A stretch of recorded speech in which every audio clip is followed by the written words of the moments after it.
how they say it's not the destination, it's the journey? And the journey of 1,000 miles begins with a single step.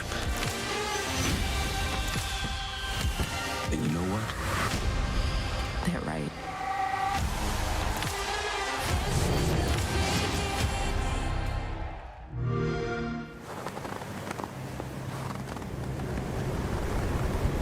Keep an eye out for contact.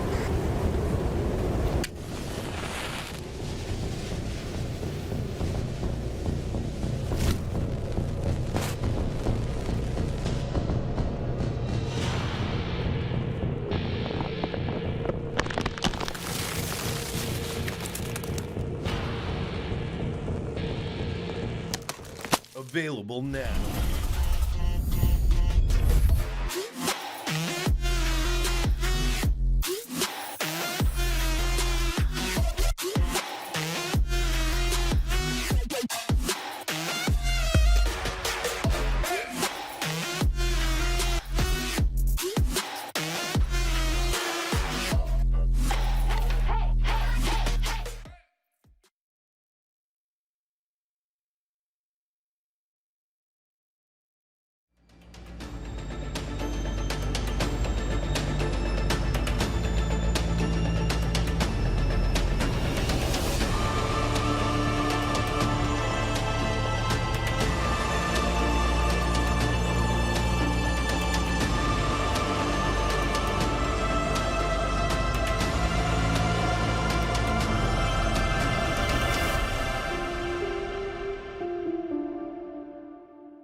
After just over a month of downtime, the South American League is back. The summer period is behind us and our players are recharged to get back into the battlefield. Some will look to regain that momentum, others will seek revenge, and especially on those teams looking to stay on top. Welcome to the first day of SAL Stage 2. My name is Anne and I'll be your host for today. And joining me on the analyst desk, we have Fresh and Alfama. The holiday period is over for you guys as well. How are we feeling? Are we a little bit recharged to get back into it for Stage 2? Oh yeah, absolutely. I think especially because we started watching SL last stage, especially for me covering it for the first time. I'm so excited to get back here. Last stage we were thinking this was the best region in the world. Now we have the occasion to think that it might not only be the case. And yeah, I can't wait to see more of Brazilian footage. They've been amazing so far. I don't normally buy into this, Leo, but maybe we are the curse, because I swear that Brazil has got to basically every final ever for the last 2 years, and then we cover the region for one stage, and suddenly they don't make a final. Of course, EWC having 2 European teams in that final. So yeah, Brazil's got something to prove now. Well, I hope that you two get your job for the remainder of the stage and don't do any more cursing that's been going on. And I also hope that our players are recharged as well, because like you said, Leo, we always like to brag about it, this being the strongest region of the world. And yes, they show up so consistently in those grand finals, but during the EWC, our most recent LAN event, there was no Brazilian team in the grand final. And the last time that happened was the Manchester Major in 2024. So we're looking at a serious comeback that is needed from this region in order to mingle themselves among the very top again and potentially win that next LAN event as well, the Munich Major that we're looking forward to in the future. What do we want to see from this region? I mean, Leo, there is that big tier 2 scene in Brazil and SAL as well that really feeds some players into this competition. Yeah, I think first and foremost, what is the reason Brazil is not in the grand finals? I don't think it's necessarily because they've been weaker. I think Furia has got back to the level that they were at when they were dominating Siege. Maybe FaZe is a little bit weaker, but NIP just got that much better. We're seeing better teams come up. So I think overall, it's a question of other regions pulling out some crazy roster moves, and now the general level of Siege having improved. One thing that Brazil has for them is that T2 scene. It's the grassroots. It's the fact that this summer only, they had 3 different competitions that you could play in. You had the Copa Sul-Americana, you had the ENX Cup, you also had the Liga Start, where we saw many different tier 2 players. And during this off-season, we had many roster changes, and up to 8 players that were playing in at least one of these tier 2 tournaments ended up being recruited in a tier 1 team and playing in SAL this stage. So it does show that the grassroots system is working right now. It's exactly what we want to see as well with these players coming into this type of competition. Some of them will be having their very first play day in this level of competition today as well, as we look forward to our schedule. 5 best of ones are the games that we have today. And Jackie, you mentioned it earlier as well, right? This is the exact same schedule as we had for stage 1. So when we're looking at this very first day, what game are you looking forward to? Well, if you take it back, one stage, I would have said that W7M going up against Liquid is the game of the day. Of course, it is highlighted as the game of the day. But if you go back to stage 1 when we said this, there was absolutely an accidental banger game in that NiP versus Black Dragons game. It was a close game. It was full of clutches. It was a really, really difficult game for both teams to play in.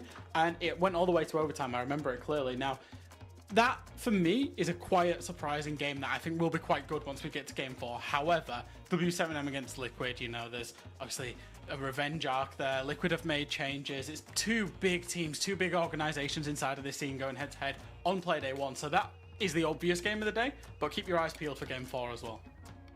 Yeah, for me, it has to be Game 5 still. Although I understand the point, although I think that NIP and Black Dragons, 2 of the biggest dark horses in Brazil that showed that they could maybe make it to playoffs, NIP especially rising to the level, rising to the occasion in the WC as well. But the big thing for me is a big roster change. 2 players removed from Team Liquid, 2 new players as well. I just want to see them play. I've seen them play in Copa Sudamericana, but it's not the same as SAL against a really big team as W7M, against Palu as well. That's got to be a really good way to get stage 2.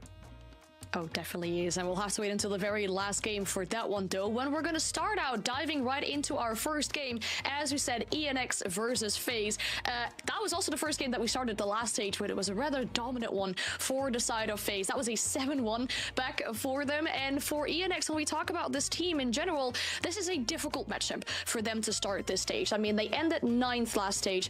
No SI points. It really was looking difficult for them. Leo, when we look at this team and as a roster, what do you think was the main thing that kind of went wrong for them last stage? Well, I think you've got to speak of inexperience. Except for Sexy Cake, you were looking at many different players that had not known T1 before, that would do some kind of... They would make mistakes that you did not expect, right? Some really basic stuff, some missed drones, some flanks missing, some really basic stuff that's going to get exploited against any big team that has a lot of experience. I will say this though, I was surprised by them because I do think that despite their lack of experience, they had talent. I think Boxzera, especially that you see here on the left, was one of the up-and-comer in Brazil. He was actually praised by many other big players in the region as a really big up-and-comer. Florio as well on the top of the screen here. That was a really good clutch man, and Sexy Cake obviously with the experience. Now I will say this, they were only 3 points away from making playoffs. Yes, they struggled. Yes, they ended up 9th in general in the league. But I think that they had, in all of that, caused upsets, they stole points away, they had potential. So they're making one roster change that's bringing Matrix, and that's going to be the big thing for me. Nigel was previously their fragger, struggled hard. Minus 24 in KD, 50% cost, he was struggling. I'm wondering what Matrix can bring to have a real fragger this time with his team. Yeah, I think so. I think that stage 1 of experience, Leo, I don't know if you'll agree with this, but I think that's going to be crucial for the players that hadn't ultimately played at this level before. There will be a lot that they will have learned. Obviously, it didn't go well for them in the end. They just fell short of playoffs, as you say. But for me, I want to see Sexy Cake, you know, he is the leader and he is a kind of necessary evil in terms of he brings that leadership, he brings that experience, but he plays a lot of shields as well. And I do wonder if that compounds this team into forcing that one playstyle only. So for me, I want to see them improve on their experience. You know, they've got the players with the experience at this stage, but I want to see them bring out more in their repertoire, in their armory. I want to see different strats from them. I want to see them keep it tight and not make the same mistakes that they made in stage 1. All right, those are definitely some things that we'll have our eyes on, especially for this first play day. As we said, not the easiest game for them to get into when we're looking at all these players in general. I mean, you already looked at Mitrix replacing Nigel, as you said as well. This player has played for example, Fluxo and Keystars before, so they have definitely got that experience under the belt a little bit. But then when we look at this team and this matchup, a 7-1, Jack, that certainly is an easy thing to go up for your first day. Yeah, no, absolutely. And I mean, there'll be a lot of teams that will get absolutely beaten by FaZe Clan. It's not, you know, it's nothing that teams won't go through. I think, like I said, the big thing for ENX for me is experience. And even if you look across the whole year, not just the first stage, you look across the whole year, what are they wanting? They wanting that experience so they can really go and attack next year. They want these players to progress through so they've got a solid foundation probably for the future rather than for right now. And probably one of the best way to start this is to play against one of the biggest titans of Brazil in your first play day. I think you don't have anything, any kind of pressure. You're expected to lose this. You're expected at least to try and do better than 7-1. I like it for them. I like it because it's a good way to start off without any pressure on themselves.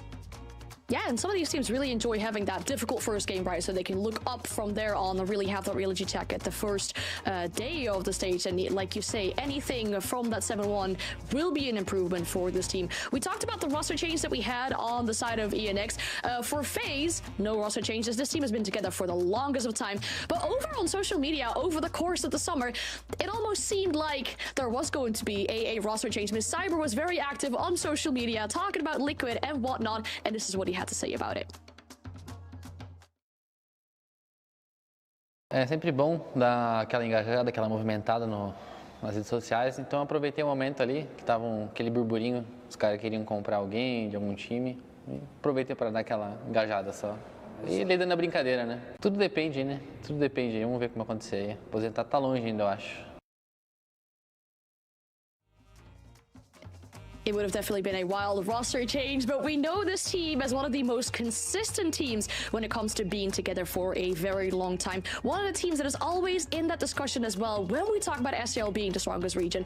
This team is always up there, but the recent history hasn't been the easiest check. We look at a early exit at Reload. We look at EWC where they didn't even make playoffs. That SI curse, do we think it's starting to become real for FaZe as well? Maybe. I feel like it's a little bit of deja vu. We're once again starting a stage for FaZe, who are a dominant player inside of Brazil, inside of the South America League, but ultimately struggled at the most recent international LAN event. Like you say, Anne, Reload, it didn't go too well for them. EWC, it didn't go too well for them. However, I will say, I am still very bullish on this team. This team is still incredibly high quality. And what failure looks like for this team, because Reload and EWC were failures for this team, let's not, beat around the bush there, represents success for so many other teams in the world. That's how high the level is that this team operates. Now, I think maybe they've got a little bit of a discipline issue. I think that's what maybe crept through, is that when we've seen them, we know that they can like to rely on Cyber, who's there on your screen. They like to rely on these individuals, Souls for the clutches, for example, instead of the team dynamic. That was the one thing when they were in Boston at the Six Invitational. When they won that Six Invitational, they were operating as a unit. They were not letting anybody play against them. The discipline to the strategy, to the win condition, it was exceptional.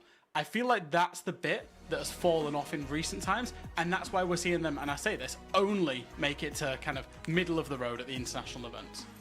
Yeah, I would say in terms of dropping down, we've seen teams win SI and actually drop down. G2, TSM for me in my book, huge drop down. You look at FaZe, yes, in international events, they struggle. Yes, they did not make it top 8 at EWC.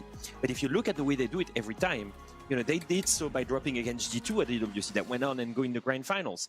They did it by losing to Furia and Reload, who went and won the event. And in SAL, when they used it to always be the one team that wins their home region crown every time, they lost the SAL finals against Furia as well. So they always drop down against a really high quality team. It does show for me that the consistency is still there. It's just that they lack that one spark, that one extra mile of chemistry and of coordinated team play that they had in Boston. And that's something that's really precious and really hard to keep in the long run. And that's something they've got to find again. But clearly, with the quality of these players and the quality of the siege they play, this should not be a problem today. Quality with FaZe Clan is just an undeniable thing. I mean, it's definitely the reason why they did win SI in February as well. And yes, they've had that month as well to really retry a few things within this roster as well, to recharge some batteries, but also to focus back on stage 2. And then they're starting this stage here as the very first game with the first best of one of the day. We can look back into the map veto as well to see where we'll be heading to for this best of one. Our team's back into it again. The last time this map was played out on Bank, that was the 7-1, as we said, for FaZe. And when we're looking at this map veto, where do we think, Leo, it might be going to? Well, looking at this, it's quite clear. I wait for the reveal and we're going to Lair. Now, at first, when I see this, I'm surprised.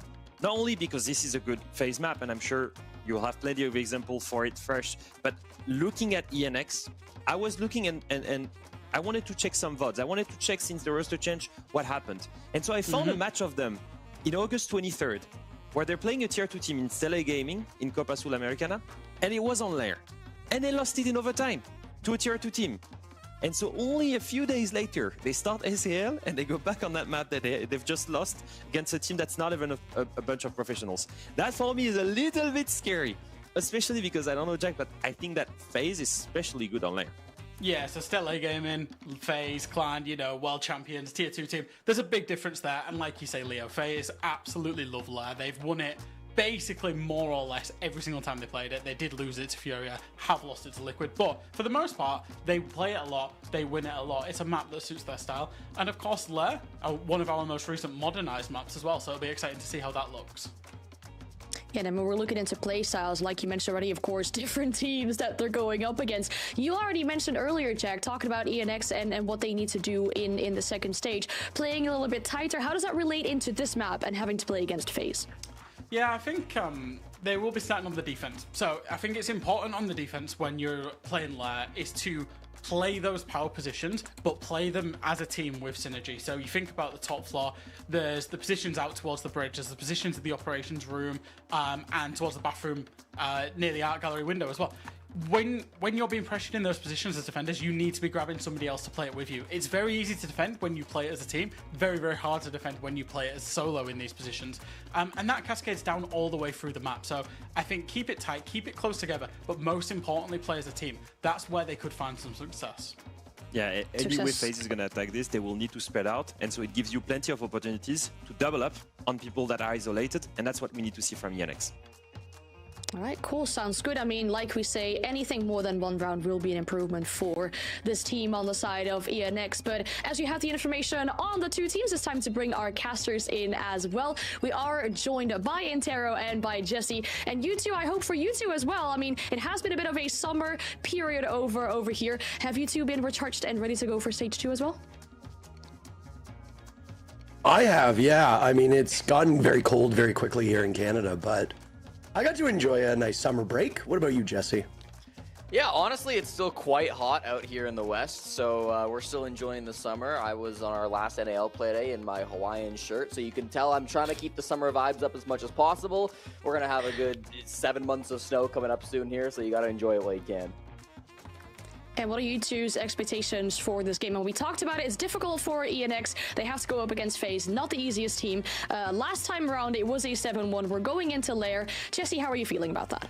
Yeah, I mean, I'm hoping it could be a bit of a bounce-back game from FaZe Clan. You know, they have had their stumbles recently. They've lost 3 out of their last 4 games against Tier 1 opponents. So I'm hoping that this can be a bit of an easier match to get them back into things. And for ENX, you know, they just made a roster move. Obviously, they're swapping some roles around, too, for this. So I hope that we can see some good stuff out of them. Will they beat FaZe Clan, the world champions? I think it's going to be a tall task. But if they can put up a few more rounds than what we saw from them in Stage 1, if they can set a strong foundation to go forward through the rest of the stage, I think they can be happy, even if they don't walk away with the win. Me? You want me to go? I mean, I don't think I could have said it any better. I don't think I could have said it any better than Jesse. I mean, ENX, it took them, what, 4 play days until they finally got their first victory last stage. It came up against the only team that finished below them in the standings. I think this team was always, last year at least, was always maybe a roster move away from being a better team that could challenge for a playoff spot. Brazil is always historically quite unpredictable, especially with some of these teams that are lower tier teams than we come to expect out of like the main top dogs. So unpredictability is a big thing in Brazil. Look at the 2 NAL play days that we've had over the last 48 hours, give or take. There's a lot of unpredictability there too. Some of the teams that didn't play the strongest last stage have shown up and made very minimal changes. I mean, for goodness sakes, the team that finished dead last in NA last stage is now first through 2 play days. Anything is possible. And I love FaZe, but they do have a long history of choking that they're hoping is in the rearview mirror, but up against an unpredictable opponent like ENX, anything can happen. You know, if you look at last stage, ENX, in that unpredictable thing, last play day, they 7-4 Furia. That then went on and won the ACL finals, you know? Like, there are moments like this. They also beat Liquid 8-7 last stage. And somehow, then they will go on and they will lose 7-1 to Loud, to some teams that are technically on paper much weaker. But sometimes, in a BO1, they can make it. If they prep it enough, if they're in the right conditions, if one team is a little bit weaker against them. So it does show that you have that talent there. It's just a question of consistency. But to do it against FaZe, I don't know. Furia in BO1, okay, you can always get away with it. Maybe French and Freds could even do it. I don't know. But FaZe, I'm not sure. FaZe in the BO1, they're always the kings. Then there's another kind of factor of unpredictability. You have that new player on the side of ENX as well. I mean, Leo, once again, we talked about it. This player's already played for Fluxo, Keatshouse before, but it does add another thing that FaZe have to keep in the back of their mind. Absolutely. And I was looking at this guy because I wanted to check the stats, especially I'm really fortunate. I found this guy on Twitter that does all the statistics of all the tier 2 tournaments of Brazil. So I was trying to find some information on, because we had so many new pickups this stage. So I wanted to compare, and Mitrix is actually one of the weakest one in terms of statistics. Not necessarily one that's really stood up and stand out, but also because he was a main shield player. So I don't know, maybe we're seeing some kind of different style. Maybe something is bringing something different from Nigel. I'm assuming that they've moved the roles a little bit to give him space, and maybe he will not feel that Deimos, Doka, Lurk that Nigel had. So we're going to see a new ENX, maybe a new playstyle, different roles. So something very unpredictable so far. AKA a lot for us to unfold in this very first game with some unpredictable factors on the sides of ENX. Can they get more rounds on the board than they did last time? It's time to give it over to Intero and Jesse for the first game of the day. Oh, thank you very much. Yeah, I mean, you can't jump out of a basement window. So the only way that you have a worse result is if you get 0 rounds up against FaZe Clan, which on a map like Lair, just playing on that map should net you at least 2 rounds. I mean, obviously it depends on what sides they start on, but I see no reason to believe that FaZe Clan will 7-1 them just based on these 2 teams. Now, again, anything is possible. I don't think FaZe has really regressed as a team. I don't think we have any reason to believe that FaZe are a weaker team than they were last stage, but I do think we have good reason to believe that ENX have made some proper improvements here, Jesse. Especially picking up Mitrix, even if his stats, as Leo pointed out, are not the greatest. How will he gel with this new roster, and how will he gel with a new role and playstyle? We'll find out. Let's load into Lair for our very first matchup here of SAL Stage 2. We'll get right into the operator bans. It tends to be the Wild West on Lair, probably the least kind of figured out map when it comes to the bans. If there's a meta that's been established, it's been electricity bans on defense and shield bans on offense, and it does look like we're going to continue that trend. I would expect a Blackbeard and a Bandit to follow this up, but a Blitz and a Bandit would be just as common. Last stage in the South American League, Bandit and Kaid accounted for 55% of first phase bans domestically at the very least. So that can be very common, especially in South America. That trend holds, but the shield trend does not. It's going to be the Deimos taken out from ENX. So that's no longer going to be an option afforded to FaZe Clan to run this operator. Kind of fun to see that removed. There's a couple of different FaZe players that like to play Deimos. Handy will play a lot of Deimos.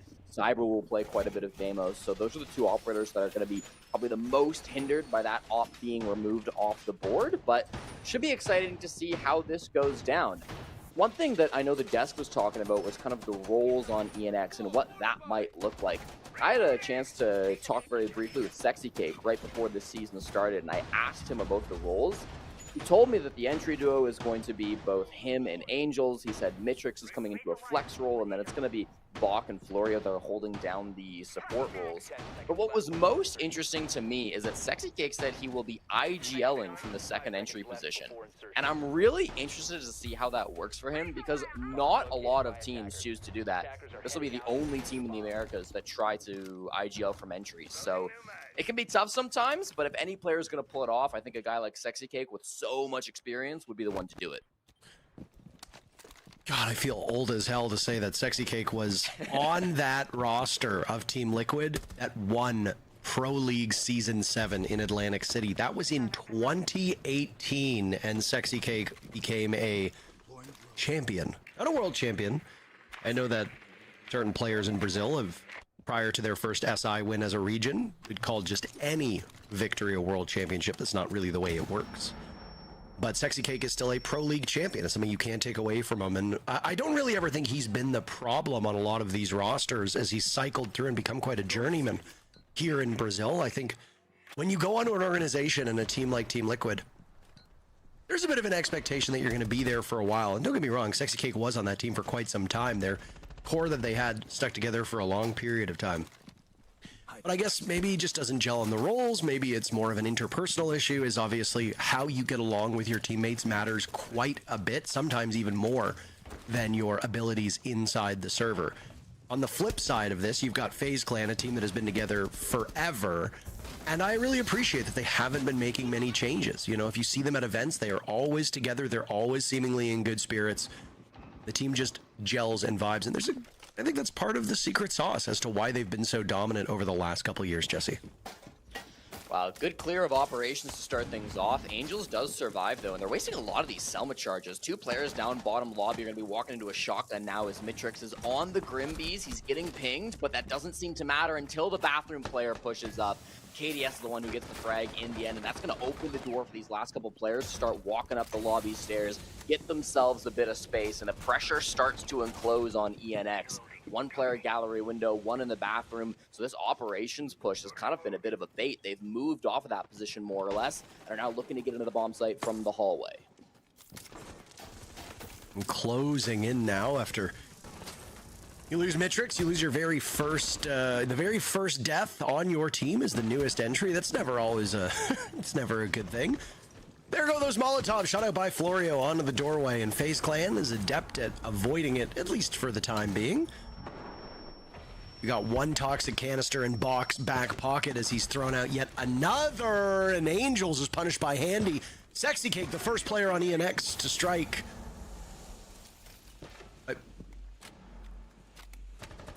Oh no. I'm sure what is happening is great at this present moment. I am not sure. There we go. Okay, we are back in action. It looks like the round is over. It looks like FaZe Clan won. So fantastic stuff for FaZe Clan. All right, big round win from them. I think by the time that we lost the feed, I think Handy had already secured a significant advantage for FaZe, getting them into that big 4v3. So nice to see FaZe Clan starting off so strong here. I'm looking back at the VOD. It looks like it was then Souls who kind of pushed into the site alongside his teammates. Didn't seem like there was much of a fight back from ENX. So really solid push from FaZe Clan. I think what really stands out is their coordination, right? Sometimes after a long break, even for the best of teams, it can be tough to be on the same page as your teammates. You're coming back in first round of the new stage, but they were so in sync when they went for that clear, specifically onto Mitrix playing the lobby stairs. They were pushing it from down below. They jumped in from the bathroom window. They had that really perfectly coordinated pinch that got them their initial lead. And then Handy just stepping up big for that 3K. A player who has had some ups and downs, I would say, this season for FaZe Clan. Hasn't always been the most consistent player. He's the youngest guy on the team, but still has that world champion mentality, is able to step up in the big moments, and is incredibly talented. So good to see him on the board early.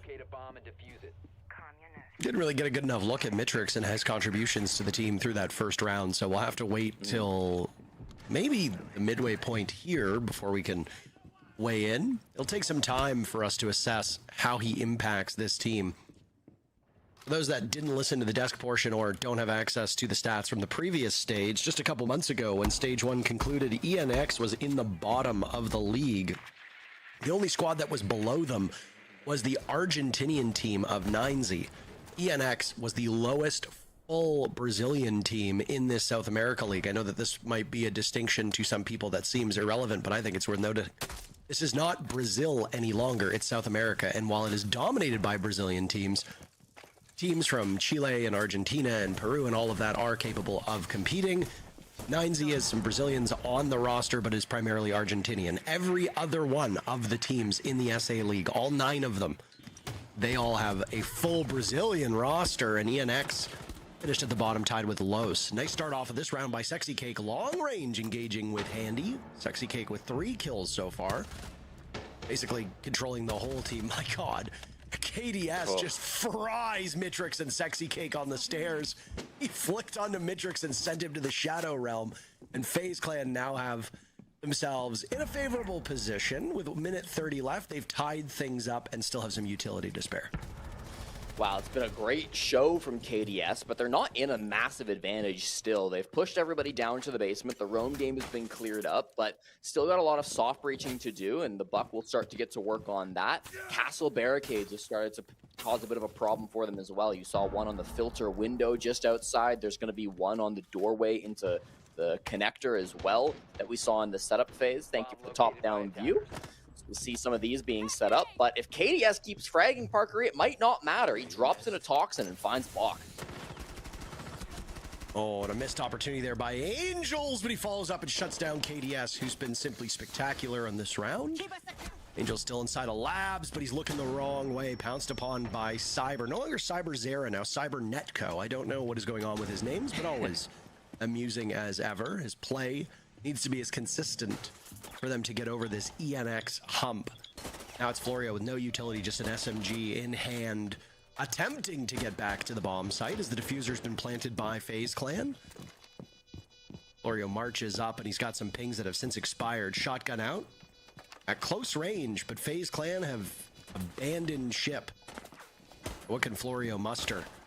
Well, hear the sound of the C8 from the Buck. Souls is a non-factor at the moment. He's far away, but finds himself in a position to get the final kill. Nicely done by him, and FaZe Clan go up 2-0. Good attempt from Florio. I know Fresh on the desk was complimenting his clutch ability from stage 1, and he certainly can pull off some big moments when he's required to, but positioning of FaZe Clan just a little bit too good in that 2v1, setting up the perfect crossfire. You go back to some of those early kills too, and it does feel like ENX maybe getting a little too eager on some of those swings. Even Sexy Cake, right? The most experienced player on this team, arguably the most experienced player in the lobby, despite 5 world champions sitting across from him. You do kind of still see some of those swings come out, maybe some of the ego peaks up against a guy like KDS. You can't always get away with that, and so that kind of starts things off on the right foot from FaZe. It's back-to-back rounds now where we do see kind of big individual moments. It's a 3K from Handy, it's another big multi-kill from KDS, but I do still think it's the team play that is enabling the big multi-kills that come out from FaZe Clan, right? Even when one player is the guy racking up the kills, it's coming off the back of the teammates distracting, the teammates being traded out. So all around, looks like really solid attacks from FaZe Clan so far. They had a 55% attacking win rate through stage 1, and so we're hoping to see that continue. They've been one of the best teams in the world for many years now, and I think we're seeing that in the game against ENX. They haven't really broken much of a sweat, have they now, Jesse? This has not looked like a particularly challenging match for FaZe Clan. You go back to stage 1 and look at the map stats played in SAL. Lair is towards the bottom. It's the 4th least played map of the map pool, just from the stage 1 groups. It did break fairly dominantly in favor of the defenders. So the fact that FaZe Clan has been able to start off this map with 2 rounds with relatively standard bans here does give me a bit of concern for ENX's chances. Now, ENX will likely at some point call their timeout and be able to regroup and rack up at least 1 round here. I said this before we got into the match, that they should be able to take at least 1 round on Lair, just based on the side swap, hopefully too, but time will very soon be running out for ENX. Despite what we saw in both round 1 and 2, taking early engagements with FaZe Clan and pressuring them right off of the rip, it was the mid-round that FaZe dominated, and then in the previous round, it was the end round that FaZe dominated in, and FaZe is just a good team. They're going to be able to punish you when you make the smallest of mistakes. ENX being a newer squad, they are bound to make more mistakes than the defending world champion. Handy lurking on the bottom floor. I talked about the team play of FaZe, but he will be solo missioning this round. The rest of his team are focused on clearing up above, right? It'll be a 4v4 push top floor while Handy kind of tries to deal with Sexy Cake down below. This bomb site has a ton of verticality, so it is absolutely critical that you do control the top floor. Soul starts things off with a big pick onto Angels, but more fighting ensues. Florio answers back with his first kill of the game, and this Scapitao fire not expanding enough to get him in the corner. He barely survives, but I'm not sure he's going to be around much longer. KDS has him dead to rights, pinned in that corner. An enviable spot to be in. Mitrick still searching for his first kill, as is Bach. There's some players on the side of FaZe Clan without a kill, namely Vidaking at this point. Down goes Sexy Cake, Handy, and KDS slaughtering ENX, as the 2 remaining players on the side of ENX remain without a single kill. Mitrix will break the donut, but that's all she wrote. KDS and Souls doubling up for the final 2 kills. FaZe Clan look like they're just warming up. This doesn't even seem like an official match for them at this point.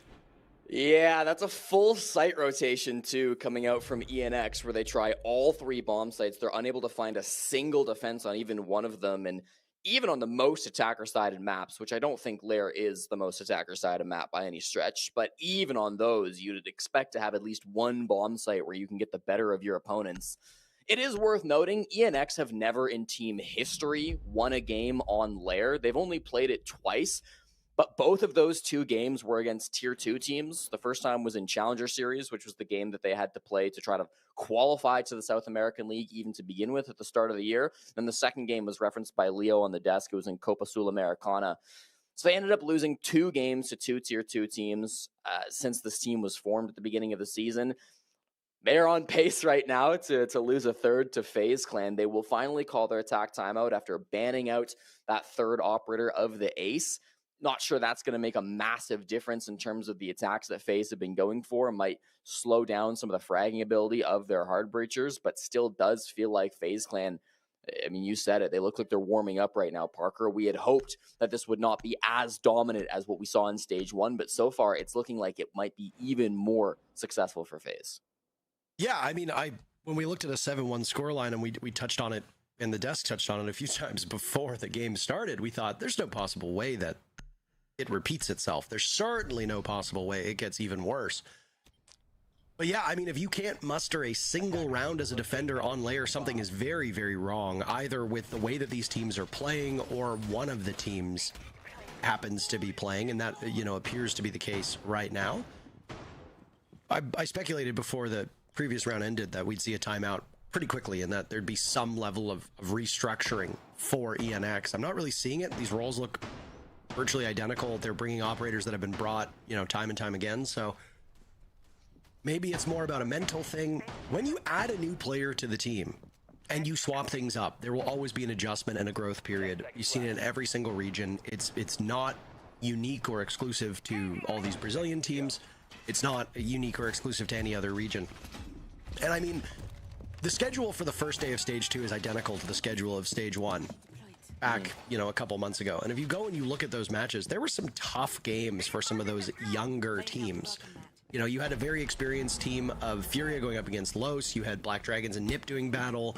You had Loud and 9Z going up against each other. Loud obviously hot off of that run as Raza Company Academy through SI, not, you know, that far removed from the beginning of Stage 1. And 9Z, at the time, an Argentinian-based team. Now, they do have a majority Brazilian roster for this stage, but still, games 1 and 2 are just experienced teams and experienced players going up against relatively new foes. And I mean, I was a bit surprised by the Loud 9Z scoreline in Stage 1, but I very much could have seen that being as dominant as the FaZe ENX match was, which was the 7-1 victory for FaZe Clan on Bank. So, I mean, what's the expectation here? ENX is going to take some time to find their footing. We thought that there would be some unpredictability. It doesn't seem to be the case just yet, but I will add a little caveat. There's still plenty of time to go for things to tighten up. Well, Parker, it is nearly the exact same hold from ENX, with the one exception that they can no longer play a zombie, so Angels is bringing out the Frost. But the push from FaZe Clan is looking a bit different, focusing over towards Warehouse, where they can start to get most of their players in. No longer focused on the roam clear. They've largely ignored the roamers. Angels and Sexy Cake were the big ones that were playing top floor. Now Sexy Cake has returned to site, and Angels is sticking around just in case he can get a good vert angle on the plants. It'll be up to Vidaking to push with his team and find a plant inside of Lab, but be careful of those vert angles once again. There needs to be somebody up above to try to harass the players top floor, specifically Angels, so that they don't get that vertical denial. If FaZe can do that, then they're set up for a very strong push, all coming in from this garage side.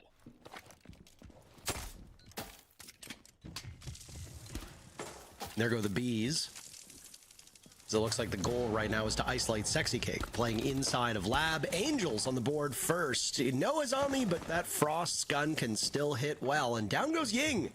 Bit of a devastating loss for FaZe. A very utility-heavy and an exceptionally good operator to pair with some fragging potential. FaZe will be less starved, or more starved to utility now, as they've lost the Grim as well. Sexy Cake is finally toppled as KDS and now Cyber get on the board. So very swiftly, FaZe have equalized these numbers and put ENX in a tougher spot. Still, they've got some good operators remaining. Those Frost Mats persistent as ever. Both Bach and Florio still with access to their gadgets. Cyber's managed to find an exploit. He's inside the bomb site. I don't know if ENX will respond to this or not. Cyber gets away with it, and 6 players still very much alive as FaZe is reduced to 2. Cyber trades out 1. That's Angels down for the count before Cyber's felled, and KDS with his 7 kills will need to go all the way up to 9 if FaZe wants to keep their perfect record in this map alive. It looks like ENX will play this well. They're going to sweep through 2 separate positions.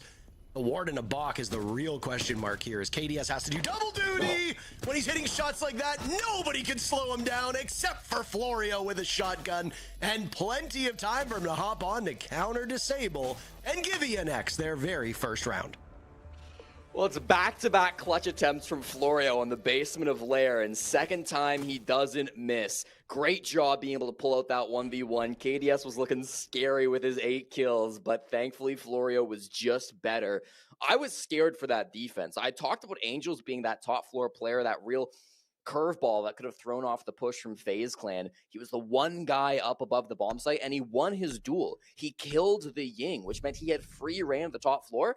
But then he still chose to retreat back to site. He didn't go for the vertical denial, instead choosing to play with his teammates in the 3v3. That ended up being the right decision, as he did get a frag before going down, traded out to that 2v2, and then again left it up to Florio to hold things down in the end. It got close there, but for ENX, I think you're happy. You call that tack timeout. You maybe play a little bit more together. You don't get over aggressive, peeking things like you did back in round number 2, and you're able to close out a close round. Feeling very nice about that. Hopefully we can see ENX get some speed behind them after a good first one. Every comeback begins with 1 round, and I know that it sounds cliche, and I know that we say it often enough, but it's really true. And if ENX wants to start putting rounds on the board, which we know that they are capable of doing, they needed a good starting point. I will say it does not exactly bode well for them that it was such a close victory in that previous round. I mean, it really did come down to a single bullet from Cyber missing earlier as that plant went down. And then, of course, the final gunfight where Cyber seemed to have Florio's number, but obviously at that range, a shotgun is going to win out 9 times out of 10, and Florio obviously benefited from that. If you're ENX, you want a dominant and confidence-inspiring round. The fact that you were able to take 1 round against FaZe Clan, where frankly you looked a little bit hopeless in the previous 3 rounds, should be confidence-inspiring, but now you need a bigger win. You need to be able to pummel FaZe Clan, keep a couple players alive, and knock FaZe Clan off their stride, because a team like them, they've got a lot of mental resiliency. FaZe is not going to be troubled by that previous round. Back to the top floor, and once again, we've got a hold from Angels in towards operations. Now, previously, while FaZe did breach this, first of all, they had the ace to help them out, but then second of all, they didn't even really push from operations. So now we're going to see them take maybe a bit of a different approach. Can openers will do the job just as well. There's no punish for Vidaking, as he does escape with his life. He's able to force Angels off of this position. And now it's really up to ENX. Do you want to play a little aggressive? Do you want to start swinging these players and stopping them from getting set up? It can be really tough if they're just playing kind of bottom lobby and outside the bathroom window, because you really don't have a good angle of swinging them out there. But that'll be the goal. If you let them get set up 5v5 and you get value out of these Grims like they did last time, I worry you might see the same result. Nades going off, and a nitro cell tossed out by Mitrix as his explosive does nothing. He's managing to stay alive from the nade that was hucked below. ENX playing a very tight defense around these doorways with shotguns and strong weapons at close range. FaZe Clan will have their work cut out for them and will need to drone it appropriately. FaZe still has some drones remaining, but not many.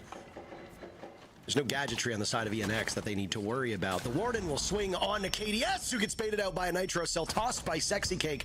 Despite the scoreline, Jesse, ENX have struck first more often than not. But FaZe Clan always seems to do this. They double up. Sometimes they triple up on immediate kills. Angels and Sexy Cake now in the ground after KDS had been felled. KDS obviously no slouch. He's leading the way on FaZe. He's a big target. Souls will join him in the afterlife at the hands of Mitrix, who's now almost positive in KD.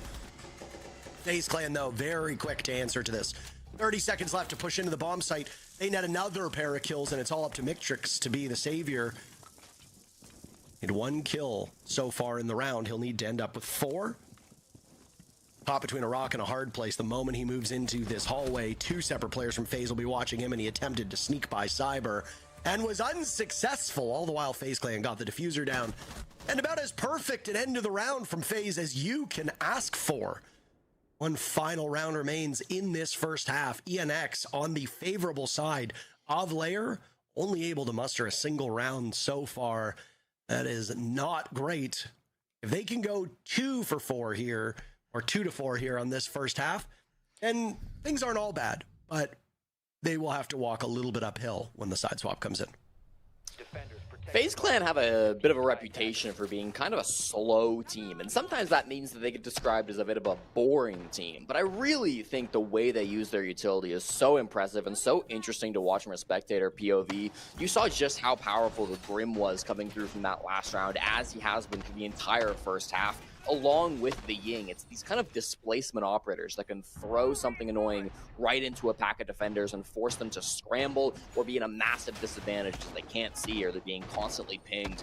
That's what FaZe Clan have been doing really well against ENX, and I thought that last round was a good example of that, where consistently they're just getting map control completely for free because they're using their utility in such a way that forces ENX to run away, or else they're going to get naded from down below. They're going to get swung on, and eventually there's no more map to retreat to. You've just run out of room. FaZe Clan looking so well coordinated, only a single round loss so far. They'll have to go back to this bunks and briefing bomb site on the side of ENX, choosing not to repeat any of these sites more than twice. As you mentioned, Parker, a critical round for ENX. I don't know how you're able to overcome this deficit on the second half if you're not getting this second round. If it's a 5-1 half for FaZe, I think that unfortunately is curtains on ENX. Yeah. You'll have a very, very heavy ball to roll up a very, very steep hill, and I don't know if these 5 players have the strength and the ability to do just that. If the score line was the other way around, if it was 4-1 ENX right now, the language that we would be using, well, let me just speak for myself. The language that I would be using is that this is still much closer than the scoreline suggests. If FaZe Clan wins the second round and then goes to the second half, this is anybody's game. ENX being the younger, the less experienced team with the newer roster playing on the worse side of Lair, I just don't have much hope. So maybe I sound like a hater, but to the ENX fans, I apologize. Sometimes we have to call a spade, and that's what it looks to be for ENX. Top floor again, the focus, as it always is for bunks and briefing. Handy repeating the Nook lurk down on the main floor, so deciding that it wasn't overplayed just yet and he can still make something happen. The mirror windows can be very strong on this site. I love this one in particular being used by Furia. It gives you a great angle into bathroom. We're seeing pro teams use this for a little while now, but it's still really nice to see it coming out. Cyber hoping for a swing and he gets it, but loses the fight anyways. Big from Florio. They get another opening pick for ENX. Still continue to maneuver towards the bomb site, even down a player and down what might be your main hard breach. They'll lose souls now on the side of phase 2. So ENX, as I said, they've been pretty proficient at drawing first blood. It's what happens after that that becomes a bit of a problem. They've had Angels picking things up. Mitrix as well has been good the last couple rounds. FaZe Clan desperate for something, and they're getting a bit sloppy here. Florio picking off KDS, who's been indomitable up to this point. I really like this patience from ENX. They are doubling up on door frames. They're doubling up on swings because they know that even if FaZe can win one, as long as you can trade that one right out, it benefits you. FaZe, if they get traded, will end up with a 3v0 favoring ENX. Handy's last man standing, and by God, it looks like it'll be a flawless round. No, Handy says no thanks. Not just one, but two. Him sitting on 7 kills, looking for more, but he's running out of time. Bach will get his first kill of the stage, and it comes pretty impactful. 4-2 for FaZe Clan through the first half. ENX's job now gets a lot harder, but they were able to salvage that final round to give themselves the best positioning for the side swap. Yeah, and I think in 2 different ways, important trends have just been broken. First of all, of course, that's the first time we've seen ENX confidently win a round. They got a 1v1 win a couple rounds ago, but that's the first time that ENX have looked fully in control. Did it come off of FaZe Clan, maybe over-peaking mirror windows? Perhaps, but it's still a round that will imbue some confidence into ENX. And as you said, Parker, it's Bach Zera getting on the board finally. And Bach has been a player that has rarely struggled to get on the board in terms of kills. In stage 1, he had 90 frags To put into perspective, nobody else on ENX had even 70. So he was by far the top frag on this young team. He is the youngest player in the league. And so if Bach is struggling, I think it's no surprise that ENX would be struggling as well. He's playing on some of these more support roles, of course, and that sometimes doesn't enable a player to get as many frags, but Bach has been the exception to that. He's consistently been a good player for ENX who can find the scoreboard more and more. Maybe as the role swaps come through, as he moves over to the attack, we can start to see that stage 1 Boxera that we've come to know and love so much. Certainly going 0 kills for the first 5 was not what he had hoped for the stage 2 debut, but it's okay. If this turns things around, if this gets both him and his teammates a bit more confidence, then that could make all the difference in a game against FaZe Clan.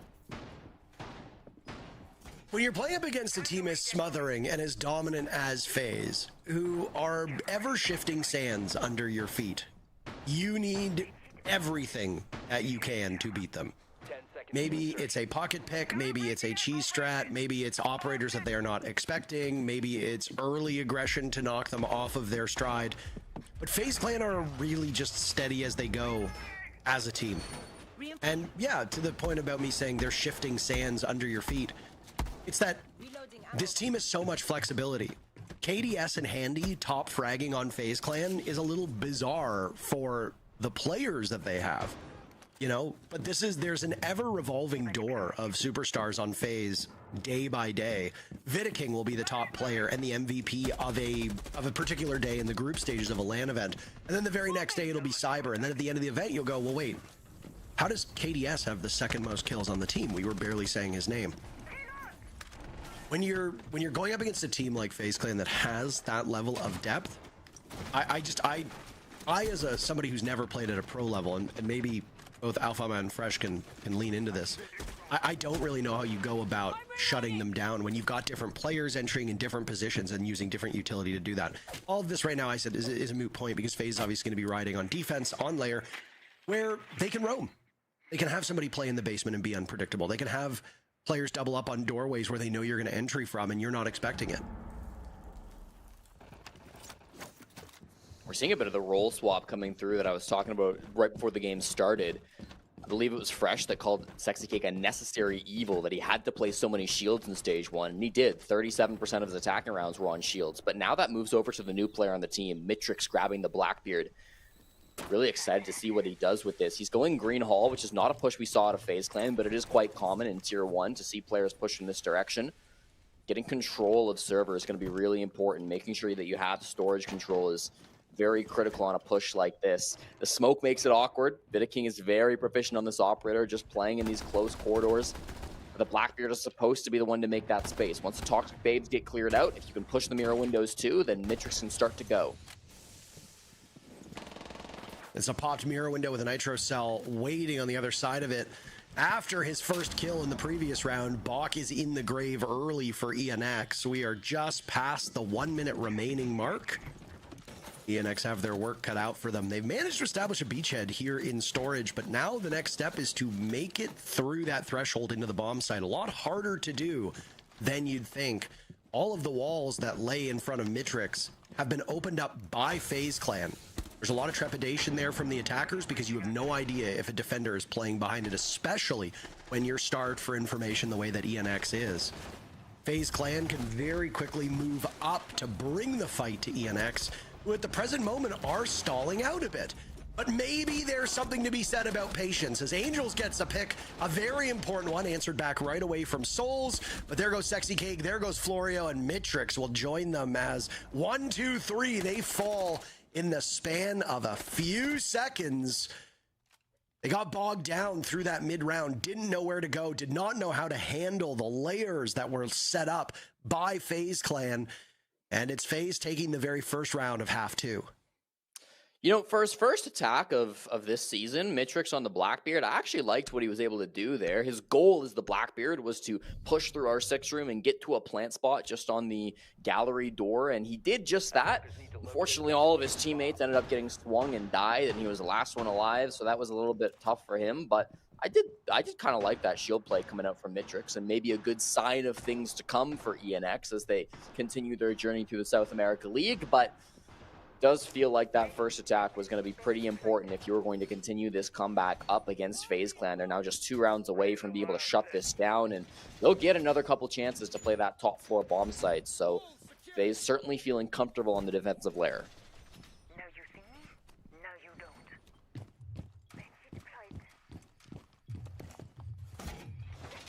Let's We got an exciting matchup coming up next. For those that didn't hear earlier, we are looking at the exact same schedule as was played in stage 1, which is a fun little work. 9Z, the former majority Argentinian team, back in stage 1, they were the only one of the 10 teams in the South America League to not have a full Brazilian roster. They now do. So everybody becomes Brazil here in South America on a long enough timeline. Still 2 Argentinian players on 9Z, but their majority Brazilian lineup will do battle against Loud up next. In stage 1, 9Z making their debut at a tier 1 level. Most of those players with very limited tier 1 experience, and they pushed Loud to the brink. Loud did ultimately prevail 8-6, but it was a very surprising match. Loud narrowly missed out on the playoffs. What is that from Cyber, by the way? Hold on a second here. Let me just wait a moment, because I don't really understand what Cyber was hoping to accomplish there. Loud is that old Raza Company Academy roster, for people who remember their miracle run that they did through the SI that we had in Boston. They tied with Black Dragons at 13 points, but ultimately ended up on the outside of the playoffs. Will they fare better than an 8-6 scoreline against the new look of 9Z's roster? We'll find out in a couple minutes. But first, do FaZe Clan put this one away against ENX? They have a rough start, losing Cyber. Potential for another. KDS playing kind of aggressive at the top of these blue stairs. Once he falls off, he does have this new fire pipe that he can shoot, cover his escape a little bit, but he doesn't seem like he needs to. He sees the Blackbeard and decides it's better just to get back to site as fast as possible. That's going to be every player on FaZe Clan retreating from the top floor. Doesn't mean they're safe, though. Angels on a vert angle will take down Vidaking and give ENX a 2-man advantage. Plenty of soft breach from Boxzera, plenty of hard breach from Angels to start opening these hatches, and plenty of time. I don't see how this push could be any better for ENX. They have every advantage they could want. Really interesting to see what this Roar is able to do as well. Usually you'll see that go towards kind of electrical and get in that direction, but with Florio having the defuse kit and everybody playing inside of Armory, I'm wondering if you might try to use it to help drop the hatch when this execute becomes reality. Good timing for Souls throwing out that first gas canister to block blue stairs, where you saw several players from ENX were assembled.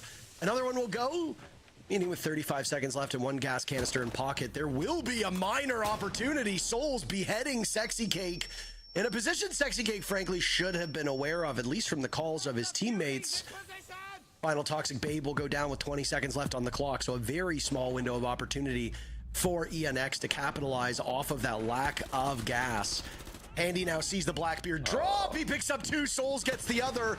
And time again, ENX just fall apart in the latter portion of the round. Bach with an impactless exit kill, almost a second, but Handy swiftly shuts down any chance and shoots FaZe Clan to match point. And that's tragic. You know, they did try to use the Aurora gates to close off that doorway into stock, kind of like I thought. And I think in theory, that's supposed to allow you to drop inside of office. But I think with the players still inside a filter, with the position being held by Souls, they decided we can drop Toxin instead. The problem is there is still a guy in stock, and that was Handy. And not only was he now safe from that hatch, but he had a perfect view of everybody dropping through, including the Blackbeard, which should have been the toughest operator to kill. Things just not really being put together from ENX. A huge round from Souls stepping up there. Was able to first use those smokes to stall the push filter and really alleviate pressure from himself. And then once he opened up that gap, he's the one that exploited it. Stepped up, took down Sexy Cake, who was supposed to be that second dimension to the push. That pinch coming in through electrical, but just didn't have the opportunities. He went down a little too early. Perfectly played by FaZe Clan. They dig themselves out of a bad situation and put themselves right on match point. It's a little surprised how quickly that Blackbeard folded from that angle. I mean, with all shield operators, there have been numerous times where we've watched them and thought to ourselves, how did you die to that? I mean, just a couple days ago, we were casting NA League and Canadian on Blitz got picked away at.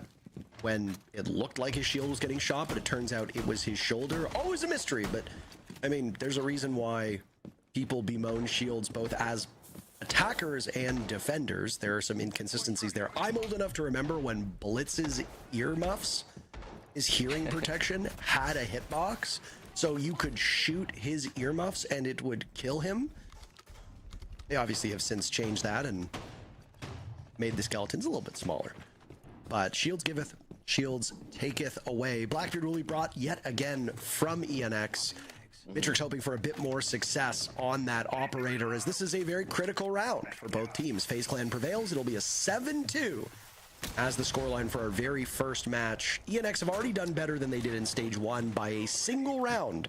So there's been some progress here, but they've got more work to be done to prove that they have really grown as a team. Bunks wall, sometimes a problem, but with a Bandit and Kaid ban, it's not usually going to be too big of a problem. So Box able to get that open without issues. Soul's inside of Armory. This Logic Bomb will give away his position, and the goal will be to clear him out. Cyber with him as well to try to help. It's a Blackbeard that he sees first and decides just to make the retreat. Will there be a frag on either direction? I like that Mitrix is keeping his shield up. He's not exposing himself, but that does mean that Souls has to get away. Now paired back up with Cyber, they block off the angle and continue to hunt for this pick, but Mitrix has given him nothing. We're now able to back off of this position. I did say that FaZe Clan, these shifting sands of a team, having a dual man roam downstairs right in the face of ENX before scampering off, not wasting, but using a little bit of utility in the process. Oh my goodness. Once again, Mitrix on the Blackbeard gets felled from a position I don't think he was expecting. A rough start to ENX. They have been pretty good at winning those first duels. As time has gone on, FaZe Clan have been putting them through the paces, and now FaZe are in the driver's seat with 50 seconds left. It's a great kill from Vidiking. There's going to be pressure top floor as they know how critical it is. They don't have a lot of time because they still got to clear up above, but Handy strikes next. It's a 3v5 Parker. They've got a huge hole to dig themselves out of. An ideal spot to be in. There goes Bach, and ENX just falling by the wayside. There has been some growth. I don't think you can argue that. It's just maybe not the level of growth they need to take on a world championship team. Vidiking, the only player on the side of FaZe Clan who's lost any HP. He's barely lost any. KDS loses a bunch, but Vidiking and KDS both collaborate for that final pick, and it's a flawless round to give the win to FaZe Clan. And good to see the world champs getting a bit of their confidence back as well. You saw it in some of the rounds, even where they were losing. The reason they were losing some of those was just because they felt so confident. They felt so eager to go for some of those swings. And because they've been on a bit of a disappointing streak, you know, they had maybe poor performances at some recent international events. It's good to see them going up against a team like ENX and standing strong like that. From ENX, we got to see a bit of a new look from them. We got to see some of those new roles shining. And while there were some bright spots, obviously still a lot to work for and a lot to learn from in this game. I think it's going to be hard for us to analyze that second half, because attacking on layer when you're a newer team with a newer player on your roster, that's just a recipe for disaster. And I mean, that second half was disastrous for ENX. They didn't win a single round. FaZe Clan won 3. ENX didn't really have a chance. But the one thing that really struck out to me was that as defenders, they were decently coordinated, and there were a couple really good looks from ENX when they played off of each other and they reacted to picks from FaZe Clan. Now, obviously, I say that after ENX will get the opening pick and then maybe get a bit too hasty and then suddenly get gunned down, and then FaZe Clan ended up with the numbers advantage. But as attackers, most of ENX's attacks looked completely disorganized and completely uncoordinated. And I know that it's hard to attack as a newer team. I know it's especially hard to attack on a map like Lair, but when you have a team that looks like 5 individuals playing all separately up against a team like FaZe Clan, doesn't matter what those 5 individuals are, you're going to suffer. Yeah, and I mean, I think we did see them kind of rein things in after the attack timeout especially, right? We got to see some really cool stuff from that. Maybe a little bit less eager after they got the chance to talk with their coaches. But yeah, as you said, those attacks not really landing. Well, smarter people than us are going to want to comment on what they watched from both ENX and also FaZe Clan, because we spent a lot of time talking about the team that lost the match. But what about the winners? Let's see what the desk has to say. Why, thank you, Intero. Even though I have a feeling this might not necessarily is so much about me, but more so about you two here, talking us through this game, the very first one of Stage 2 of the SAL. Improvement on the side of ENX. They got one more round than they did in the last stage. They did so on the defensive half. But as you were saying in the green room, Leo, it shows on ENX's attacks, there's just too much of a difference between these two teams. Yeah, I don't know if I would call that an actual improvement, because they did win one more round, but like one of them was literally a clutch. So like, I think we still saw a really huge gap between these two teams, and that's what we expected. We did see a new face in ENX, I think, as we expected, Mitrix being the new shield player, and as you were saying, Jack, that's going to be tricky for them, because I don't actually believe that's going to free them more frying power, because right now, 60K now is on I guess, more of a lurk, more abusing the Doka AB there, supposed to frag out. He's not doing it. You've got now a new shield operator that's struggling.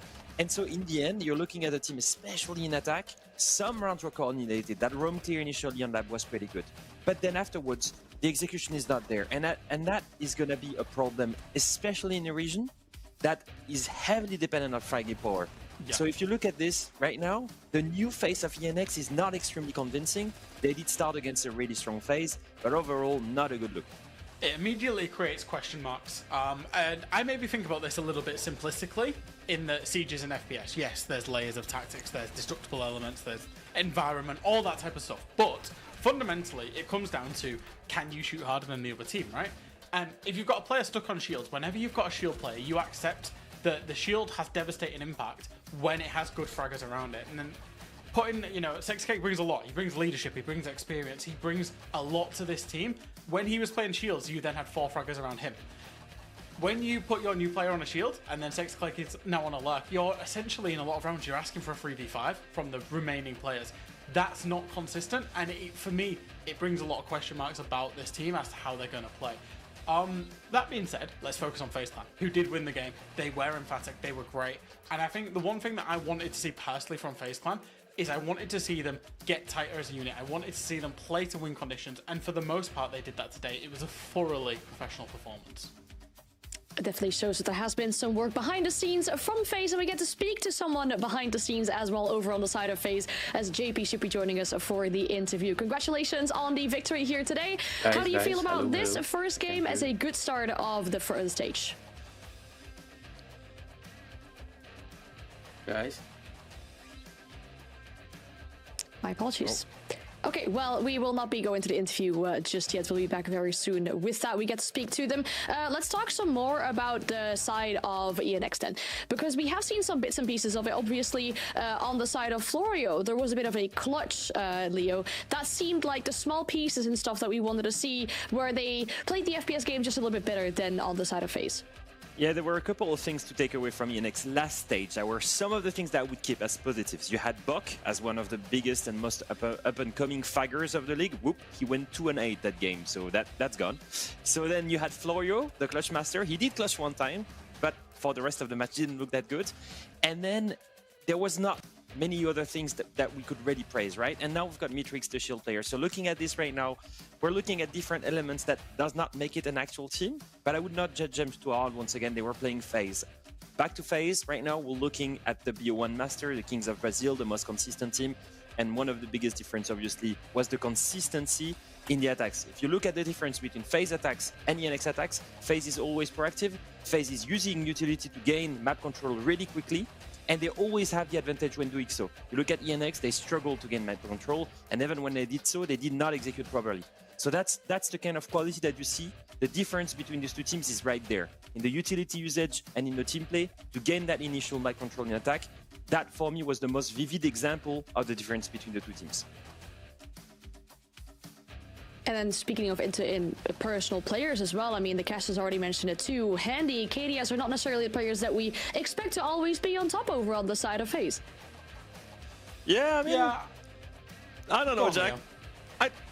I expect them to be at the top. I don't know I what you was think. about to say, I caught this on the cast. I don't necessarily agree with that assessment, because I think Handy, it wasn't that long ago that he was crowned literally the best rookie in the world, best player in the world. I can't remember what distinction we gave him, and KDS is one of the frontmen. The reality of it is, every single player on this team is absolutely phenomenal.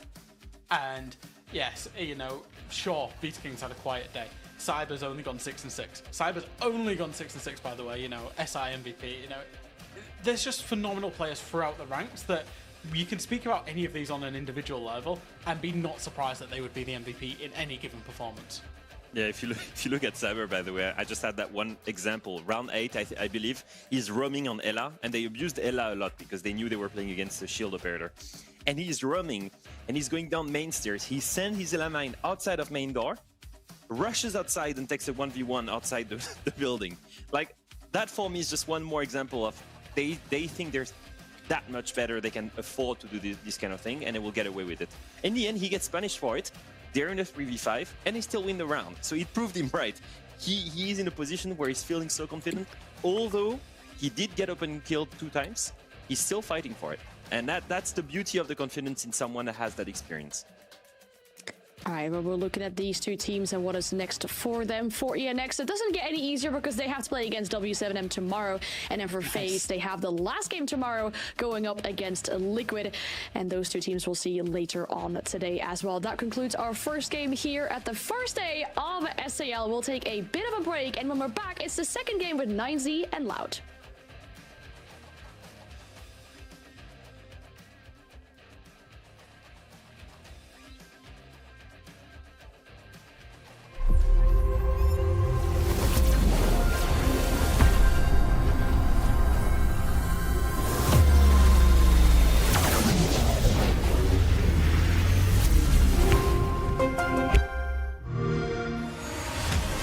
You know how they say it's not the destination, it's the journey? And the journey of 1,000 miles begins with a single step. And you know what? They're right.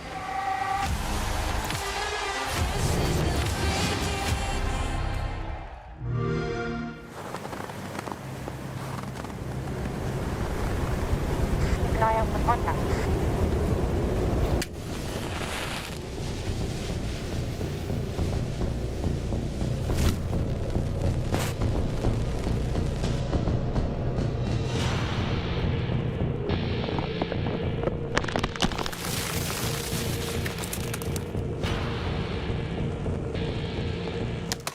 Available now.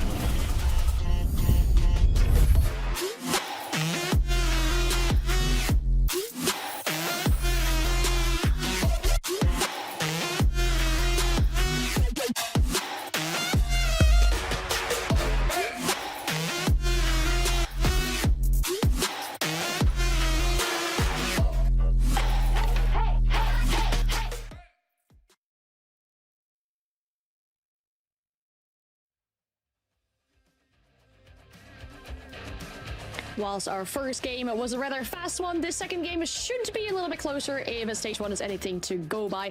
9Z and Loud on the first day of stage 1, an 8-6 victory for Loud over on Bank. When we look at these two teams individually, 9Z being 10th last stage and Loud just missing out on the playoffs in 7th, there is a lot to improve and a lot to desire for these two teams. When we talk about 9Z in particular, we have one victory for this team last stage. The 7-4 versus Low is not really something that we want to see, but when we look to the future, there is a new player over on the side of 9Z, and who, Leo, is this new player? So it's going to be Vincent, and it's to replace NASA. Now, I think that's interesting because looking at 9Z, clearly there was one gap between the lower tier teams of SAL. There were the teams that were on 10 points, and then there were the team that was on 5. They had half of the points of the team that was placed 9th. So that's how bad they were. But at the same time, we did see some improvements from them. We did see a glimpse of hope. We saw that victory over loss, but I think they were older over times as well. And they were missing something. And just like the other teams that were at the bottom end of the standings, they're going with a newer stage change. Vincent was especially interesting. Across this summer and across many different tier 2 competition, Vincent was one of the best rated players out of tier 2, especially one example here in the Liga, which was Liga Start was one of the tier 2 tournaments here this summer. He went plus 72 in KD, plus 15 in entries, had 4 clutches, and in average, with more than 10 maps, 1.18k PR. He smoked the entire BR T2, T3 scene, and he was seen as one of the most interesting pickups. Really great to see him in Tier 1. It was just a question of time. However, I did see him play against Furia only I think it was a week ago in Copa Sudamericana, and he struggled. He went 10 and 18. So that gap between Tier 2 and Tier 1 seems a little bit worrying for me. At the same time, he was playing against some of the best fraggers in Brazil, but still, very interesting prospect. And it's going to be interesting to see him play against Tier 1 teams that might be a little bit less skilled than Furia. It feels like a huge jump up, doesn't it? That gap, Leo, that he just mentioned. It feels like a phenomenal step up when you're playing, you know, Brazil Tier 2 is probably, a lot of it could compete with Tier 1s in many other regions of, dare I say, even Europe and North America. But when you get up to it and you play in FaZe and you're furious, it's a massive challenge. I think for 9Z, I think fundamentally what I want to see from them is not to beat themselves. I think there was a lot of times last stage where, yes, they were kind of, a lot of them new into this level, but they were beating themselves. They were making fundamental mistakes, you know, flank drones not being set, or just playing out situations. You know, we have the benefit of top-down views and, you know, seeing the characters in the outlines through walls, but playing situations badly. And I think if they can tighten that up, they can just play the situations as you should, play properly, have the correct utility, have the right people in the right place at the right time, they'll find more success, because there was performances last stage, even if that wasn't far away, even if the results last stage didn't put many points on the board. I mean, the first day was an okay start for them, right? I mean, it started with an overtime for them. They'll see if they can at least replicate that today, or even improve that, get one victory for the stage on the board, especially for their opponents for today. When we talk about Loud, they had a pretty good start of the stage as well, and at the end, they just missed out on those playoffs. Super unfortunate for this team, but whilst 9Z themselves have had a roster change, the same goes for Loud. They've actually made a roster change themselves as well, and they're going back to some of the former successes they've had as they pick Flastry back up towards the team. And we had some words with Flastry as well to see how he feels about moving back to Loud.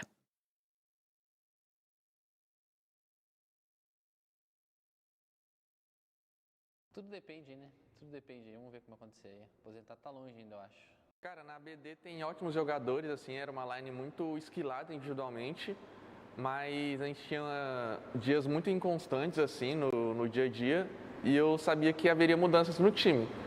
Aí a Loud também mudou e, querendo ou não, eles resolveram negociar comigo de volta, porque a gente é um core que deu certo, a gente jogou Inv e ficou top 6, e eu sei que a estrutura da Loud, assim, tanto estrutura no dia a dia, quanto como organização, é uma org, assim, com mais, como posso dizer, presença hoje em dia, e isso tudo acarretou pra eu já entrar, tá ligado? Tipo, a org tá em estrutura bizarra e é um time que literalmente é o mesmo time que já deu certo, então só juntou todos os pontos positivos para eu poder entrar.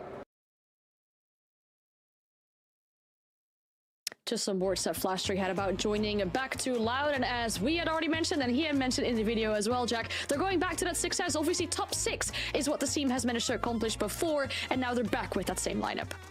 Yeah, it's kind of crazy to me.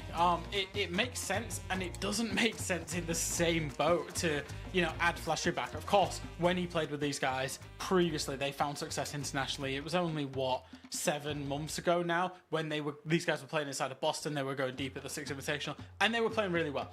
They then, you know, joined Loud. Flastry ended up leaving the team, and, you know, from the outset, it seemed like there was a little bit of discomfort there. Dare I say, a little bit of bad blood. And also, I think the reason it doesn't necessarily make sense, this roster move for me, is the player that they kicked. Daffo was, you know, he whether he was kicked, whether he left, whatever it was, he hard carried them at reload. So that, you know, in terms of the on-server performance, it feels like they are going to be losing out there. But in the same token, they found their most success as a team when Flastry was on this roster. So it's certainly a curious roster change for me. And I think to judge it, you've got to think as to why was Flastry kicked in the first place. And for me, that was kind of harsh, because it was at SI, yes, he struggled. He struggled hard, the pressure, the LAN, international event. He was clearly the worst rated player on that roster at that moment. But because they did not achieve what they wanted back then, Orgless, top 6 at SI, and you still make a roster change after that, that was super surprising for me. They wanted to break the ceiling somehow that they felt they had, and I was like, the ceiling's not there yet. You guys just did a top 6 with that roster. Maybe there is more to explore. And I think in the end, although it was working with Dafo, they wanted to go back to the comfort zone of knowing what Flash could bring. They had power, they knew how to play together, and maybe that was that one event where he was struggling, but for the rest of the time, with that roster, Flash was doing well. And with Black Dragons, he was doing well despite his team being very inconsistent. So I think we're looking at Flash having left his team, going with Black Dragons, he rebuilt his confidence, he's going back, and he's working into this very specific play style that Laos has that is very similar to VP. Very slow, really tactical, and a structure, both in the organization and in the team play, something he was looking for and that he mentioned in the interview. And that's why it makes sense, right? Like you said, when these guys played together, they had national success, and it was a harsh kicking at the time. And since joining Loud, they struggled, Reload. They obviously didn't make Esports World Cup. They haven't found that same level that they probably held themselves to now for 2 stages more or less in a row, or the length of 2 stages in a row. So I understand why they would go back to what worked. My worry is, in kind of standing still, other teams will have gone past them. So it is a roster change that's a curious one for me, because I can make arguments in my own head for it and against it. But Flash is a quality player. He was harshly kicked, and I think Loud will return to some success from the back of this change. I think that's just the beauty of a transfer period, the summer break as well, that there's going to be roster changes where we might have some question marks and we don't really know how things are going to play out just yet, but we do have an entire stage ahead of us to really see how things are going to be playing out. And in a similar sense for Loud, another top 6 finish is going to be preferred, right? Not for the world this time, but just inside of the SAL. Just falling short of playoffs last time around was really unfortunate for them, and maybe, Leo, with this roster change, that objective is back on the line now. Yeah, it was such a weird stage, because they started stage 1, they struggled hard, and we expected them to do much better because they had a really good reload, right? They managed to go in the main stage, and so really started stage 1, struggled hard. Then crazy comeback story out of nowhere. They beat NIP, W7M, and FaZe, which was, for me, I was baffled. And then they dropped the ball at the end and then missed playoffs. It was such an inconsistent roller coaster from a team that is supposed to be structured and consistent. And so maybe going back to that comfort zone should be the moment where finally we start to see that consistency. I need to see them beat the weaker team on paper and still trying to cause upsets with the biggest ones. And we're looking at the map feeds right now, and the last map is just about to roll in. Leo, we're going to Consulate. How are you feeling about that one for these 2 teams? Well, I'm excited because I've never seen 9Z play it, so that's going to be a first for me. I don't think they've shown it in Tier 1 yet, or at least maybe, not in SAL at least, for sure. Looking at Loud, though, they did play it a lot. Actually, they played it the most at SI. They played 5 times at SI. It was a really good map for them. And since they joined Loud, they haven't played it anymore. They played it twice and they were struggling. 50% win rate. Once lost against a Tier 1 team, once won against a Tier 2 team. It's been average when it used to be one of their best maps. I'm assuming both of these teams have cooked. One, on the other hand, is trying to get better at a map that they used to love. The other one is trying to prove that they can win on a map that they've never shown. It's going to be interesting. And if I'm 9Z and I'm the underdog, I like the fact that I'm showing something that Loud should not have any ideas what I will do on that map. Yeah. I like it for Loud, though. I do like it for Loud. I think if you think about how Loud play, it's slow, it's methodical, it's structured, it's playing for the plant. I think the map suits their playstyle really, really well. And if you can crack Consulate, if you get the plants down on Consulate in almost every single site, you are more or less guaranteed to win. It's so strong in the post plant for Consulate, and Loud are one of the best planted teams in the world. So I feel like the map should suit them. It should be suiting them, especially if they have played this one so many times before. We'll bring in our casters as well for this series, for this best of 1, as we have it as our second game of the day, because I would love to ask them a question about this one as well when we bring in Tara, we bring Jesse back in for the series. Jesse, you love your numbers when it comes down to maps and everything as well. Loud having played this one so many times, 9Z having not really shown it so far, that is so much information for 9Z on what to do on this map against Loud. Yeah, I think yes and no, right? It is a lot more plays historically for Loud than we've seen from 9Z. But for Loud, a lot of those players are also quite old. Back during the 6th Invitational, I believe since then, only a single play. That was at Reload, where they lost 7-5 to Secret. So not a lot of recent history, and that's still going to be something that I'm sure Loud have changed things up. They've worked on some new strategies. They've got some new ideas coming in. 9Z still... as Leo said, have never played this map, so it's a complete blank slate. I have to imagine they've been practicing it. They feel confident on it. I think starting defense is massive for them because as the underdogs, you're going to consulate, very defender side of map. That's going to give you a bit of a boost and maybe give you that early advantage that you can then just try to close out in the second half. So we'll see how it goes. I'm not so worried about the VODs that have been shown in the past from Loud, and I do think their experience gives them the edge, but it's a wild card as far as 9Z are concerned. Could definitely be the case. And then obviously we talked about this, you mentioned it before as well, Parker. This is the exact same schedule as we had on the first stage. It was an overtime back then. Do you think with the roster changes that we're seeing from these teams that we could expect another overtime here potentially? I mean, I think Loud started a little bit slow. I think that they found their footing towards the end, and I think this is a team that has kind of defied expectations from the very beginning. I mean, raise your hand here if you honestly thought that Raza Company Academy run that they went on, where I think Jesse and I casted every single one of their games in Boston, so we were very intimately familiar with this team. And there were just things that they were pulling off that I didn't expect out of a team like that. You know, now things are a bit more similar. I suspect that Loud will reach a higher peak than 7th place, which is where they finished in the previous stage. But, you know, adding Vicente to the roster of 9Z, which is, I guess we could argue over the Z versus the Z, depending on, you know, none of us here are Americans, thank goodness. Sorry. So I guess we should be saying 9Z. We can say 9Z works for me. Yeah. 9Z it is. I went with 9Z because it was easiest, but again, this is an American free broadcast. I think obviously they will have some growing pains, just as we saw out of ENX in the previous matchup. I don't really have high expectations for 9Z. I think that Loud should show more improvement than 9Z did. Jesse, I've got a question for you because I know that you like the stats. I quite subjectively said that the post plants on Consulate should suit Loud and should suit their playstyle. Do you have the numbers for what the post plants on Consulate look like in terms of win rate? Well, Fresh, as a matter of fact, I don't. I have no idea. I will say, I said it with confidence, and I was just like, Jesse might call me out on this on the broadcast because I don't have the numbers to back it up. But I feel like those post plants are strong on this map. You know, the garage, you get the bomb down there. Nobody's retaking garage. If you plant CEO window, nobody's retaking that. Like, it makes sense, but I was like, oh, Jesse could call me out on a stats basis here. I will say, though, you did say that they were one of the best planting teams in the world. That is definitely true. Loud had the highest plant percentage in stage 1 at 42%. And 9Z actually gave up the most plants on defense. They allowed a plant in 33% of their defensive rounds. So it definitely feels like we're in for a very plant-focused game, and we could see a lot of defuse kits hit the ground in the first half.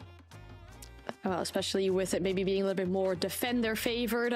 Some plans will really help try and spin the situation around for the attackers here in this case, but the game should almost be ready. I mean, Parker, I already asked you a little bit about some of your predictions, but I'd like to hear from the rest as well. Maybe starting with the desk, we'll go from left to right. What are our predictions for this game? I think there's going to be 7 plants in the entire I was game. asking That's more so my round, prediction. not necessarily plants, but sure. That's a cooler take. I will say Okay, this. how many plants though? And Loud will win, sure. Okay. I wouldn't be, you know what? I wouldn't be so surprised if somehow 9Z came out of this and caused an upset. They're starting in defense, if I'm not mistaken. They can surprise people. Come on. Let's buy in the dream. Let's trust a little bit of my Argentinian guys. They're focusing on players that are coming from their home region, their home country. We need to give them some praise. I want them to see cause an upset, and that's my take. I thought you really looked like you wanted to say something about it, Parker. No, I mean, our job here is to maintain integrity while selling a competitive match as much as humanly possible. And I think Leo so just cavalierly lies to the great people watching this show. I think it's despicable, frankly. Okay, well, I understand that, of course, the game is almost ready. We should be getting into this one, and for this being an American free broadcast, we'll go and have a look at what Loud and 9Z can do. Yeah, thank you very, very much. I say that with all due respect and all love to Leo and the rest of the desk, but I mean, you have to be charitable to the teams that are playing, and you have to sell a competitive match. I think at face value, this can be a very competitive match, and I think based on the results of stage 1, it is well within the realm of possibility that this goes the distance. But I think Loud has improved leaps and bounds over 9Z over what the improvement that we've seen from 9Z. And I suspect that Loud will be the better team. A fun little quirk, by the way, about the maps that we've seen so far today, Jesse, starting off on Lair for FaZe versus ENX and now moving to Consulate. These are 2 of the 3 maps that got updated in the most recent operation called High Stakes here in CJAX. So destructible ingredients, as Ubisoft calls them, environmental destruction, as you know, the rest of us call it, are now being added to these maps, and we will see some different textures as well on these maps. I hope Basetto is able to rejoin. You tend to play these games on LAN, so I assume that they will be able to get him back in. As you can see, the timer is paused. Jesse, what are your expectations here? I mean, I think as the desk was kind of saying, this should be a match that favors Loud, but it really is up in the air because we've got so many changing variables. 9Z making a roster move, Loud making a roster move, and maybe Loud's a bit more familiar than most teams after they make a change. But even still, after some time away from the team, it's tough to know how Flashery is going to work back into this squad. I will say we've had a really interesting operator ban phase just go down in front of us. We started with a Monty ban, whatever, bog standard, nobody cares on Consulate. Then we got a mute ban. Now that's not particularly surprising. I actually had a chat with Twister after EWC, and we talked about some of the operator bans on Consulate, and mute is one of the more popular ones on this map, specifically because it's such a good map for Demos, and it's such a good map for Grim. I don't know if 9Z would have banned the Grim had they not seen that mute ban first. It feels like a reaction. Trying to survive in that top floor with Grim bees coming all around through every window, and you don't have mute jammers to save yourself to stand on top of, can be a nightmare. So I think 9Z saw that and they decided, you know what, we need to get the Grim off the board immediately. And then it's a Vigil being removed from Loud to cap off the ban phase. I don't know what's going on with the Vigil ban. I don't believe we've seen a Vigil ban even once on Consulate through the South America League so far. It's not something I've personally seen at the very least. So going to be interesting to see what kind of the thought process is behind a ban like that. Generally, when it comes to defender bans on Consulate, Azami is the most common choice by far. Really strong operator to lock down some of those windows, some of those angles. Clash can be really popular too. We saw a lot of Clash bans at EWC on this map. Azami, the most popular operator domestically in South America through stage 1. Both of those operators allowed through the ban phase. So I'll be very interested to see if 9Z want to use either of those ops, if we do see some Azami coming out, or if we do see some of that Clash coming through as well. Clash has not been an operator that we've seen a ton from these guys, at least back in stage 1, looking at some of their previous operators played. It wasn't a huge one. I know Will played it 3 times. So there's a little bit of Clash play there, but we certainly set ourselves up for a very fun and interesting first half. Attackers need to locate and defuse bombs. If we're just looking at the top 15 most banned defenders in the SA League last stage, Vigil doesn't even register. And in 15th place, it's actually a 3-way tie. It's Legion, Aruni, and Frost, all of whom were banned a single time, at least as far as my numbers go. So given that, a Vigil ban is very outside the ordinary. Newest operator added to Rainbow Six Siege, Denari, is on your screen right now. The Swiss operator who's got some trip mines that get thrown out, 7 in total that create an interlocking laser grid if thrown in sight of one another, makes his debut down here in South America. Showed up on Playday number 1 of the NA League. Showed up, I believe he was in Australia too, if memory serves me correctly. You can fact check me on that one, Jesse. So... an operator that the general consensus seems to be has a niche and has a role, but isn't particularly strong enough and is still too early to have much of an impact. So we'll see exactly what happens. Is that that'll be Vicente rocking that operator and running the Scorpion in hand. Should be fun to see what he can do with it. Already a spawn boost from Will as well. Looking for Flashery, who's just beneath him, but the information is really strong. Tuku down below in the pulse scanner will know that he's out on the rappel. It didn't result in a nitro kill from Will, unfortunately. That's going to be half of their explosive util gone within the first 60 seconds of this round. Kind of interesting to see a team start on the piano bomb site. Generally, top floor is where you want to start on this map, but I don't mind switching things up, keeping yourself unpredictable. Flashery's admin now will be the first one in the building, and they deal a lot of damage to Will as he just escapes down that, I believe it could have been the hatch or maybe Visa stairs as he makes his way off the top floor to get back to his teammates a little bit lucky to be alive after some early engagements. Yeah, Will being the only one to take any real damage here. On Valkyrie on an operator with persistent gadgetry is not the end of the world. I mean, if you're going to lose somebody early, losing your smoke, your pulse, maybe even the lesion would be a much more damning blow, as those are active gadgets. Those are gadgets that need to be used when you are still alive. Duco in particular running on that pulse, an operator that has seen a slightly higher pick rate than before because of this new machine pistol as a secondary gadget. It allows Pulse a bit more freedom to play. Now action over in Projector Room, the B-bomb site, or rather just above the B-bomb site, as candelas go off, gas canisters are tossed out, and the Ying of Besetto looked ready to strike, but is held back, at least for the time being. Logic bombs going off, SDK is down, so is Live, and a great start here from 9Z. They'll lose Perez on the side of Loud after taking Vicente down. But it's a 4v2. Flastry and Besetto are the last two standing. Neither with a kill just yet. They've got some work to be done. Excellent hold from 9Z at the moment. Top floor control for Loud, Jesse, but now they have to translate it to the bomb site where 9Z is waiting very eagerly in the final 30 seconds for these last two players on the side of Loud. And don't forget about Tuku down in the basement on that Pulse. If they don't plant on the hard floor, he's going to have a great nitro to just insta-win this round. And even if they do, we'll be feeding all of that information to his teammates.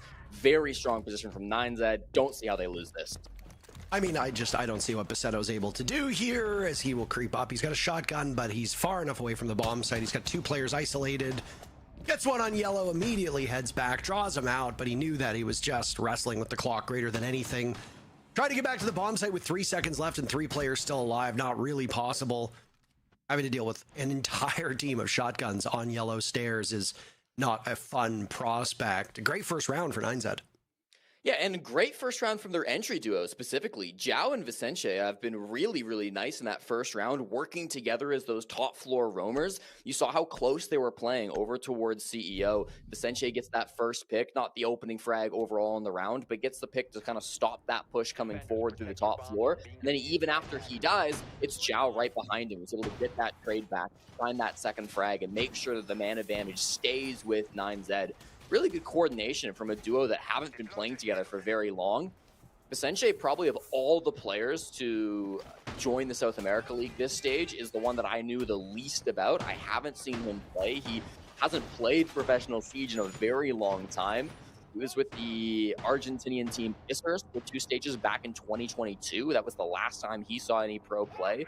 So it's been a while since we've seen him on the big stage, and you know, it's nice to see him starting off with a strong round. Only 1-1, maybe not the flashiest game, but I thought really solid and consistent performance. Not every new player needs to light the world on fire, especially if you're bringing somebody in to play on less fragging roles. I mean, Mitrix made his debut on ENX the previous game. Did not have the best results, but I don't think anybody on that team really did, so we'll have to wait until tomorrow's matches to know whether or not it was just a blip or maybe there are greater team issues, etc. ENX will be in action in the very first match tomorrow, as they were today. They played FaZe Clan, who back in stage 1 finished second. ENX played W7M in tomorrow's match, who finished first. These are, of course, in the group stages. FaZe Clan ultimately finished second in the league overall, as W7M had a bit of a disappointing run through the playoffs. But I mean, going up against the top 2 teams through group stages for days 1 and 2, yet again, that's a rough entry point for ENX. These 2 teams will be in action tomorrow as well. 9Z in the middle of the day going up against Los, and then Loud will play up against Black Dragons. That will be the real test to me. That BD Loud match tomorrow will be one to keep your eyes on. There'll be 2 teams that have a bit of an unpredictability factor to them. They finish the standings tied in the same spot with 13 points apiece. Though Black Dragons ultimately got that playoff spot over Loud. A swing in and some damage is taken by that trip mine as Flastry gets control of admin and then shoots that trip mine that also slows you down. Loud has control of admin and now needs to push over towards the bomb site, which last time most of the action was in that part of the map by Projector and by Office. Well, that's where the bomb site actually is this time, so the job might be a little bit harder for Loud. It's been really slow to get it to admin. I mean, that combo with Denari and Castle is just so difficult for them to clear through. They have the space now, but 60 seconds on the clock, and they haven't even touched the bomb site. This drone getting in now is the first little bit of information that they've had. It's going to be a Warden in sight, 3 Toxic Bades being held by Zhao. Still got a lot of utility to play with if you're 9Z, so this should be a stronghold, and they get the opening pick too. Zhao's been playing very, very well. Tuco, who was on the pulse before, is playing those same FBI operators, and Loud is just falling by the wayside. STK with 2 desperate attempts over by Desk. But Tuco picks up a 2-piece to seal the deal on that round. The first kill came out about 7 seconds before the last kill was made. So a very quick response to Loud taking up map control on the side of admin. It was a bit longer to get into the building than I'm sure Loud wanted, but 9Z were prepared for it. Loud did not do due diligence to drone things out, and 9Z took advantage of it. Excellent start to the former core of Argentinian players. Now, as we mentioned earlier, now running with 3 Brazilians on the team to 2 Argentinians, so at least there are some non-Brazilian players for this. They really give a true South American league feel. Still, the change looks mighty good, and a lot of our speculation at this present point in time looks kind of silly. We all seem to be in agreement that, well, with the exception of Leo, that Loud would be the better team. That has not proven to be the case through 2 rounds. It is consulate defense, so I don't want to get too ahead of myself, but I like what I've seen from 9Z. I mean, they're not winning this off of fluke rounds or anything. They're playing solid consulate defense, and they're doing a great job both in the early round to get themselves the advantage and in the late round to capitalize on that advantage. Nice to see Tuku starting off 5-0 as well. A player who did not find very much success in Stage 1, ended up with a .87 KDR, -10 overall. I know he wants to turn that around as one of those 2 Argentinian representatives, so nice to see him being able to have a bit more of that impact and be kind of a flex player for this team, can do a lot of different roles. We'll see that for him continuing with his 3rd different operator, the Valkyrie, being brought out for round number 3. To your point about Consulate defense, Consulate was the 3rd, technically, least played map through the group stages of Stage 1. Played only 53 rounds. 66% of those rounds were won by the defenders. That makes it the 2nd most defender-sided map in the SA League map pool. The only map that was more defender-sided was Skyscraper, and it was only played for a total of 30 rounds, 3 times. Doesn't really give you enough of a window into how a map actually functions. For perspective, Consulate was almost double Skyscraper's play rate. So expect the defenders to do well, as 9Z are doing. Good utility to clear Zhao out of that top floor. He's forced to run all the way back with a sliver of HP. You're making the angle on the spiral door, but you know he's already gone. It's a little too late. Vicenche is still somewhat on the top floor, and actually he's making a push out of Visa. I thought he was just going to rotate down the stairs, but decided that he might want to go for a play. That's Tuku as well alongside him. So 2 different players that have now started to retake this mid floor. Zhao as well has rotated back up. So 9Z decided they're not happy with how that first round went, or how the start of the round went. Reaggressing into the top floor. They do provide a little bit of pause to Loud, but they don't get much done in terms of damage. They don't really frag anybody out. They deal 0 HP back. So now there's about 75 seconds. Loud will start to work on some of these hatches. We'll start to turn their attention back towards the basement where the site is. We've got a lot of stock breaks, both Perez and Live bringing operators that can do heavy damage to the floorboards down below. SDK and Flashery there for information, and Basetto will be holding F inside the bomb site under those smokes. A classic garage push. Looks like what we're in store for. Lots of soft destruction on this main floor for Loud to put as much discomfort on the side of 9Z's defenders as possible, move them out of those familiar spots. And I mean, if you're playing Ram or Buck, you likely know exactly what these 2 floors look like so that you can do the most damage and also get to the most common spots where defenders will sit with pretty good security and safety. It's a bit of sloppiness by Nitro. I mean, you have to know if you're a defender where those hatches are and where the openings are. At this point, most of your coverage is completely gone, so 9Z are just in a terrible spot because Loud has been allowed to exist up there for so long. Yet Zhao continues his great play. Vicente goes down at the hands of STK. Time running out as Loud sweeps through the bomb site. They'll prolong the timer, but they lose most of their team to Tuku, who's shut down by STK. Will gets on the board, a name that we have not said at all through 2 rounds. He and Basetto will find themselves in a 1v1 showdown. Basetto's managed to get out of the bomb site, out of the garage, And in a very tough spot, will need to attempt to counter disable or engage in a 50-50 gunfight. No defender likes to be in this spot. Basetto will hear attempt. Will hops off. It's just a game of chicken at this point. Will engage yet again, but I mean, I don't know what you're going to do. Basetto has X-ray vision when you've been outside for that long, not to mention the shadows will help him quite a great deal. A terrible spot for Will to be in, but he almost gets it done. Maybe too close for comfort for Loud, but they still win the round and prevent 9Z from doing a perfect defender bomb site rotation. Solid clutch from Basetto. You know, he's not a guy to frag very often. He had the worst KDR of any player back in stage 1, but he's the hard support. He's the guy playing shields, the guy playing hard breach. We don't expect him to have to frag out. What we expect him to do is plant the diffuser, open the wall, and win in the clutch when that's required. And that's exactly what he did. Now, he almost didn't do one of those things. Nitro had the opportunity to completely auto-win that round for 9Z because there was 25 seconds to go. The wall was not open. They had barely cleared out the Electroclaw, and he was sitting in sight with 2 tuber out canisters still in his pocket that could have been used to close that doorway. He ended up scrambling as he wasn't in the right position, opening death on the hatch play, which completely changed what that round could have been. If he had been in position to keep that wall closed for the last 20 seconds of the round, it would have been an entirely different situation that 9Z probably would have walked away with the victors.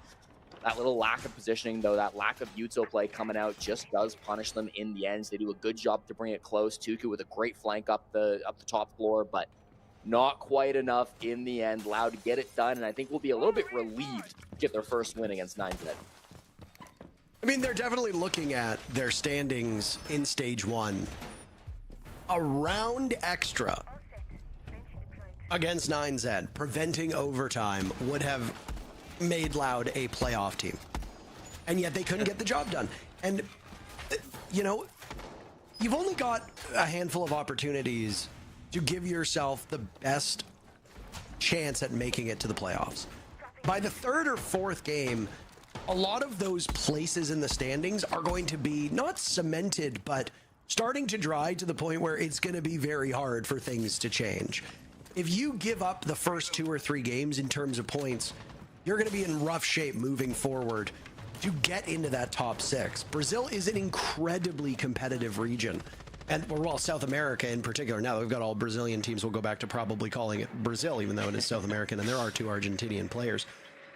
If you look at the stats, NIP finished in 3rd place with 16 points. ENX finished in 9th place with 10 points. 2 wins separated ENX from 9th and 3rd place. That's how close it is. And you have 1 or 2 rounds go a certain way, and the entire roster of teams that made the playoffs can completely change. There were no teams that ran away with the region. W7M were obviously the best, but even they were only a win ahead of FaZe Clan in 2nd place. So if you're a team like Loud, yeah, that 1 round makes a huge difference, Jesse, because you have to keep pace with this 9Z team. If you let them run away with this first half, it might be too much of a hill for you to climb. And if Loud drops this game against the team that finished in dead last in stage 1, that doesn't necessarily bode well for Loud for the remainder of the stage making it into the playoffs. A lot of damage onto Tuku. They've already dropped 1. They cannot afford to drop a second. Thankfully, it's Zhao who strikes back onto STK. A long time coming trade to be able to clear out that first frag, but a swing from Tuku, not necessarily one that he had to go for, but chooses to try it, ends up falling to Flash Tree. So the man advantage remains in favor of Loud. They have a lot of time left. They don't have up above, and look at this angle from Zhao. They know he's there, so they'll deal some damage. That forces him off, and then there's late rotations from 9Z will give them the opportunity to close this out. Watch out for the C4 in Nitro's pockets too. Oh my, great shot from Perez to give 9Z a disadvantage in numbers. Despite Zhao's role, he's been finding himself in early altercations, probably far too often for comfort. Still 2 gas canisters in pocket with 25 seconds left, but he will gamble those on some vertical play. As right now, Loud outnumbers 9Z by 1. Will and Zhao both above as diffusers getting planted by Basetto, and there's no way for 9Z to deal with this other than to drop, and they will do so right to their death. What little remains of Zhao is finished up. Will now have 35 seconds again in a clutch or kick scenario as he found himself in the previous round, and he'll go 0 for 2 in that position. Admittedly, not entirely his fault. He was not set up for success by his teammates, and Loud will tie the game. Good to be able to get that plant down in the 3v2. Always scary when you don't have top floor control on Consulate. They did have the Firebolt still in the pocket of Flashtree, which is often used to try to secure that plant without the top floor control, but they didn't opt to use it. They just let Basetto plant under smokes. Again, we talked about it quite a lot in the prep phase, but Loud love to use these objective focus strategies, right? They are the best planting team in the South America League. They're going against a team who have allowed quite a few plants, at least back in stage 1. So expecting to see a lot of those diffused hits hit the ground. Basetto does it once again. Then it just comes with that consistent man advantage. That's the first round that looks a little sloppy from 9Z, where they are maybe going for some swings they don't have to. They're losing that opening pick, of course, up above spiral stairs to STK. And so things get a little bit away from them. If Loud have started to find their feet, that certainly could start to turn the tables on 9Z. I want to see their entry players, Yao and Vicente, really start to step it up and have big moments. Yao's been great. He's been really aggressive, really strong on these early rounds. Vicente hasn't found a kill since round 1. We need the rookie to be strong for 9Z.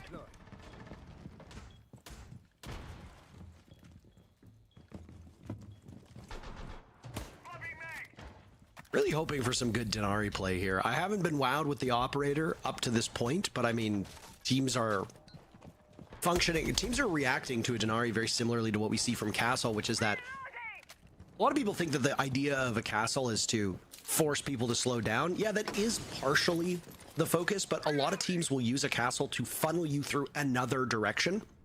Instead of wrestling with the Castle barricades or using utility explosives in particular to open up those castle barricades, they just want you to go another direction, maybe one that is easier for you, that is more well guarded by the defenders. It really does depend on the way that teams go about it. Bringing both a castle and an Inari is very intriguing here because you, at that point, don't have the same wealth of options, and it means that you're likely going to get slowed down or get starved of utility to handle these gadgets, whether it be the tripwires on the side of Denari or the castle barricades on the side of Castle.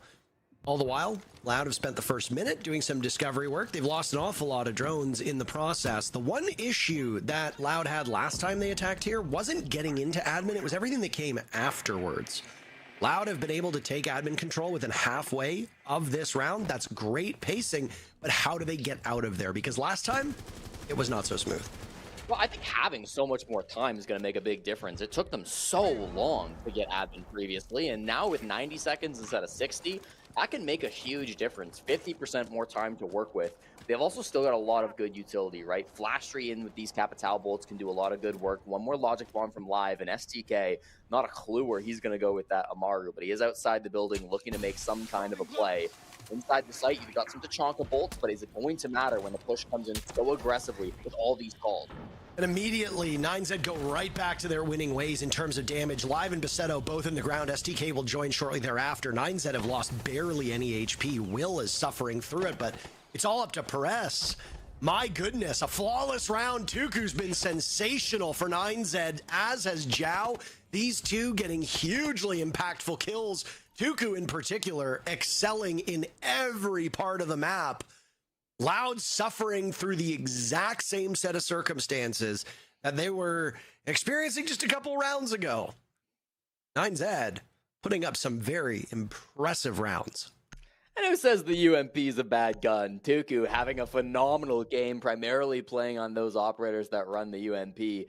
Perfectly played again with the defense. Everything was set up over towards top spiral. They were ready for the pinch to come in through bathroom. Very aware of what Loud were trying to do with that. Despite the extra time, they still kind of rushed it. As soon as those logic bombs came out, they didn't use that clock to try to work any picks, and that's certainly easier said than done on a map like Consulate, especially on the top floor. But still, 9Z feeling strong with that defense. I was a little worried coming into this because if we're working off stage 1 stats, Loud were the best attacking team in stage 1 with a 56% win rate, and 9Z were the worst defending team in stage 1 with only a 38% defensive win rate. So you combine those stats together, you expect an extremely lopsided half, even on a map like Consulate. They've managed to get a 3-2 scoreline through the first 5. A 4-2, I think, is looking likely as they go back to piano as well. So 9Z, I think, in a strong spot to this game. I think it's really showing just how much these roster changes have changed things up for both of these teams. Looks like a completely new look, especially for 9Z, compared to what we saw through all of Stage 1. We will end this first half with the same position that Tuco was in at the start of the first half, which was a pulse downstairs to enable this roam play by Vicente. He's got a read on that cardiac sensor that there's one player over by Visa. Nitro will actually capitalize on Flastry by the main door and immediately retreat live without a single kill. Flastry with just 2. Perez and STK combined for 10 kills, but a lot of those have either been in rounds 1 or have been exit kills before a loss of a round. So the numbers aren't, unfortunately, as impressive as Loud would hope. They have really struggled to find these targets on the side of 9Z. And 9Z just seem to be all over the map, swarming Loud time and time again. After that previous round, which was won flawlessly by 9Z, you have to imagine Loud are playing a little bit scared. It sure certainly looks that way. Seto would really like to have a drone to be able to go through that breach, but not the situation he's in. Has to just hold. His teammates aren't really with him. We've got a couple players up above. SPK is here with him on the Dokkaebi, but they don't really have a good push being set up to clear these players out of CEO. They were the real problem guys in round number 1 when they last ran this setup. Xiao and Vicente, can they do it again now on round 6? There goes a flash out. Live will break his goose egg. STK taken down by Tuku, who now gets double digits. And the Pulse can get back to this top floor to deal with the attackers roaming in this position. Gao's position now given away as he fires over towards Projector. Loud don't really know where to go. They have no idea where these remaining players are. They could go back onto drones. They have plenty of time. I don't know if they have the wherewithal to do it, though. Will shut down by Live as now it looks like Loud is doubled up, and Live punishing Vicente on those admin stairs. The advantage that was on the side of 9Z is now completely gone. Loud playing together, playing confidently side by side, nets them 2 very swift kills and a numbers advantage. The tough part now, where are the last 2? You want to get back to the bomb site? All right, we'll do that. Dooku shutting down Live. He's got some bullet tracers in front. Outdueling Perez and now into a 1v1 with 20 seconds left. The goal just might be to hide Jesse. A dozen kills for Tuku, but a single bullet from either of the guns on the side of Baseto will be enough to kill him. Diffuser going down, and he's got a read on it. Tuku using the holes in the floor set up earlier to get his 3rd kill of the round, 13 in total. What an impressive first half from 9Z. Admittedly, doing what needs to be done as defenders on Consulate, but that is a statement first half. And with a side swap coming in, Loud have their work cut out for them. Oh my god, it's a beautiful clutch to cap off a beautiful half from Tuku. Again, a guy that really struggled back in the first stage will be the only person in double digits and saving that half in the final round using the brand new Reaper on Pulse to be able to complete that 1v3 clutch. His positioning was perfect, Parker. His play with that Reaper was absolutely fantastic. Then his game sense in the ends to play out the clock. Knew Baseto had to go for the plant. So well done by Tuku. Gets his name from the Argentinian state of Tucumán, which is where the Argentinian Declaration of Independence was signed back in 1816. And I think making his countrymen proud with a game like this, good God, 4-2 on the half slot. They should be feeling really happy. You ever watch Breaking Bad, Jesse? I have. Great show. Every time I see his name, I want to say Tuco from Breaking Bad. And let me be honest with you. Tuco was an intriguing character, not a particularly nice guy, but formidable enough where Tuku seems to be channeling his inner Tuco with 13 kills. Oh, he's certainly looking as scary in this game, man. He has been absolutely lights out, and I feel like we've been waiting to see this out of a country not Brazil in South America for so long. You know, it's been years where some of these other teams in Argentina or Chile or wherever they might be from in South America, they've got the best scrim partners in the world. They can play against the Brazilians. They've just never really shown up at an international level. They've always been a significant step below Brazil, a significant step below even the rest of the world, often being compared to or even thought to be less than some of the weaker APAC regions. This version of 9Z, even if it does have 3 Brazilians on it, it's early days. I don't want to get ahead of myself still, but like I'm really liking what I see from these guys.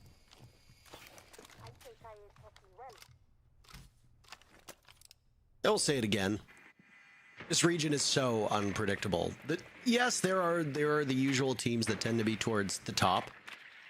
There's been a couple changes there. Obviously, we expect FaZe Clan and Furia to be 2 of those dominant teams. W7M has been looking pretty good as of late as well. They've had some struggles, mind you. No team is perfect. NIP out of nowhere have looked like a much better team as well. Team Liquid looked like a fine team, though they've had some very pronounced struggles that have now resulted in them blowing up the roster yet again. We'll see what the new additions to Team Liquid do to them when they go up against W7M in our final matchup of the day. The one team that we really haven't had a lot of time to talk about is Los, and they're actually going to be playing Furia in our very next match. But for these teams that inhabited the bottom slots in Stage 1, ENX, who just played against FaZe Clan, and now 9Z, there are very different storylines for those bottom two teams, Jesse, at least based on what we're seeing so far. I have been very impressed with some of 9Z's rounds up to this point. Well, it's time for them to show what they can do on the offense. SDK in a really awkward position. He knows that there's a Deimos down below him, but the track isn't coming through. He's not been targeted just yet. He can stay alive, and even if he does, he's got 2 Kibas in his pocket. He could put one on the floor to stay alive. Still pressure coming in from Yellow Stairs. It's Vicente who's playing on that glass. Here comes the track right onto a zombie. It's going to force SDK to get a move on, and starts to take that damage from below, forced to get out of CEO. Now a plant starts to be a little bit more realistic. You still got to dodge the Nitro Cell in the hand of Perez, but if you can do that, this plant is starting to look good for 9Z.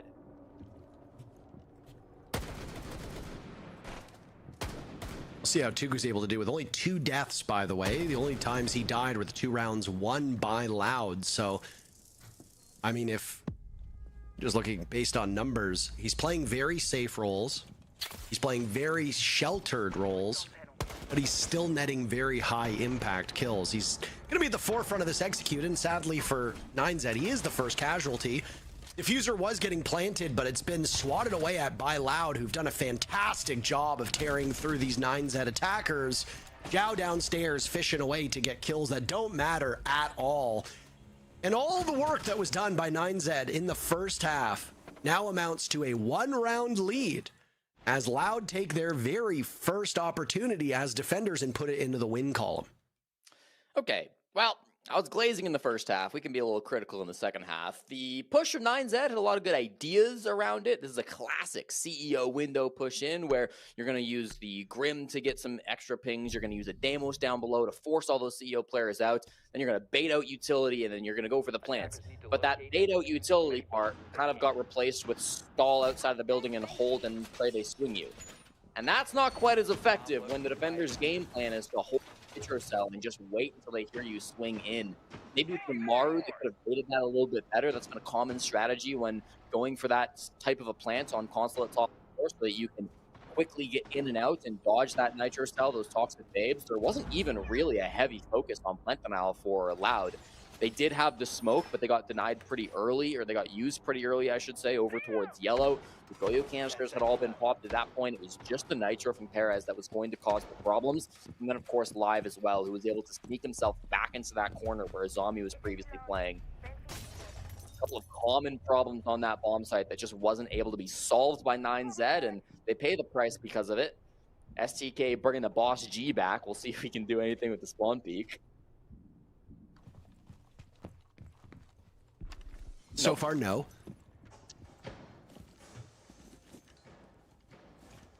I see the Vigil and I see the Boss G, and I want the spawn peak every time. Every time. I don't care if it hurts your team. I don't care if it causes you to die. I just want the entertainment. I want to be entertained. Who was it in NAL earlier this week that had some crazy boss G play? There was somebody. I'm blanking on who it was. It was the SSG match that we were talking about because SSG likes to do it all the time, and they were having it done to them. I can't remember exactly what team it is, but Someone on standby. It was definitely standby. yeah.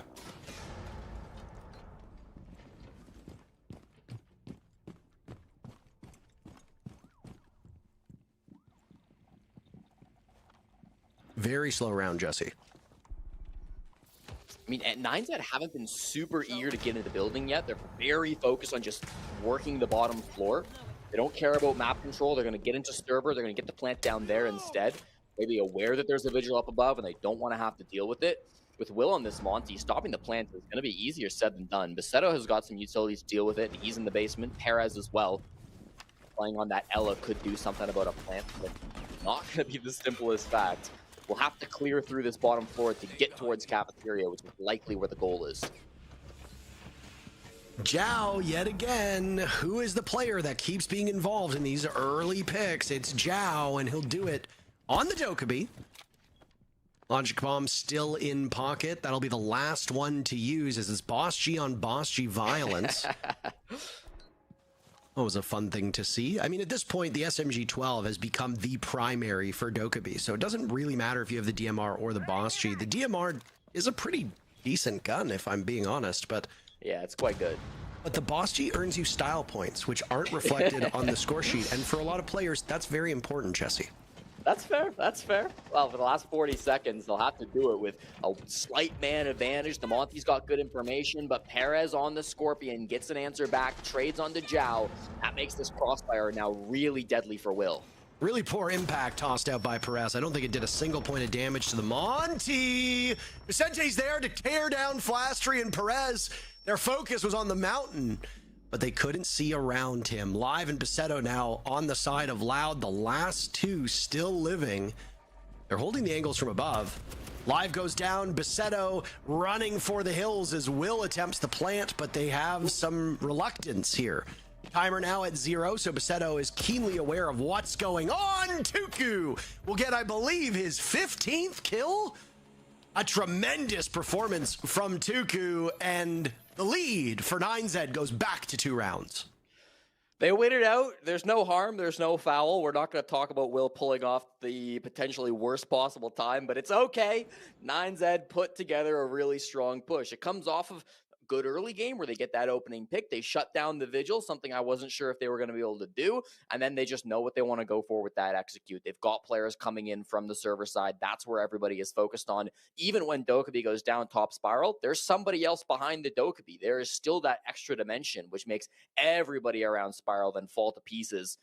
The vert angle that was staring at yellow could have been dangerous, but again, with a Monty coming through from the backside of the map, it's not really that big of a deal if you're holding the yellow door from up above, and he died anyways. So nice little push from 9Z. Much better than the first one. I think on both rounds 7 and 8, they had good ideas for their execute, but they put it together a lot better that second time around. And part of that just has to do with the bomb site, right? Console top floor is by no means easy to put together an attack for, but it prompts attack timeout from Loud. They will have a moment to talk with each other to get back into this game. They really need to be able to lock this down quickly. They had more wins in stage 1 than a couple of the teams that made playoffs. They had more wins than Black Dragons. They had more wins than Liquid. But because many of their wins came in overtime, and because none of their losses came in overtime, they had fewer points. So for Loud, yeah, if you push this to OT and get the win, that's great. But you would really rather get this regulation win, take it down 7-5, so that you don't get in that same trouble that you were in stage 1, where the points just aren't lining up for you.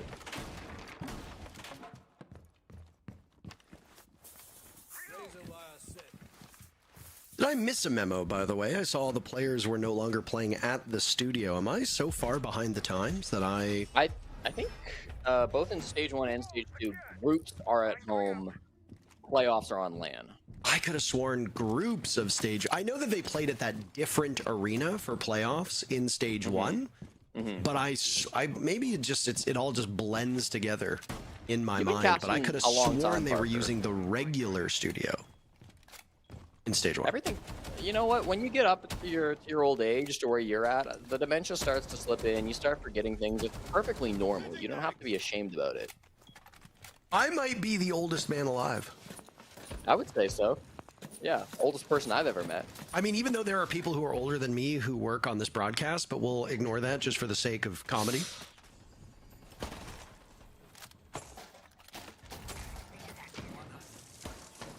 So potential. We are getting word, by the way, from production that they will be playing on LAN in playoffs, but they've switched venues again. So it'll be interesting to see. Oh my goodness!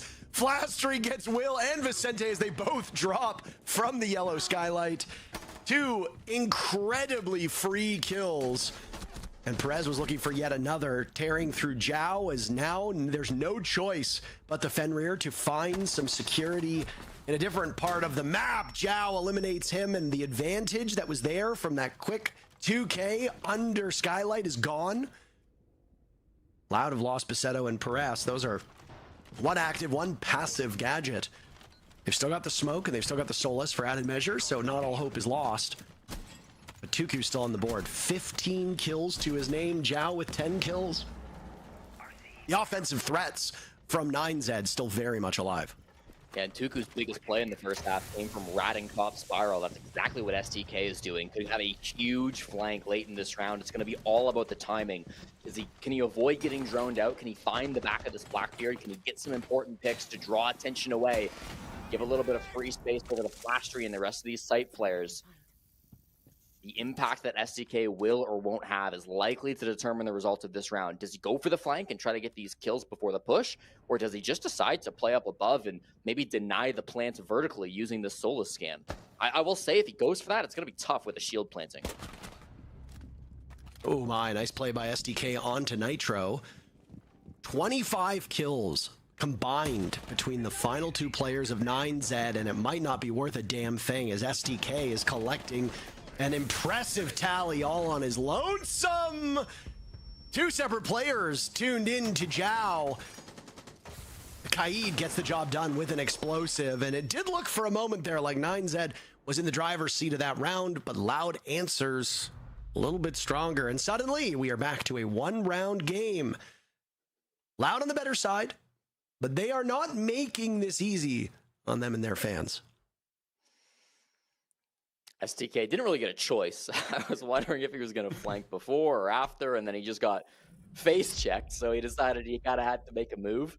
Really well played, though. Very aware of where those last couple players would be on the side of 9Z. Crosshair placement was fantastic from STK, and of course, you got to go back to Flashtree on those yellow stairs with the pump shotgun. Coming back into this team, you got to imagine he wanted to make a bit of a statement. We kind of heard some of his opinions in the pregame interview, right, where he talked a little bit about this Loud organization and about him rejoining this team. And if he had come out and Loud lose their first game and he doesn't really put up great numbers, there might be some people looking at him to once again question his spot on this lineup. But I think that was a really important round for him to step up, get some confidence. Now going to be 5 and 6. Not that he's played bad, I think, throughout this game.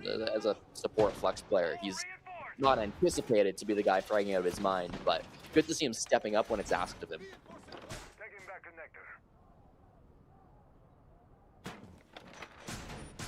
It's been a rough day for the debuts of, well, I mean, now it's Vicente, but we saw it on Mitrix as well in map number 1.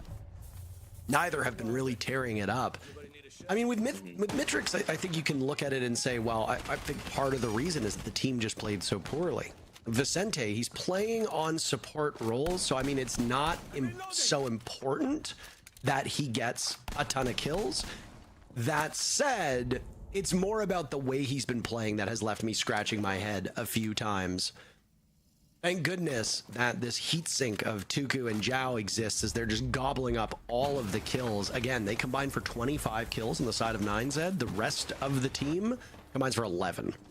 So Tuku has more than everybody not named Zhao on the team has kills. Denari being brought out by Loud. Basetto takes down Tuku. That is unideal. You've lost the Nook. The element of surprise is gone. You've got trap operators, you've got a Pulse on the board. Pulse has been a staple here on Consulate since this game began. And 9Z finds themselves in really bad shape with 2 minutes still left to go. We talked a lot about Loud focusing the plants and playing a lot of those shields, playing a slow style of attack, but 9Z have wanted to do the same, with Will bringing a lot of these shield operators to Consulate. His goal would be to get a plant down once again, but there are a lot of tools available to Loud. Every single player, with the exception of STK, has something in their pocket to stop Will from planting, and he's already half HP. Sometimes you can get lucky with the shield on your back stopping a lot of the damage from those explosives. We saw that in the NAL last night. But, I mean, with that many explosives and already half health, you got to imagine it'll be tough to get the plant down if they know that it's happening, if they're aware of where it'll come. If they can get that massive man advantage, it might not even come to that. Para aware of Nitro's position, so lucky to be alive off that one, but I think you're still kind of hunting for something on 9Z. You know the plant is not really going to go your way. You've been knocked so far off stride if you're 9Z, right? You've lost your Nook, which is an excellent operator for finding an opening and then causing panic where the rest of the team can compete with this. But hold on a second here. Zhao getting an uncontested kill, following up immediately after to get it down, but Loud snaps their fingers and retakes the site after allowing 9Z to gobble up some map control. Nice shot from Will as the rifle shield goes right back up, and now they'll attempt to plant, but what? Oh my, happens with Loud. Will gets off of it right in the nick of time as the two remaining players from Loud start to circle the wagons down the main stairs. STK will come. Sente will look for the lockout. Will one of these defenders be able to make it through? Yes, Flastry does. Poor coverage by Vicente, and Flastry makes his presence known. Welcome back. An easy counter disable, and Loud will tie the game off of Flastry's play. Huge clutch coming up big time. They had the advantage for most of that round, got scary in the mid round. It looked like we were going to see Zhao crack that round wide open. He did get traded out, and the 2v2, man, it just really wasn't quite there.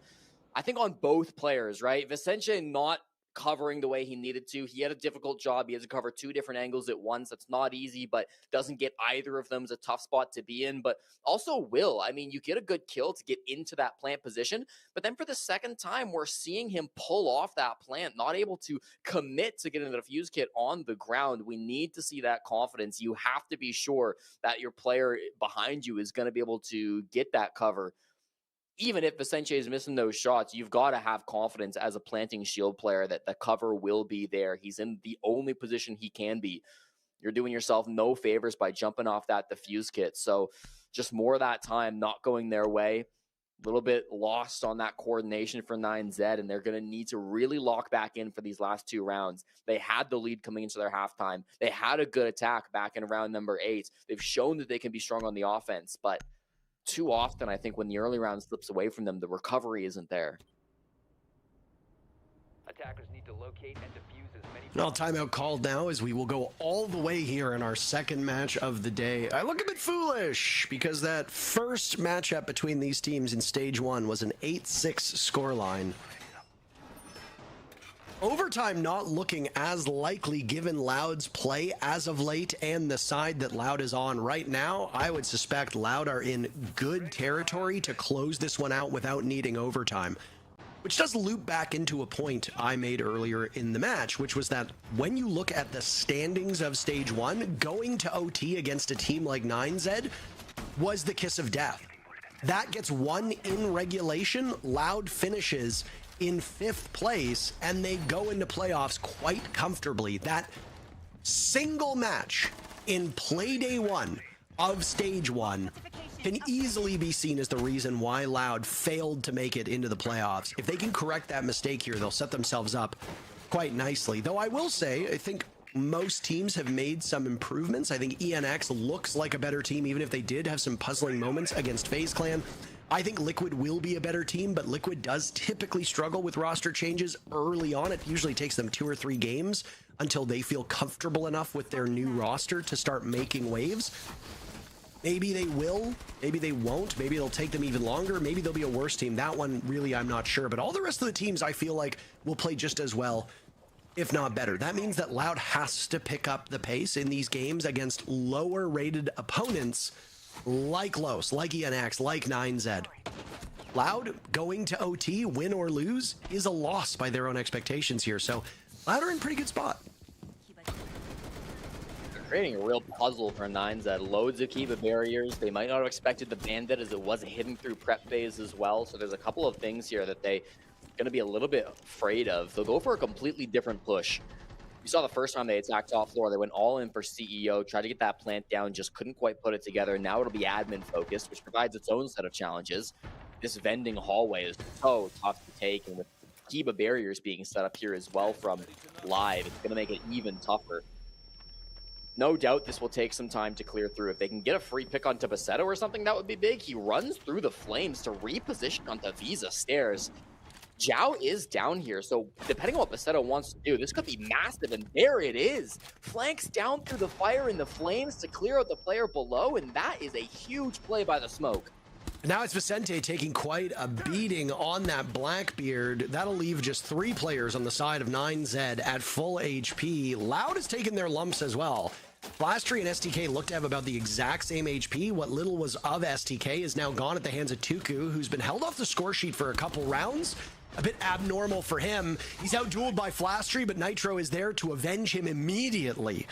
A 3v3 with 40 seconds as Chaos is broken out on this top floor. They are inches away from the bomb site on the side of 9Z, but those inches can look like a mile at this point in time. Fire will continue to linger in front of these attackers. The Goyo canisters, even though Goyo is gone, still persist. Basetto's used all of his toxic canisters. Not a lot of utility other than a nitro cell on the side of Loud to stop this push, but the clock will be their best friend. 10 seconds left. 9Z will barrel through the same doorway, and there's that nitro lined up. Out goes an EMP that might have stopped it. Nitro engaging with Perez. Now he and Basetto will take the fight, and Loud sweeps through the remaining players of 9Z to take the lead. My God, what a round. Utility play out the wazoo consistently on both sides. That EMP could have been game-saving. They used 2 EMPs to stop the Nitro Cell, timed it perfectly to be able to deny that C4 from going off.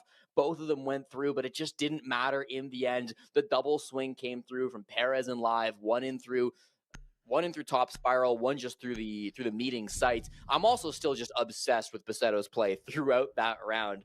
Uses his first toxic babe over towards admin to cover the sound of him running through the Goyo fire to flank the Deimos down below. I still think that's such a sick play. And then he rotates all the way to the bottom floor, all the way up yellow stairs, all the way back to site, and uses his last 2 toxic babes to perfectly help stall out that push. Got full value every part of the ship while still being incredibly aggressive. You think about Basetto as this hard support player who doesn't get kills, who plays shields and hard breach and smoke and is very objective focused, and you just don't think about a guy who's going to go for a play like that. I think the initial decision for him to go for something like that really caught 9Z off guard, and then the fact that he followed it up with great util play in the end game. Man, I was just really, really blown away by that, and then everybody else playing around it so well with utility. 9Z in a tough spot here. Loud's defenses have looked just a little too good. What did you say about Consulate? It's Defender Consulate rearing its head yet again. The attacking side has only won 3 rounds of the 11 that have been played so far. Loud won 2 on their attacking stead. 9Z have won a single attack so far. Now, if 9Z can match Loud's total, we go to OT, and we end up in a very similar predicament as we were back in stage 1. I don't know if we're going to get to that point. Again, I think Loud has been playing a cut above 9Z through this half. The defenses from Loud have just been a little bit better, and they've just gotten a massive leg up, Jesse, as Perez eliminates Nitro, and with 2 minutes remaining, Loud has the lead in man count. They've also just frozen the last exothermic charge on the garage wall, and I'm not sure if they're going to go for it, but they have 5 impact grenades if they want to start doing something with that exothermic. Could be big if they can stop that from happening. The roamers are still getting in gunfights, though. Flashtree is not out of the woods, retreats back to where Live is playing, and can now run down to the bottom floor. But Tuku's aware of this. They pop the Goyo. They're all aware of it, and Tuku hits the shot. What a game he's having, even with the DMR, is able to get avenge on his former teammate. Now it's a 4v4 with 90 seconds. They've rotated over towards the basement as this has ended up being a lot more successful on their entry points. read by Loud, and they'll start to reposition to focus more towards server. The late reinforcements come out to make this push even more awkward. I believe they did get the garage wall open too, and I believe Vicente is out there holding it on the glass.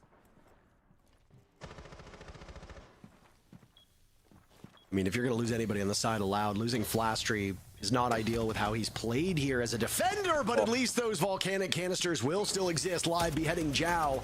Dooku will be the saving grace for 9Z. He's the last player with a number of kills still alive. Loud swiftly shutting down just about anything 9Z can do.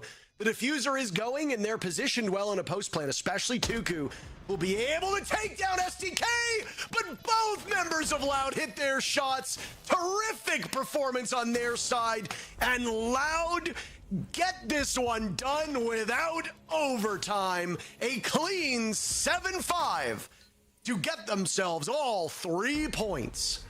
Fresh talked about how incredibly difficult it was to win post plants on Consulate. So how fitting is it that it's a post plant defender win to lock things down from Loud? The one thing they can pull off to prove they're a step above 9Z and get the regulation win. That oh so important 3 points that was robbed from them and lost them that playoff spot back in stage 1. Not going to be a factor this time. Was a bit of a scary start, but Consulate defense holds strong, and Loud really do play well at the end there to hold down this game.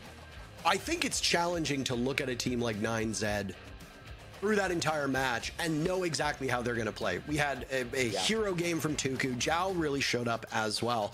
But outside of defending on a defender-sided map, 9Z did not look great on attack.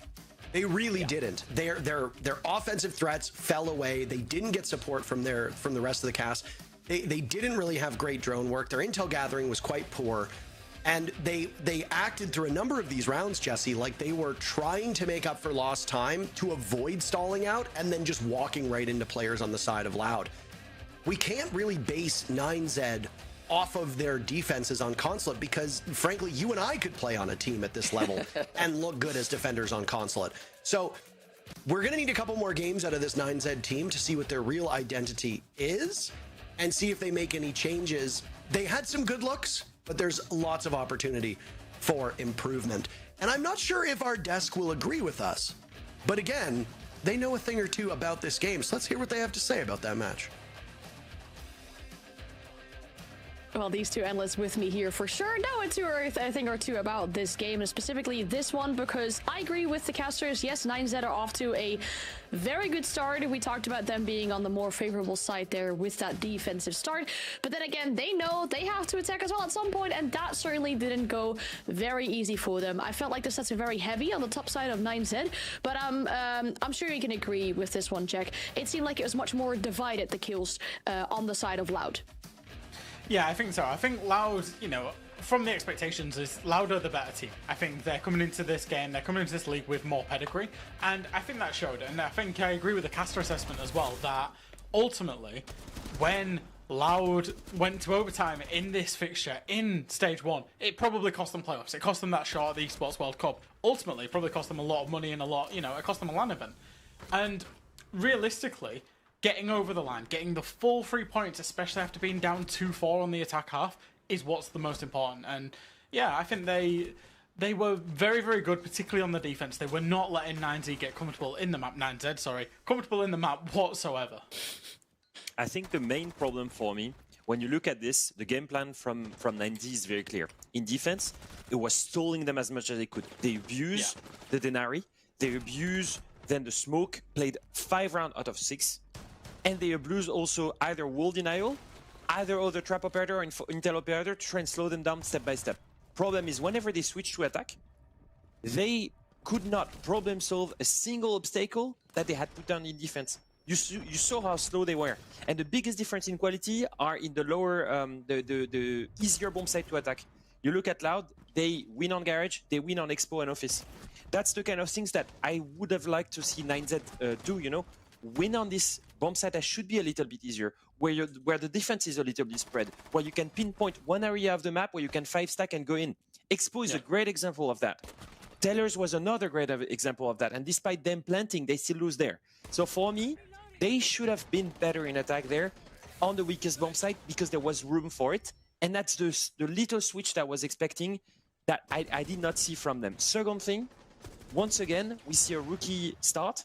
Mitrix on the previous match didn't really give us a lot of praise. I guess we could not give him a lot of praise. Vincente here, same story, but even more important. He was not the player that was stuck on the shield. He was the player that was supposed to frag. He was the Denari in defense. And he did not live up to the expectation in his first match. So I'm hoping to see more from him. That's the couple of things that would have let 9Z win that match. For sure, when we're looking at the stats on the side of 9Z there. And not quite your prediction as well, Jack. Not the 7 plants, unfortunately, that you had hoped for at the beginning of this game. But especially with that last round, the one that we're looking at right now, when the plant was down, it looked like 9Z could have potentially pushed us through overtime. I'll quote myself saying, like, this is possible in the 2v3. And very quickly, unfortunately, Leo, we found out it was not very much possible. Yeah, as soon as Tuku died there, we knew. It was a nice coordinated aggression as well, right? To get both of them at the same time. Yeah, and that's what we expect from Loud. You expect that tier 1 level, small micro chemistry, and you saw it multiple times, but most importantly in defense. Yeah, I like how you put it, Jack. I mean, saying that they lost out because of playoffs, they lost out on so many things, the big snowball effect that we could potentially talk about with this team, but already having a better start at this stage, and that means we get to speak to them as well. We should be joined by Perez from Loud. Congratulations on the first victory here today. How do you feel about this start to stage 2? Hey guys, thank you. Well, I mean, it's really great because last stage we started with like 2 points because of the overtime. So today with like a complete victory, it's so nice. Perez, I think last stage I was so surprised because you guys had a really rough start and then you beat some incredible teams. You beat FaZe, you beat W7M, and then you fell short like just 3 points from playoffs. What was the reason for you guys dropped in performance in this first stage? I mean, we had some troubles, not so much synergy on your team, so we did a change of the roster. So we think we found that chemistry again. So it was that. Like, we lost some points to teams like, I don't want to say they are like not good or bad, but like they are not the top 4 teams, and we lose like 1 point, maybe 3 points. And I think that was your main problem last stage. What was the reason for bringing Flashtree back into this roster, Paris? I mean, it's like a puzzle. I think Daffodil was not the perfect fit for us. We like had a not so good reload, but we went to the playoffs. But on the stage was not like being good, was not fitting. So we bring back someone who was with us, and let's see how it's gonna be. All right, well, Paris, you said you lost to some teams last stage that you probably shouldn't have lost to. Tomorrow you play against Black Dragons. You did lose against them last stage. What are you looking to do different tomorrow, maybe with the chemistry that you have now? I mean, last stage we kind of have a like we did something wrong that we didn't change so much of your like strategies, and then Flashtree was on Black Dragon, so we got smoked. So that's it. Right now it's gonna be different strategy. All right, so you took the person from the team that you've lost to, and now you're gonna make sure you beat them exactly. going Now into we have tomorrow. info, not them. Yeah, I mean, it sounds like a masterful plan. I'm super excited to see that come into action tomorrow. Paris, thank you so much for your time, and best of luck for tomorrow. Thank you, guys. Hope to see you tomorrow. We hope so too. Well, some good words coming out from Paris there. I mean, it sounds like a really good tactical genius master plan to take a player from a team that you've lost to and then just try and beat them tomorrow in that game. Again, I think, you know, if Loud really want to continue this good momentum, Jack, they have to, again, beat Black Dragons tomorrow as well to really make sure they get as many points as they can in the start of the stage. Absolutely, yeah. Like Leo said in the interview there, we see that they've got such a high ceiling. They can mix it with the top teams. You know, the sentiment for this team at the start of the year was very, very hot that they could be replacing the NiP and the Liquid as, you know, an established top 4 team in this region, and they haven't quite lived up to that yet. If they're going to live up to that, they need to be beating 9Z in regulation. They need to be beating Black Dragons, those types of teams, quite comfortably. I think there are still learnings from today. I think the attacks maybe looked a little bit slow, a little bit off. And, you know, when they managed to get the plant down, they won the round, but they didn't get to that point enough.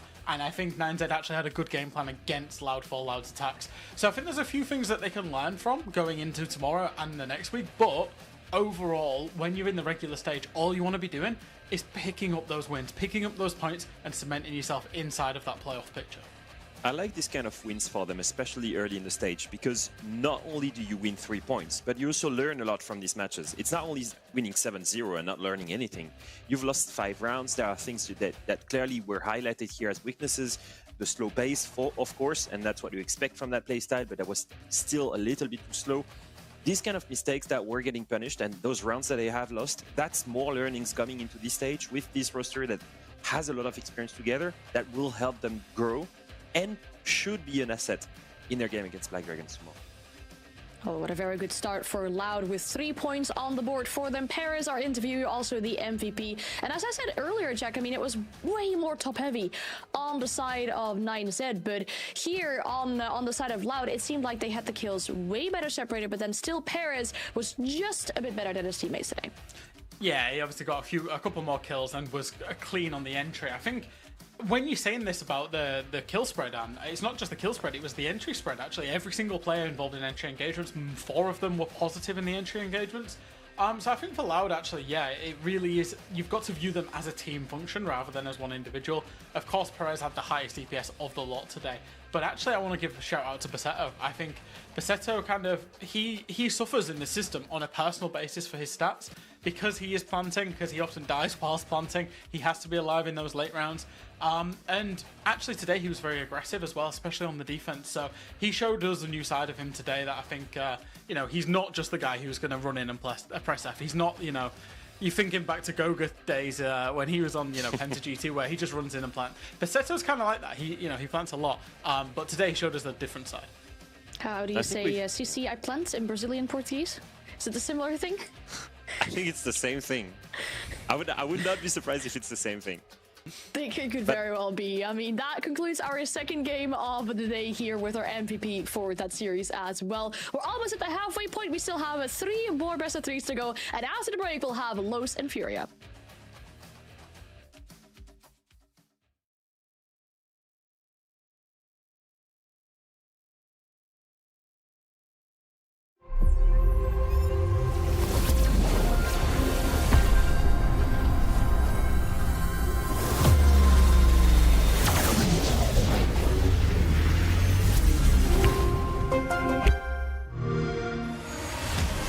You know how they say, it's not the destination, it's the journey?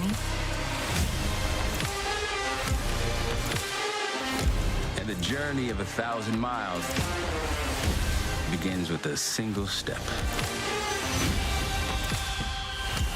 And you know what? They're right.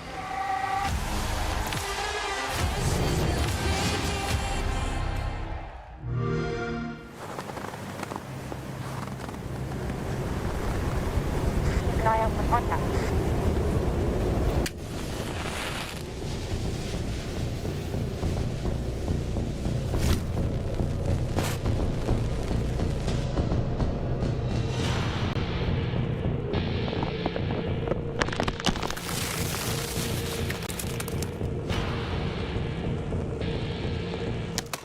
Available now.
Yeah, I think so. You know, you look at the story of the majority of this team, the North American League stage that Los played in, where they struggled, they came back to Brazil, they struggled again, they finished 8th, and you know, a roster change was probably, you know, imminent. They needed a miracle, but you know, miracle wasn't available because he's with another team now. So instead they got Dark, and I think realistically they just needed to freshen up. We've seen a lot of the teams down the bottom of the table freshen their things up with a roster change. The debuts have not gone so well tonight, so hopefully it changes for Los.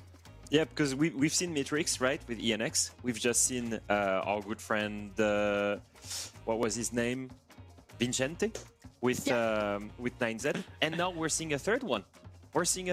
And that's Dark. And so I was looking once again at this Tier 2 tournament, because it seems that they're picking them up based on the statistics and their performance this summer. And I wouldn't say he was as good as Vincente, but Dark was actually one of the best ranked players in La Liga. He had actually more than 150 kills, plus 17 entries. Incredible fragger, was not afraid to go in, be super aggressive, main striker. So clearly a fresh entry to replace Outlaw. I was surprised to see Outlaw go. He was for me the most consistent player on the side of Los last stage. Maybe did not fit with the team so well, and that's why they replaced him with another fragger that seems full of potential. Is he going to live up to the potential that he had in Tier 2? That's the same question we had for Vicente. Today, it did not work. We'll see if it's going to be easier against Furia. I have my big doubts. It's probably one of the hardest ways to enter Tier 1 than to play against them. Oh, 100%. It's definitely not going to be easy for them. And like you say, I think it always raises a few question marks if you replace one of the best performing players, stats-wise, going into that second stage. But then again, this team probably has a vision going into it, Leo, especially when you say this player that they now have on this team, Dark, has definitely performed in those grassroots tournaments. Yeah, I think he was one of the standout players with other players that we will see play and begin their Tier 1 adventure with the new rosters like Lenda, like Miracle, that were previously Tier 1 players that coming back, and that also were showing each other during the summer with Elevate Academy. And it's the same story for Dark. Here, looking at this roster, I think I don't have super high expectations from them. They will be in the lines of ENX, they will be in the lines of 9Z. It's the teams that we expect the least to perform and are considered not even dark horses, because that would be more of the Louds or of other teams in Brazil that are not in the top 4. It's going to be for them a story of progression. Clearly, 8th finish is not good, but they were coming back off a stage in NA that was not good either. It's a story of consistent progress. I was maybe expecting to have a bigger shakeup, but once again, it's the unpredictability of Brazil. Lost did cause some upsets. They proved that they had the potential. Now it's a story of consistency, and we'll see if Dark was the missing piece of the puzzle for them, just like Flash3 was for Loud. I think for me, I think what I want to see from Loss is them to develop an identity. And what I mean by that is when we saw them have success last stage, there was a game particularly, I want to say it was their first win of the stage. It was against Loud, who we just saw win in the previous game. They played against Loud on Nighthaven Labs, and they committed some of the best attacks I've ever seen on Loud. In fact, Leo even telestrated one on the EML broadcast. Yep. That's how good it was. And it was fast-flowing, it was creative, it was unpredictable, and they found great success. They then followed that up with a game against W7M on Clubhouse where they tried to play default Siege, and they got absolutely battered. So I would like to see them develop into this chaotic, unpredictable identity of a team where you don't know what they're going to do, and they can find success off the back of it. Well, if there's one team that surely has an identity, if not just in the SAL, but worldwide, we have to talk about a team like Furia. Their opponents 4 today. And I mean, when we're talking about their last stage, it started only 4th in the group stage, maybe not ideal, but the glow up they had over the playoffs, especially for a player like her, it's absolutely amazing. Winning out that stage eventually, going on to the international play. I still think, Leo, when we look at this team, we don't really have any doubts when we talk about Furia. No, looking at their year, obviously, with Furia, we're really amazed to see them come back, right? We've seen them so good at Reload, winning that event. Then we've seen them go into SAL, and they were struggling in the BO1s, and they even said themselves it was not for them. And that's always going to be a question for them. With an unpredictable, high-risk, high-reward playstyle, they're going to get, at some point, punished. But still, when it came to the playoffs, for the first time ever, they won their hometown crown, and when it comes to EWC, they reached all the way semifinals and only lost to a really good G2. So we're looking at the 2025 where they look like they're really back on top, and on paper right now, in any given BO3 or BO5, should be the best Brazilian team. And I just want to see the impact of that growth throughout the month, of them progressing, sticking with each other, adapting to the new beta, the new operator ban system, all of these things that makes them great. I want to see that into effect in BO1s. I want to see them more confident and more consistent in BO1s, because it's been the only clear weakness from them from stage to stage. I think it's hard identity-wise that when, you know, Furia could do better in best of ones. But to do better in best of ones, they'd have to rein in this guy that you see on your screen, Herds. They would have to play a lot more compact, a lot more safe, lower that risk appetite that they've got. And if you do that, you can of course do that. And I think that would produce a more consistent performance in best of ones, but it would maybe lower their performance as an overall unit, especially when they get to land into those best of threes, best of fives. It feels like, I don't know if you feel the same way, Leo, but it feels like for me, you've kind of got to accept Furia's inconsistency in best of ones because of their playstyle to get the benefit when they get to these lands and get into the best of threes. So it must be a really tricky one for them, because of course you want to win every game that you play and they don't go out and intend to lose, but that inconsistency will creep in when they play online, when it is in those best of ones. Yeah, I think it lies into the playstyle of the aggression, of course. There is the opening picks that they take, Hertz especially, that are extremely risky. Most of the time, unfavorable gunfights, and most of the time he gets away with it. But when he doesn't, they're on the back foot. I think there is a second thing they can fix is the discipline, but that's just me speaking of Siege theory. You look at them play, and sometimes you think, wow, they're doing everything wrong, and they're winning still. And that's the beauty of Furia. And I think sometimes in BO1s, they could maybe lower the trigger of the aggression, maybe, you know, go a little up in terms of discipline and make sure they close out certain rounds instead of going crazy and going for multi-kills. And that's just the one adaptation I'd like to see them have so that they have a full scope. But you're right, maybe that would just kill their playstyle. Yeah, if you ask a Fragger not to peek and then he loses confidence, I don't know. Oh, I feel like you just feeling. keep that Herd's energy going, you know? Yeah. Yeah. Sounds like a shitty situation to really be in, but I think that what you say, Leo, comes down to what you said earlier, Jack, right? Essentially, Siege is still FPS, right? It comes down to shooting. Even if everything goes wrong, if you still have technically 5 bullets, you could eventually win the round. But for this best of one, that Furia don't seem to like so much, they still have to get through these as they have with the group stage. So let's have a look at the map Veto, see where the series will be taking us, because when we had this matchup in the first stage, it was a 7-1 for Furia on border. Low spin it, understandably, Leo. Never. But further on in the map, Veto, what do we expect? Well, looking at this, you're looking at some of the best maps of Furia getting obviously removed, Border being one of them, of course. We're landing on Lair. Now, Anne, we've seen Furia play that map last only a few weeks ago, and that was during the semi-final of EWC against G2. Do you remember how it went for Furia? I'm trying to revive some of memories. No, so this is what happens to my brain. A game happens and it's wiped in my memory. Well, we do watch a lot of Siege, so I don't blame you. They got absolutely battered by G2, 7-1. It was, I don't know if you remember, but it was a moment where we knew that G2 was going to reach the grand finals. And they've chosen to go back to Lair, I'm sure with loads of things to have learned. So looking at this, obviously, they're not facing Prime G2 and Stompin', they're facing Los. That should be a little bit easier. On the side of Los, well, it's the same story as the match before. We did not see them play Lair out of the entire year. I have no idea how Los is playing it. They play Copa Sudamericana, they play a bunch of other championship, and still they have not shown Lair, so I have no idea what they're going to show there. Still a pretty reliant one for Furia that did beat FaZe during ACL finals, if I remember well on that map. So a confident one for Lair.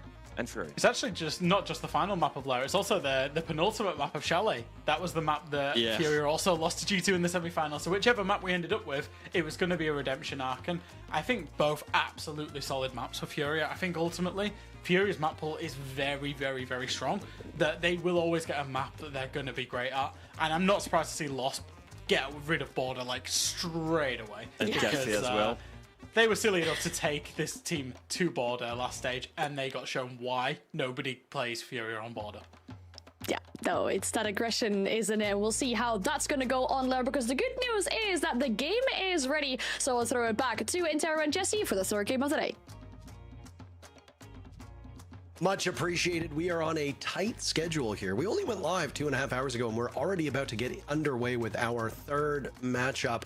Jesse, we've seen two very different games so far. FaZe Clan versus ENX was a bit of a blowout, and then we had a nail-biter going down to the very final moments of the very final round of regulation for our most recent game of 9Z versus Loud. I'm not going to ask you the pretty typical who do you think is going to win, but I'm going to say, do you think this is going to be a quick one, or do you think we're going to be in for a longer match here on Lair?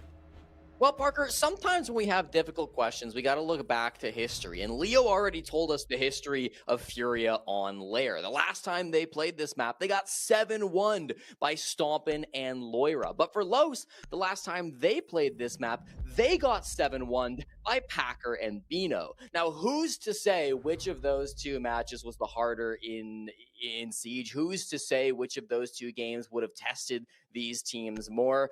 Regardless, I do think that Furia White might have a bit of a fast game ahead of them unless they start getting overconfident, unless they start getting over aggressive and lose their head a little bit. You got to imagine that they will be looking to make quick work of Los here on Siege's newest maps. Last time we played some Lair, we got some interesting operator bans. This time they're a bit interesting too. We've got some heavy hard breach focus coming out from Los. Most teams do not focus hard breach on this map. It's not completely uncommon. We saw it a little bit at EWC. We've seen it in the past, especially with Ace bans here on Lair, but to see both Ace and Habana be removed might suggest that Los are going to really focus on keeping these walls closed. They cannot use the Kaid. They could use the Bandit. They will be using the Mute here in round number 1 to accomplish just that. Warden will be the final ban from Furia, hoping to maybe abuse some of those Ying plays that they do love to run so often. For those that haven't been following along since Operation High Stakes, the newest operation added to Rainbow Six Siege just a couple days ago, there were 3 maps that got makeovers. All 3 of the maps played today are in that category, mostly because now we're going to Lair for a second time, but we had Consulate as the map for our matchup that just concluded. That was 9Z versus Loud.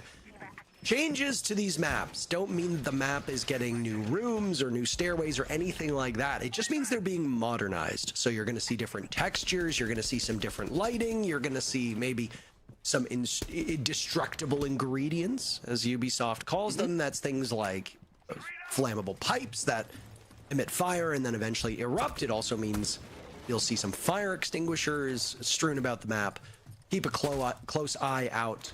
A lot of times teams just detonate them immediately rather than leave them up to chance for their opponents to do something with, but obviously it comes down to the bomb site, it comes down to the way that the map is going to be approached, Jesse. Yeah, a lot of the times, I mean, the biggest thing for Ubisoft is that the building inspectors have really been on their asses about making sure that these buildings are safe. So adding as many fire extinguishers as they had has really helped to kind of get them back up to code, which is why they're going through every map now and making sure that they are safe and secure. Has some side gameplay benefits, I think, but not really the main focus. What has been the main focus for Furia has been operations, which has been very easily taken. There was a bit of pressure being shown by Farius, but he did end up backing off as soon as that exothermic charge came through. Went for a few little peaks, but nobody ended up going down for it, so it's all going to be fine. Not a linear push from Furia. They've still got players over towards green, and based on where Nade is currently positioned on that Ying, it seems to be this push. Oh, Dark almost getting caught out by Nade in that position, but Nade goes for a cross through the rooms, and this is that golden opportunity. KZ running what looks like the Shaiko charm. He's the latest content creator / pro to get immortalized in the game. Herds firing back from Furia, and just as we saw in our previous Lair game today, the team that suffers the first casualties done a pretty good job of immediately getting an advantage out of the next fight. Yeah, you lose Nade, yeah, you lose the Candelas, but there goes the Smoke and the Fenrir. Those are 2 devastating operators to lose on the side of Los. And they grabbed the fuse kit back, though. I mean, this is the big question. They dropped it when Nade went for that rush in, so this is a man advantage for Furia, but the positioning is not ideal. They'll add to their tally. Kurtz is waiting for KZ's entrance. He guns him down on the stairs, now turning around, and Kurtz will have to do even more. Shotgun will find a second, and he gets caught as he unsheaths his SMG-11 by Herds, who was close in lockstep with the rest of Furia. A very close first round, but Furia comes out on top.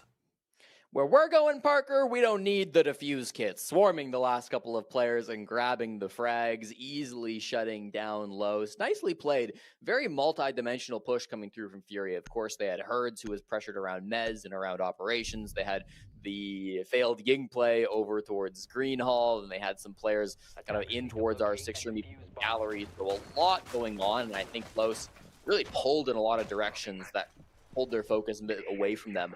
Bottom main stairs as well, coming out from lobby. So a lot to deal with if you're Los in that round. Just couldn't quite get a handle on it once they lost that man advantage. And that's what Furia is going to do to you, right? They are going to absolutely exploit that.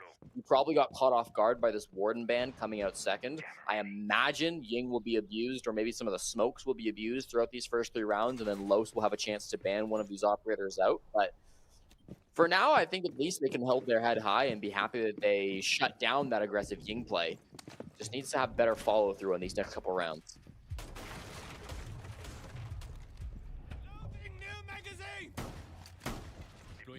Well, good start by Furia in round number 1. They have completely changed it up for this second attempt. Furia is not really a shield team, Jesse, so seeing a blitz get brought is a bit abnormal. They have resisted becoming one with the meta. They don't make the meta, they break the meta. That's just what they do. Unlike their contemporaries and other top teams, they have always marched to the beat of their own drum. Seeing them bring in a blitz is a bit odd, especially when Amonte is also available. It suggests to me that this might be a quicker execute for Furia. Yeah, I think they've been playing it a little bit more. You compare it to like last season where they really hardly touched shields at all. In stage 1, they played them a little bit, but still definitely less than most teams. Philippox has had some successes and some failures, if we're being honest, with these shield operators. So it'll be interesting to see what he can do with it. Again, no Warden should make that blitz a little bit more powerful. Kurtz is on a drone right now. He finally found the drone, and he shoots the laser dot too. There's 2 players around this corner. Can he hit both with the pump? No. Not even close. Immediately answered. Furia tearing through Los, coming through their front line like a wet paper bag. Arthur with 1 kill in a desperate attempt, but that desperation nets him no more. JV92 will send us away for the second round, and Furia looking like they, very similarly to what FaZe was doing in that very first match, barely breaking a sweat. So Furia had some dinner reservations actually just after this that they need to get to ASAP. So they are moving very quickly through these maps. Blink and you miss it type of round. It all comes off the droning, right? They had such good information as to every position that Los was playing. It's not uncommon to have an aggressive hold up towards armory, up towards weapon, and that's what Los were doing, but maybe a little over-aggressive with 2 different players playing tight corners inside of weapon, whereas usually you'll see players kind of backing up towards armory, over towards the hatch instead. Opens the door for Furia to make that aggressive play in, and across the map, we're able to clean up those kills. So quick 2-0 for Los. You've lost both your primary and secondary site, so you go to your tertiary. Bill Bunk's briefing, Parker, and they don't opt to bring the Bandit. One of the big downsides of banning Warden is supposed to be that you leave up Bandit. And I would say that Bunks and briefing is one of the best Bandit bomb sites in the game, because that Bunk's wall is very important for most attacker takes, and you can't deny it from down below. It's a completely hard floor, so Bandit freaking ends up being very safe. You can't deny it from above, but there's almost always a very hard hold from the defenders up above, so surprised to not see it from Los. Maybe they just don't have it in their strat book because they always expect it to get banned, and so it's just default to go for the mute. Regardless, that should be a lucky break from Furia, and it's going to be a mirror window instead. All right, this is the other strategy then. Keep it close with the mirror tricking instead. Legacy running that old Immortal skin. My goodness, it's been a long time since we've uttered that name. I have very fond memories of Immortals and their very brief run at the Rio Finals. Not Reload, the first Rio Finals, all the way back in 2019. Or was that 2018? It was 2018. It was the tail end of 2018. My goodness, 7 years ago, come November. It's funny because Cyber was on that Immortals team and he's still playing, if you recall. He was in action earlier today. A quick match for FaZe, and Cyber gets the rest of the day off to do as he sees fit. Summer is coming up in Brazil, so I'm sure a lot of them will be enjoying the nicer weather, though I don't think there's ever really bad weather. in Brazil, admittedly. Parker, I think they fumbled on opening the bung wall. They used both EMPs, but neither of the canopers went off. I think they both ended up missing the mute chamber there. So Furia, what should have been maybe a slightly easier time attacking this bomb site, has turned into a bit of a nightmare. They're going to need some strong pushing on this top floor. They've got the tools for it. Nade on the Ying. Some close-range guns as well to come out. Herd's trying to play some aggressive angles, as well as the player hits on the other side of Dark.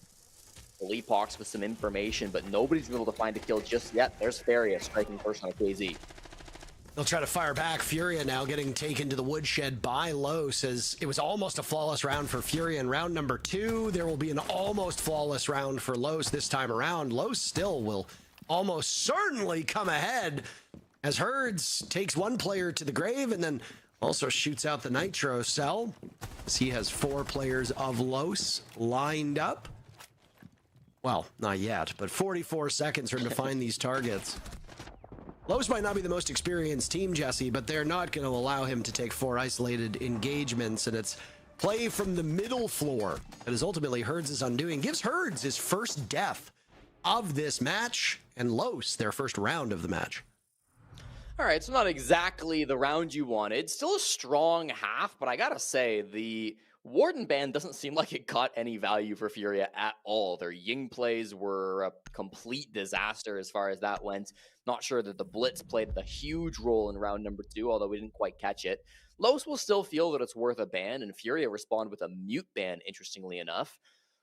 If they ban out the Warden in the first quarter to try to abuse some of the flash operators like Ying and Blitz, they could be banning out the mute in the second quarter to try to abuse operators like Deimos and Grim, who can do really good things when that mute is off the board. We talked about that in our last game on Consulate, how effective it can be when playing these operators that get hard countered by mute. A lot of mind games going on with Furia in the bans regardless, and again, just with how round 3 started, I don't think they're going to feel too bad about the way they lost it. Didn't really get the opening they wanted to, and then clearing the top floor is a nightmare, even if you do have the Yings. So we'll get them to attack on both the top floor and basement back-to-back, assuming we don't want to see weapon and armory as a bomb site, as most teams will avoid it. So they'll get to repeat 2 sites that they just won, and Furia will be looking to repeat the team's scoreline too to bring this game to 4-1 stat. We referenced the layer stats back in map number 1 when it was first played. It was the 4th least played map in the South America League last stage. It was just a little bit ahead of both Consulate and Nighthaven Labs. This is basically a coin flip map. It's a little defender sided. 62 rounds were played on layer previously, and of those 34 were won by the defenders, so 55 to 45. It's enough to give the defenders a small advantage. Los should win no fewer than 3 rounds. I think that's the expectation. A 3-3 half is entirely possible here. That means that Furia's win condition is 2 to 3 rounds as well. Furia's already at 2. They're very close to getting the job done well ahead of schedule. This time fighting a little more aggressively for Ops. Here we go. Herds a second chance, but loses it out. Various beautifully played by him, taking out one of the best duelers in South America. Nice shot to be able to win that gunfight and grab the advantage. That kind of turns the tables. Herds playing solo in Ops was a big reason why they were able to win this bomb site in round number 1 without that being a factor any longer. It's going to change things up dramatically. Might put more of a focus now for Furia on walking up this lobby stairs. That's where we see the Blitz coming through, but Kurtz is already backed off to try to take fights around bathroom. Oh, and knocked on over, but Furia answers back with 2. Again, if you get that first pick, even the second pick, you better be careful of what comes next. Kurtz leading the way on Los. He's gone. That's a small loss for them. Legacy also in the grave, but Jaeger's gadgets will persist. 0 kills for Legacy, so a rough 4 rounds on a roaming, fragging operator. Furia's lost Herds, who up until about 3 minutes ago was 5-0. He will suffer through his second death. KZ still searching for his first kill, by the way. This is very late into the game for KZ to be held off the score sheet, and he will likely die here. Yes, at the hand of Dark, who pulls out the shotgun. Los, Farius in particular, gunning through these last players of Furia, who stumbled after getting into the building. And very well executed by Los as they tie the game. Fantastic aim coming out that round from Samuel Farias, playing his second season after his rookie stage was in North America last year. And Dark as well. I got to really applaud him in that 3v3. Was aware of where KZ was playing on that Damos. The second he got tracked, he realized I've got a short window here where I can go for a swing and I'm not going to be expected. There's not going to be a ping on me. So takes that to make the swing and makes the kill happen. Little maybe overeager from KZ to be punching the barb without good information, but when you're in the 3v3, you've got to make risks like that, and so good from Los to capitalize on it. Now they're in the 2v2, and we're seeing Furia start to stumble a little bit with some of these shield attacks. That was the first time they lost with Philippox on the Blitz. If he sticks the Blitz here, that'll be his third time running the Operator, which will mean that they've played Blitz, or at least Philippox has played Blitz, more times than all of Stage 1 combined, because he only had 2 rounds on the Operator in Stage 1. Doesn't look like he wants to stick it. Gonna swap over to the Ram or the IQ or maybe the Blitz. We're playing this game, are we, Philippox? He will. So, new record for Philippox this season in terms of domestic Blitz appearances. He's gonna keep you guessing, Jesse. He keeps me on my toes, and that's what I respect about Philippox. Well, I mean, you really shouldn't be on your toes. I'm assuming you're seated. I'm standing. I got a standing desk. You have a standing desk that has... And this will make me older, what I'm about to say, than almost every single person in Twitch chat here.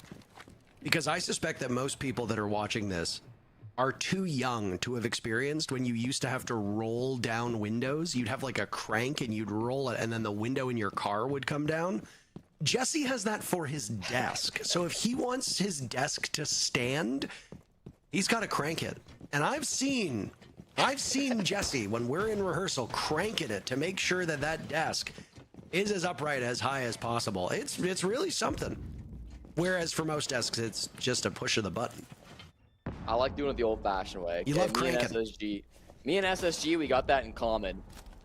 Farias not looking to crank on the mid-floor as he is a little bit afraid of this Blitz, I think. Philippox's newfound love for this most played Operator will force him back down the filter stairs towards his teammates. Every time we saw this bomb site in our first game of the day, Parker, it was a heavy roam commitment from both teams. Los are taking a bit of a different approach where it's just a simple five-man anchor play. I think that's a bit of a reaction to how the weapon hold went in round number 2. Let's see if Philippox can do much with this Blitz. I had suspected that he would be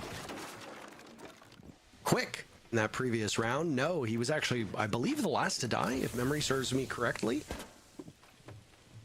It managed to bait out all of these gas canisters except for one, and the last one will not be used as Farias wanted to see what was up, and Bird says, not much you.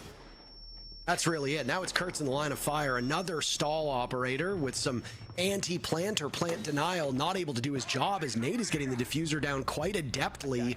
Philippox, the only one to die, but the rest of Los has been put in a casket except for Dark and Arthur. And Dark will eliminate Herds. AZ still searching for his first kill. We talked about it in the previous round. JV92 eliminating Arthur. It's all up to Dark, who now leads the way on Los. The newest addition to the team has his hands full, now being tracked by KZ, who had no real impact in terms of bullets on the final defender, but enabled JV92 to have some intel to get that final pick before the death mark went off. It was starting to look good for Los there, but Furia take 3 rounds through 5. They have an opportunity to go up 4-2. I think we saw a little bit of a replication of what Souls went for back in our first game.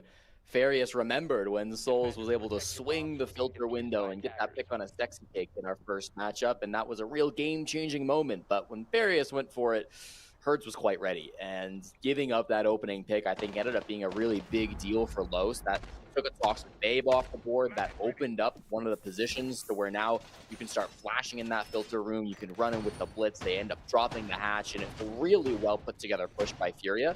Also, I think a push that maybe caught Los off guard, because they started that execute with about 60 seconds left on the clock.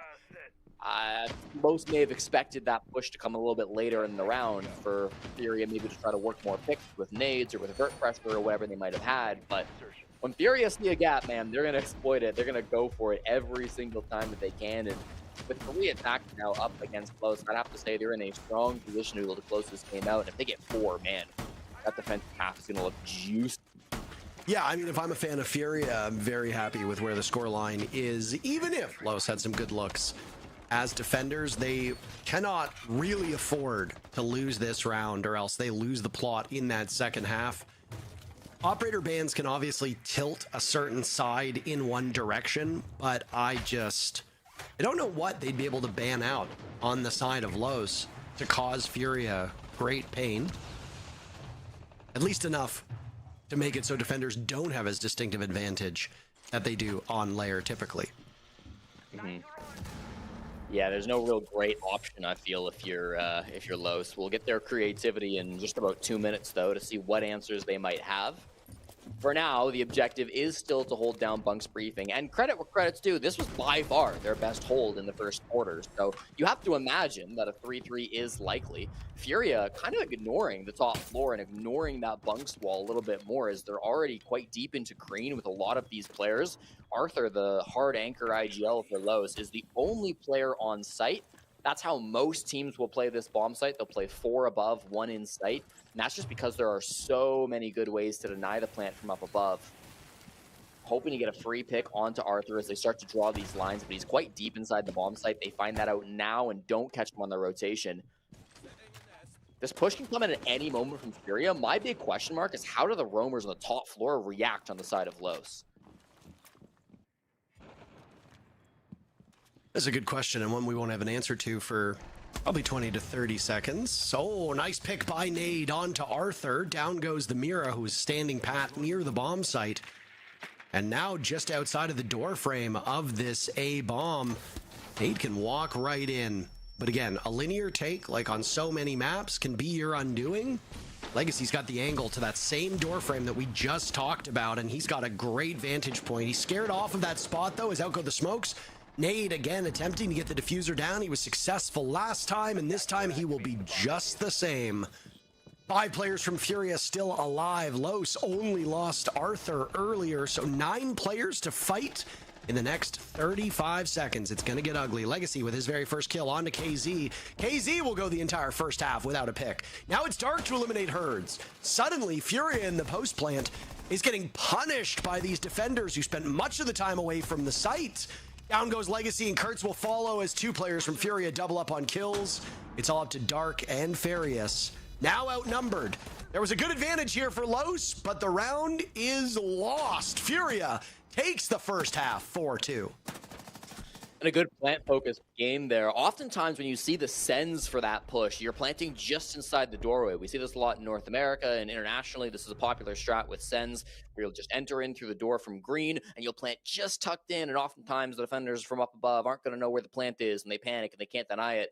Instead of planting just in the corner like you'd expect, Nade went super deep. He went into the cubby, which is really tough to deny from up above. Kurtz was on the Solus, but he never even used his gadget. He just dropped the server hatch, and so if they even knew the plant was going down there, which I don't think they did, it was going to be really tough to deny it. All of the smokes and the sends walls just caused so much chaos from Los on the top floor, and there wasn't anything they could have done. Unfortunate the way Arthur went down in that too. He knew that the Mav line had been drawn, but he just couldn't help himself from moving around inside the site, and dying as the opening death kind of opened up the bomb site for then Furia to do what they wanted with that push. You were questioning about what the bans could be, Parker. They will be the standard on layer, with both Kaid and Bandit removed off of the board. No Warden shenanigans like what we saw from Furia. And in response, it's Blitz and Deimos. Again, layer could be kind of the Wild West. There isn't a super defined meta on either side, even if there are some common trends. I wouldn't say Deimos Blitz are incredibly popular as a combination, but both are strong ops, so it's not a huge shock to see them being taken out. I mean, Deimos obviously being banned on layer is a little funny just from a lore perspective, but Bandit and Kaid being banned out together, not really shocking here. And yeah, I don't think this is really going to change the calculus. I think Furia will still be in a great spot, even without these 2 electrifying operators. I mean, Furia is locked in with their picks at this point. Low still has 10 seconds to swap things up. Kurtz running the Aurora will be something for me to watch, just because I don't. We've watched a lot of Lair, and we've obviously seen not a ton of Aurora, but I don't really remember any very memorable moments with that operator. Ones where I thought she solely turned the tide. Maybe that's just not the type of operator that she's intended to be used when these teams run her in their lineups, but we'll see how Kurtz uses her. I feel like when Aurora shows up, you typically remember, like you typically notice. And I don't recall any big Aurora plays on this one. So I'm also very intrigued. I can see some theory, right? I mean, maybe you can close off the door from gallery window. Maybe you can make something happen over towards bathroom here. If you close the door to server, there might be some cool options, but we'll just have to wait and see.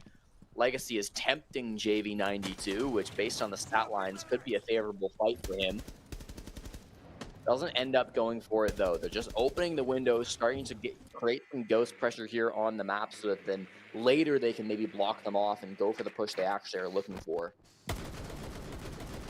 So heavy off pressure, which will now be attacked by Farius. Farius and Furia present quite a tongue twister when trying to say these quickly. You can be an exceptionally talented caster with all the rest and caffeine in the world, and even you might get tripped up by Furia and Farius. Nothing's quite as bad as Shopify Rebellion and another potential music app, but that's a conversation for another day.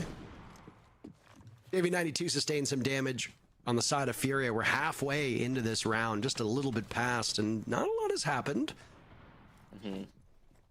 Furia, I mean, had struggles to get into the building, Jesse. It stands to reason that Los would as well. Yeah, it makes sense. We're starting to see the first couple Sens walls come out. Those are happening over towards Ops, and I mean, they're tempting that they might go for a jump in soon. There go the Bs, and there goes the gate, so this could be a jump quickly. The nades will force out Case's position, and Parker, I think this is the push. It certainly looks like it. Flames going out, gas going out. Both will spend quite a bit of time hanging in the air as JV92 punishes Kurtz. We wanted to see what the Aurora could do. Unfortunately, we won't get that opportunity. KZ's first kill will be joined by his second kill in very quick succession. Down goes Farius. Now it's Legacy on the ground, and Furia will win a flawless brawl. That happens very swiftly.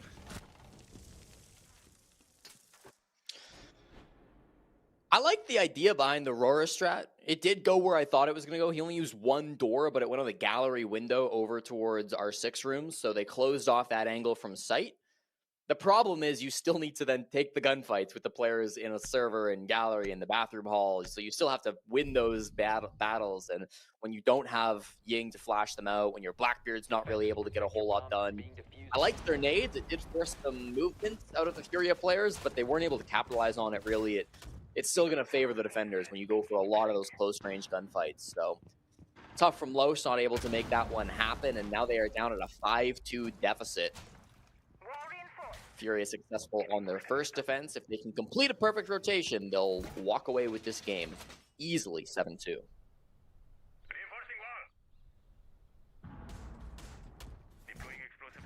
I know he said it as a joke when Leo was talking. It was before match 2, and I said integrity is very important here. It's hard to properly set the stage for the remainder of this match when every single indicator is suggesting that Furia will run away with this. I mean, a 7-2 scoreline is really within the realm of possibility here.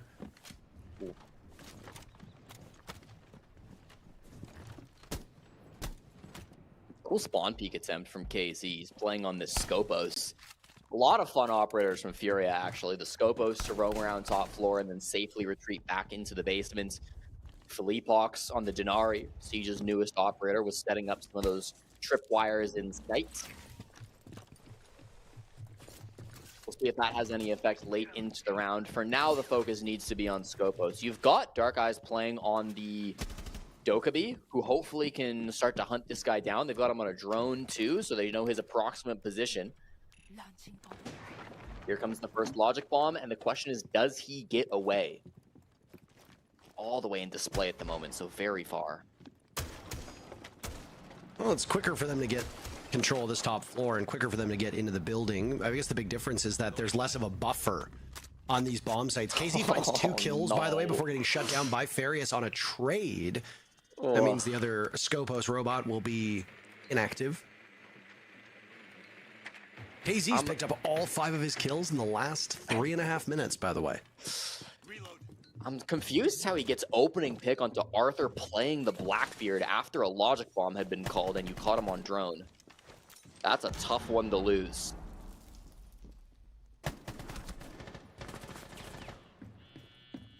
Herds will now have to head for the hills here, Jesse, as Los are fighting demons, fighting shadows. A couple seconds behind these Furia players. Almost every step of the way. The only good look they had was against KZ, but that's because he took the engagement too Los, not the other way around. JV92 gets maybe a bit too eager on that engagement and misses a golden opportunity to narrow Los's numbers down by even more. He gets swung on by Legacies. There's immediate follow-up. I don't know if JV92 heard that. To a 3v3 to go with 40 seconds left. Furia is poised and ready for them to drop these hatches and bring the defuse kit in the hands of Dark to the bomb site. Gonna have to be a push in through filter. That's where Dark is, and the Goyo canisters make that a bit of a problem. They're still just doing breach work up above. The hatch is open, so these players can drop when they need to, but without knowing Nade's position, Herd's inside of Lab 2, and Fleetbox not far away, this is gonna be really awkward to get into. 2 flashes from Kurtz will have to be huge. Nade is waiting out the flames. Diffuse kit surrendered as well, and immediately he will follow up on that. Kurtz drops, and quite literally, not just through the floor, but through the round. Fleetbox with the final 2 kills, controlling that Scorpion on Denari so adeptly, and we have a good look from the newest operator from Switzerland. Furia now sitting on match point as they are working very quickly through these defending halves. Big round from the 2 bottom frags of Furia, KZ in the early game and then Nade in the late game. Again, I want to go back and see what happened with KZ in the match replay files, because he probably shouldn't be getting 1 kill from that position. I was worried about him getting out. He ended up with 2 somehow and still really threw a wrench into the plans of Los, but they will call their attack timeout now that their opponents are sitting on match point 6-2, maybe a little bit too late as far as these young players on Los are concerned. Their top frag is their newest pickup. Dark just joining the roster in the offseason, of course. This is not technically Dark's first game with Los, because they did play 1 match in the offseason in the Tier 2, Tier 1 tournament, Copa Sudamericana. And coincidentally, the 1 game that they played in Copa Sudamericana after picking up Dark was against Dark's old team, Elevate Academy, and they did get a win in that matchup, so it was nice to start things off a little bit positive for Los. Dark himself went 20-23 in that best of 3 up against Elevate Academy, so not a bad performance by any means. His personal stat line might look a little bit better in his first Tier 1 game against Furia, but I don't think the team will be feeling as good about how the game is. Bomb located by attackers.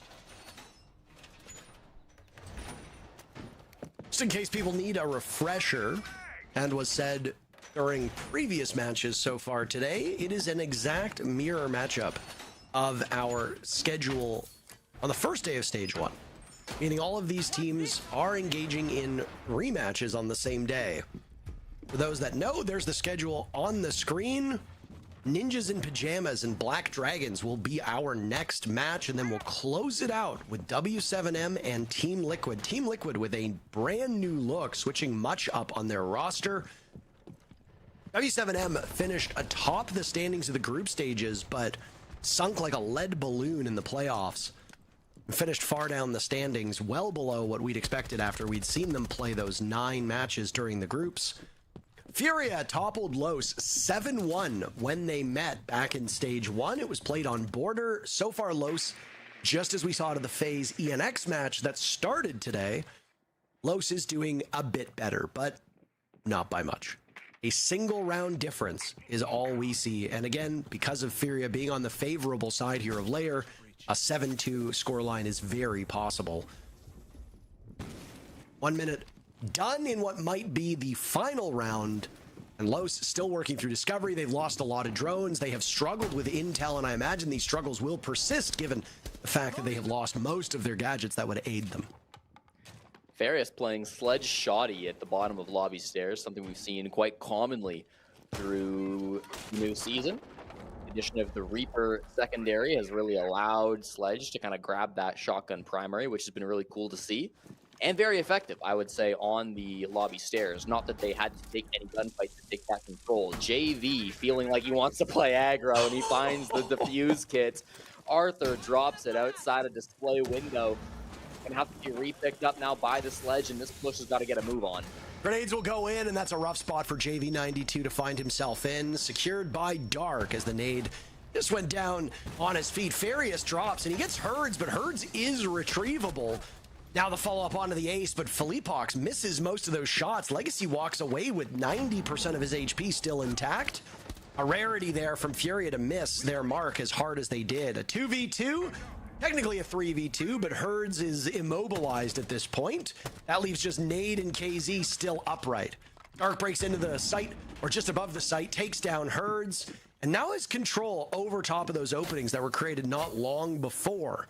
The two remaining players from Los will double up. Nade only gets one, so KZ down in the safety and the security of this site will await Dark, who's now found himself with 8 kills. This is Dark's debut on this roster, and boy, oh boy, what a statement it's been for him on a fragging role, doing what we've come to expect. We've been a bit disappointed with the debuts that happened earlier. How will Dark fare against KZ with the super shorty out? Dark losing most of his HP. A very tough fight. KZ is so poised and ready, and he will get it. Farius left the game before Dark had even died.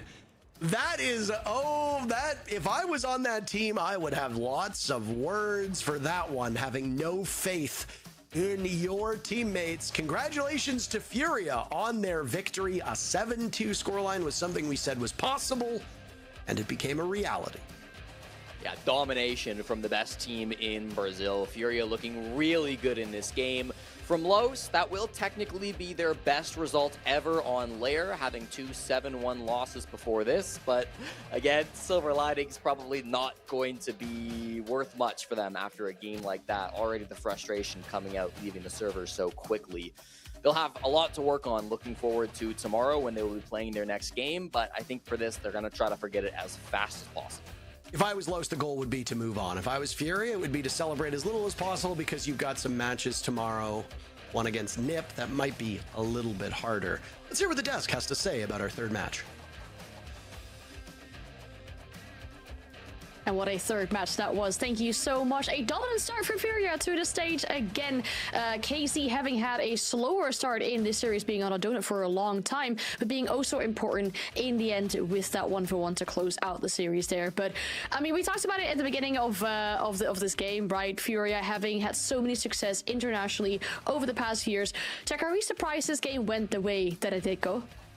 Not really. And I think the reason that not really is the answer is because Furia have better individual players than most teams in the league, but certainly than Los. I think, you know, the individuals on that team are so good, but they strung it together like we asked them to. They took that risk profile down a little bit. They were using Philippox on the blitz, you know, at quite a slow pace at times, but he was devastatingly good. I think most of the Furia guys, they played in sync and as a team together, and that's what we wanted out of them. I will actually say though, I think Loss frustrate me, because I think the macro for Loss is actually not that bad, but the micro, the decision making on individuals at times has cost them at least 2 or 3 rounds inside of this game. I think you know, peeking windows that they shouldn't, peeking places that they shouldn't, getting aggressive, straying into bullets. You see one here. Like, Arthur knew that he was being held down and still strayed into that line of sight. Those little factors, you give Furia an inch, they will take a mile, and Lost could have had a much better defensive half than what the scoreline would have suggested if they'd have just got the micro decisions correct. I think the main takeaway for me, and I think you mentioned it just before there, Jack, was we needed Furia to be more consistent, and the way to do it for me was in the attack. What did we see? We saw them play execute heavy. They brought the Ying, they brought the Rayora, they brought the shields. They were playing towards the execute, and in the end they managed to get 2 plants down. And I know it's not much across 6 rounds, but for Furia, in my opinion, it's still much better than usual. And I like to see them revert to a playstyle that is much more traditional, methodical, because you know that the individuals are always going to be there. You know that if they need to go at some point, find a gap, and everyone commits to it, they will commit to it, and they will find the opening. But seeing them practice their default takes and play around the objective, abusing utility, there was the Grim, the Blitz, there was the Nomad, the Demos, the Reora, the Ying and Capitao. All of these operators, they are there to enable you to execute with the utility. It's great to see them experience that, try to play around that in Pro League, during ACL, during BO1s, to add more layers to the strategy. Now, honestly, that was super smooth and great to see from them. A 4-2 split in attack, well executed. I mean, 100%. And when we talk about the attacks as well that you said from Furia, really having those operators there with them to help that. You saw Lowe's also ban out a Blitz and a Demos. So at this point, Jack, what would you ban against a team like Furia to stop them from being so well coordinated and taking advantage of these operators on the attack?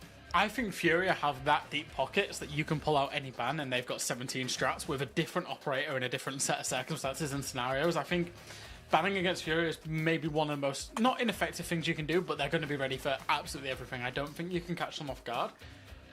You know, like you said, even a Blitz ban came out, and that's, you know, that's a testament, because there was Furia as a team, famously not a shield team, right? They've not famously got a shield player on there. Philippox has taken on that mantle. He actually, you know, got the highest DPS. He will be the MVP. Despite having played on the shields, which isn't a natural role for him as well. So yeah, I think, you know, just Furia top team, and they're gonna get around any obstacle that you can throw at them. Their win condition, or their lose condition, should I say, is very often themselves. In a lot of games, they end up losing to themselves, and when they get it right, there's basically no stopping them. And I think in front of them, we can praise Dark again. I know the guys have mentioned it during the game, but we've been waiting to see one of the rookies or one of the newest pickup perform a little bit better. And I think, Philippox has changed. But yeah, looking at this guy, honestly, I think that Dark had a pretty good showing. He was playing against, in my opinion, the best Brazilian team right now, and he was not shying away from the gunfights. He was actually happily taking them, and most of them actually were won by him. So I think overall we can be proud of him. First round, first opening kill. That's the kind of thing that I like to see from a player that just joins LoS. We'll get to see more from him, and hopefully this time the rest of the team will step up alongside him. Yeah, when we're looking at LoS specifically tomorrow, I mean, they have to go up against 9Z, and from what we saw from 9Z, that might not be the easiest game either, so there is definitely something to work on for the side of LoS. A great start for Fury that we're seeing here, though, and two other teams looking to make a very good start in our fourth game of the day. After the break, we'll have Ninjas in Pajamas versus Black Dragons.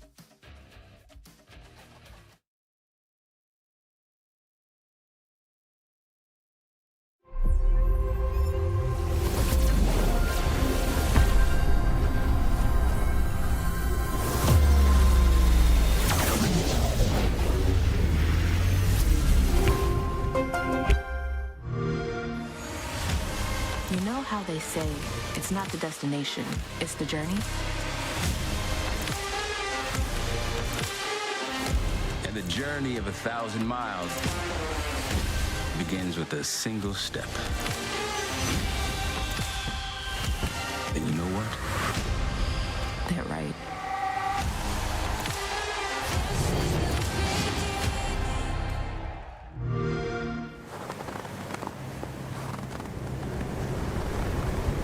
Keep an eye out for contact.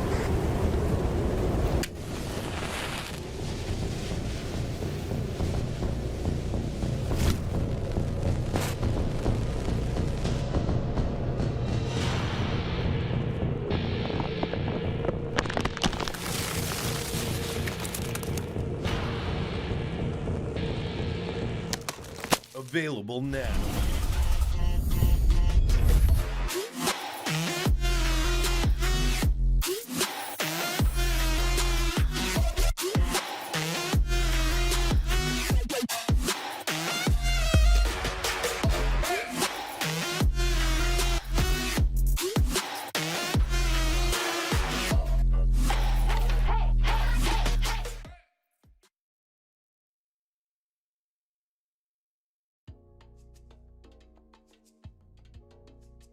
And back with our fourth game of the day, we've got Ninja Super Champions going up against Black Dragons. Black Dragons just getting in playoffs last time, but missing out on that international event. NIP finishing the stage in third and having that international event with some smooth sailing through that first stage of it. We're curious to see which of these two teams will have a better start going into this stage. Last time it was NIP, an 8-6 over Black Dragons in Clubhouse. It was a very, very close game. When we're looking at NIP this time around, I mean, just off the back of that international event, you know, third in the stage, I think, Jack, they could be pretty content with what they've shown in SAL as well as on the international stage. Yeah, I think so. NIP have had a lot to prove for a long time. And I think, you know, we can go really, really far back. We can go back to when they were world champions and go, yes, this is a roster that is like, you know, the creme de la creme, if I can steal something from you there, Leo, of Rainbow Six in Brazil. And then they'd fallen off. What's happened now? I think they've proved they're back. They're in the top 4. The expectations are that this squad will follow up. And they defied those expectations in stage 1 by doing so well in the league stage, by going all the way to EWC, and then by doing well at EWC as well, by the way. You know, main stage and just losing out to G2 is nothing to be sniffed at whatsoever. They've had a great last 3 to 6 months. And I think what we're looking for NIP now, kick on. Solidify that expectation. Make sure that you are a top 4 team in this region. Make sure that you're going to the major and you can kick on and progress, because there's a lot of potential in this roster that I still think that hasn't yet quite been realized, and that's a very, very good thing. It's literally all of the ideas I had written for NIP, Jack. Literally. Okay. That's great. In my head, I had that they had carried a great momentum throughout ACL. They had defied all expectations. They made it to top 4, and then they had an incredible finish at EWC, one of the only few teams to take a map of G2. All of the things that you've said, and I agree with it.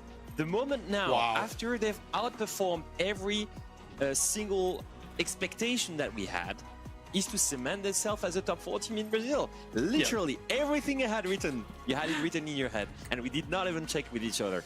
But Shall I add one? Go on. Okay, I had one more because I don't have anything else. Yeah, I had one more. I'm going to add one more. It's very easy to point to Fantasy as the guy on this roster. You know, he's the kind of fragger on this roster, and he is the star guy. I really, really, really like Hates as a player. I think he shows some exceptional creativity. He has balls of steel. You know, we've seen some games, the big games last stage, he was the guy who was making things happen and keeping that team ticking along. So I think those two on the left-hand side of your screen are going to be vital for whether NIP become or maintain being a top 4 team or not. I love this from you two. I think this is exactly why you two are working together and a duo, just having the exact same points about teams. But I'm curious to see if that's the same case for Black Dragons, because when we look at them, and in particular, all things are restored as they were, because the main thing for this team is that Ask is now back with the lineup, obviously having spent a stage with Liquid. But before that, he used to be with Black Dragons for over 2 years. So that's quite a bit of a time. So we sat down with Ask as well to talk about his move and going back to Black Dragons. Cara, a minha saída da Liquid ela foi um pouco conturbada, né? A gente pode ver nas mídias aí, né? Mas falando de mim, assim, eu me senti um pouco, entre aspas, traído, assim, né? Eu acho que a gente já tinha conversado, alinhado algumas ideias dentro lá como equipe, e acho que não importaria, tipo, de mim mesmo, eu não me importaria se eles não quisessem optar pela minha não escolha no projeto.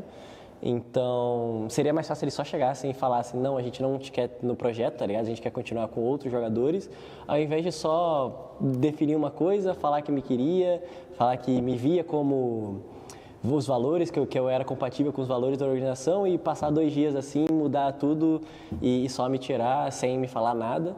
Então, e eu ficar sabendo por outros jogadores de outras equipes, né, como foi a primeira vez. Então, eu me senti dessa forma.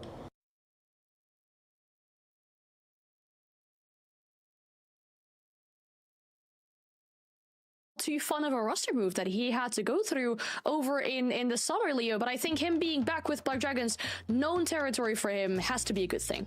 Yeah, I think he's touching on a very sensitive topic, the topic of roster changes. Every pro player has been there, every pro player at some point has been kicked or has been hearing that he was going to get kicked. The fact that he learns it from other players that were not on his roster, despite having discussions that he would be in the future projects of Liquid, that's the kind of things that happen all the time in pro teams. It's something that either makes you or break you, and I think that he's the type of player that will, without any problem, bounce back from it. He already had lived through the drop of Team Liquid a first time. He's going to live through the second one for sure.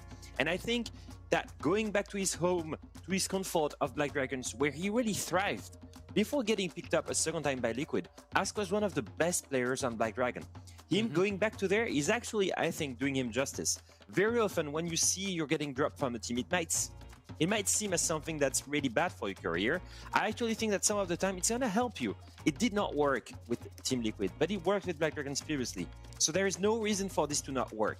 I will say this though, looking at this roster as a whole, it would not be Black Dragons without any roster change. So not only do they bring Ask, but they also replace another player. And that's going to be Muzi. And that's what's something that was very surprising to me. Because we're looking at this roster right now, and we will look at the 5 players. We have Ornetao, and then the former core of MIBR of Makina and Rare. And then they're adding, to replace Muzi, Miracle, on top of Ask. So I'm looking at this and I'm thinking, I don't know what you're thinking, Jack, here, but I'm looking at Ask, former IGL and hard support of Team Liquid. I'm looking at Rare, amazing hard support for Black Dragons the entire stage. And I'm looking at Miracle, formerly hard support of Elevate Academy, but even before that, of Team Secret in Europe. And I've got 3 supports in my team in a meta that is frag heavy. So obviously I'm assuming that the roles are going to change a little bit, but overall I will say this, I was very surprised by how this team came through.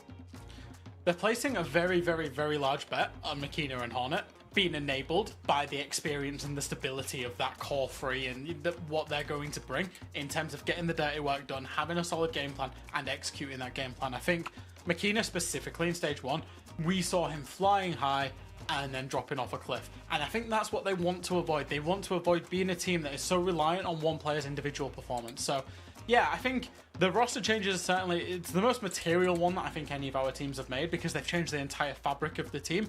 But I think going for experience and reliability isn't necessarily a bad thing for this roster. No, it definitely isn't. I mean, we're looking at the roles and I guess the team structure maybe playing out in front of our very eyes. I guess this first game, this first best one, and maybe the one tomorrow as well will tell us what that team structure is kind of looking like. Are players going to switch to a more aggressive role, maybe to a more flexible role to kind of still have that core of 1 support and 1 IGL? I mean, when you think about Ask, IGL is just a word that fits so well with it. And of course, for him as well, it is his birthday today. So his birthday present for today will be that he gets to play a best of 1 against NIP. Hopefully for him to add a few points to that as well. So let's have a look at the map veto and see where his birthday present or his birthday party, I guess, will be held when we're looking at Black Dragons and NIP against each other. What are we thinking for the map veto? Because last time it was a clubhouse. That was a very close game. I was actually just thinking, Anne, and I know we'll get into an actual map veto at some point. Yeah. I was just thinking, what map would be best to actually have a birthday party on? You like, I've gone on a tangent here, but I was just thinking about a birthday party. I have one, but it's not in the map pool. But like 100%. Go on. Canal. It's gonna be coastline, guys. Yeah, it's gotta be. Yeah, no. We need water for the pool. You're so right with the coastline shout. True. No, but think about that. Yeah, of course, like the pool and the music, especially with the night map, was amazing. I mean, Canal, in my opinion, also works with the party room that is literally there. How do you feel about Lair? It's quite of a dark space, especially with it being modernized. Halloween themed? Why not? If I had a birthday party at Lair, I'd be setting off rockets in that main hall. I will say this, Anne would probably be partying on Consulate Garage Radio. I know her. Yes, I don't want to talk about it any further than that, though. No, we're not doing that today. No, but all seriousness, okay, but birthday parties aside, Lair, for these 2 teams, how are we feeling about that? Well, looking at this, I'm not too surprised. I think that we've seen NIP play it quite a lot last stage. They played it 3 times, and they also played it recently at EWC. Didn't go their way, but it was a really close loss overtime against G2, and it was honestly such a good map for them. They also lost it very, very, very closely to Liquid, 8-7 the last time they played it in ACL, and had it as a decider against, lost it to FaZe. So they're on a 3-loss streak. But every single time, look at the opponents. FaZe, Liquid, G2, and every single time extremely close, either in overtime or very close 7-5. Looking at this, it's a map that NIP has liked for a very long time. Now looking at Black Dragons, it's not the same. They have not played it that much, and they lost it twice again. And also, they lost it 7-0. at the beginning of last stage, if I remember well, on Lair as well, against NIP. So, weird one. Yeah, I think for me, I think that loss against G2, G2 are one of the best Lair teams in the world. I mean, G2 are one of the best teams in the world, but especially on Lair, G2 love that map. So if you're taking G2 that far, you clearly love Lair from NIP's point of view. Now, with Black Dragons, they've changed the fabric of how of their team. You know, in terms of the material changes they've made. There's an uncertainty about how Black Dragons will play. How will they present themselves? Will they do the same things as they did in Stage 1 or not? If you don't know that, then for NIP, just get yourself on a map that you are comfortable with how you play and your processes on it, and then whatever they throw at you, you should be ready for it. So from that point of view, even if they've got a loss streak, if they like the map and they're used to it, then it makes sense to go to it. Yeah, it will be a rematch that makes sense, because losing to them 7-0, only what it was like in July, they will have learned a lot from it and probably will come with a completely different game plan. I mean, actually, if we think back at that 3 show, we talked about the games and everything that we have today. Obviously, our best game of the day maybe still is the very last one. But you said, Jack, for this one, last stage, it turned into an accidental banger between NIP and Black Dragons. Do you think that might be the same this time around with the rosters and the map that we're going to? I think expectations have changed. You know, last stage, we didn't really know a lot about Black Dragons again because they'd made changes as they always do. And then for NIP, I certainly, for me, I had a lower expectation of them. Now, I'm going into this thinking NIP should be clear favourites. I think they should win it in regulation. But Black Dragons can surprise me as well. So, I'm going to stand by it. I think we're still in for an accidental banger. I think one quick thing that I'd like to see from Black Dragons to really step up and try to catch up with NIP, because they were both the dark horses that we did not expect last stage, is Makina. Makina dropped the ball hard towards the end of last stage, especially in playoffs. At LAN, he could not perform. He was seen as one of the best up-and-comers in Brazil, Rookie of the Year in 2024. He ended up the worst-rated player on that roster, despite playing the Fraggle roles. I need to see him step up, and that needs to start today, in the first play day of Stage 2. Well, that's the good thing about the first playday, right? I mean, so many questions, and there is a game for us to unfold and get some answers from that. The other question as well, will it be an accidental banger? We'll send it to Intero and Jesse to go and find out. Thank you so very much. Sorry, I didn't want to scare my kitty cat, who is sitting right here on my desk. I am intrigued as to why we are having so many layers today, Jesse. Last stage, throughout all the group stages, there were 62 rounds played on layer. We are going to...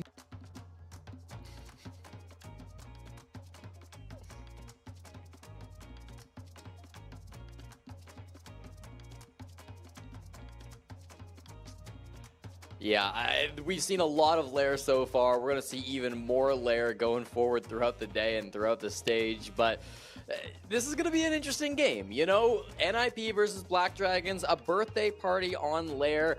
Black Dragons will really need to hope that this is a banger or a party or whatever you want to call it. They enter this game on a 12-map losing streak, currently stretching all the way back to the group stage of Stage 1, getting dominated in the playoffs of SAL last stage. So they really need to break that trend. With these new looks, with Ask coming in, right, with Miracle coming in, I think they've got a good opportunity to show that. Up against a team like NIP, though, who have made no changes and who have been looking so good, it's not going to be easy. No, I mean, NIP should be a team that continues to improve the more that this roster gels, but I mean, we never really get an opportunity to speak about Ninjas in Pajamas in like objective fact, because they're always changing, and there's always some problems with consistency where they'll have a great roster that comes a couple rounds away from being world champions, and then they kind of disappear, and then suddenly they win a world championship, and then they disappear again.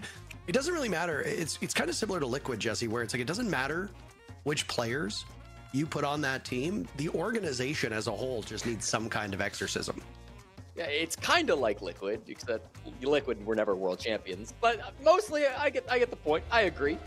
We'll get right into the game, and again, the bans have been really interesting between teams on Lair today. Certainly, we could see some inspiration being taken by these teams. The late round Warden was an interesting strat coming out from Furia in our last game. Some mute bans have been seen throughout the day, both on Lair and on other maps.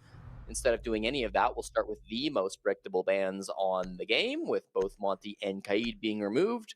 Bandit Blackbeard would probably be the most standard options, and we'll get one of the two. Ying, honestly, not a huge surprise to be taken out anyways. Maybe they don't want us to have the same thing happen to them that happened to Los, where you end up with a Warden ban and Ying on the board. Never a comfortable spot to be in. So we'll get right into it. Round number 1 beginning between NIP and Black Dragons. I want to touch quickly on what was said on the desk by Leo, because I thought it was a really great point about Machina needing to step up.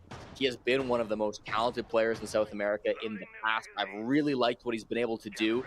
So hopefully we can see him stepping up and having a big game. He almost reminds me of a younger Fantasy in the way that he was able to really explode into the game and have some big moments as a young, fragging, aggressive player. Machina has done much the same, but last stage we didn't see many shades of that. Machina is undoubtedly a terrific player, and you know, he's still young, still growing, will improve. And I think improvement really is something that we've come back to through multiple parts of today's matches.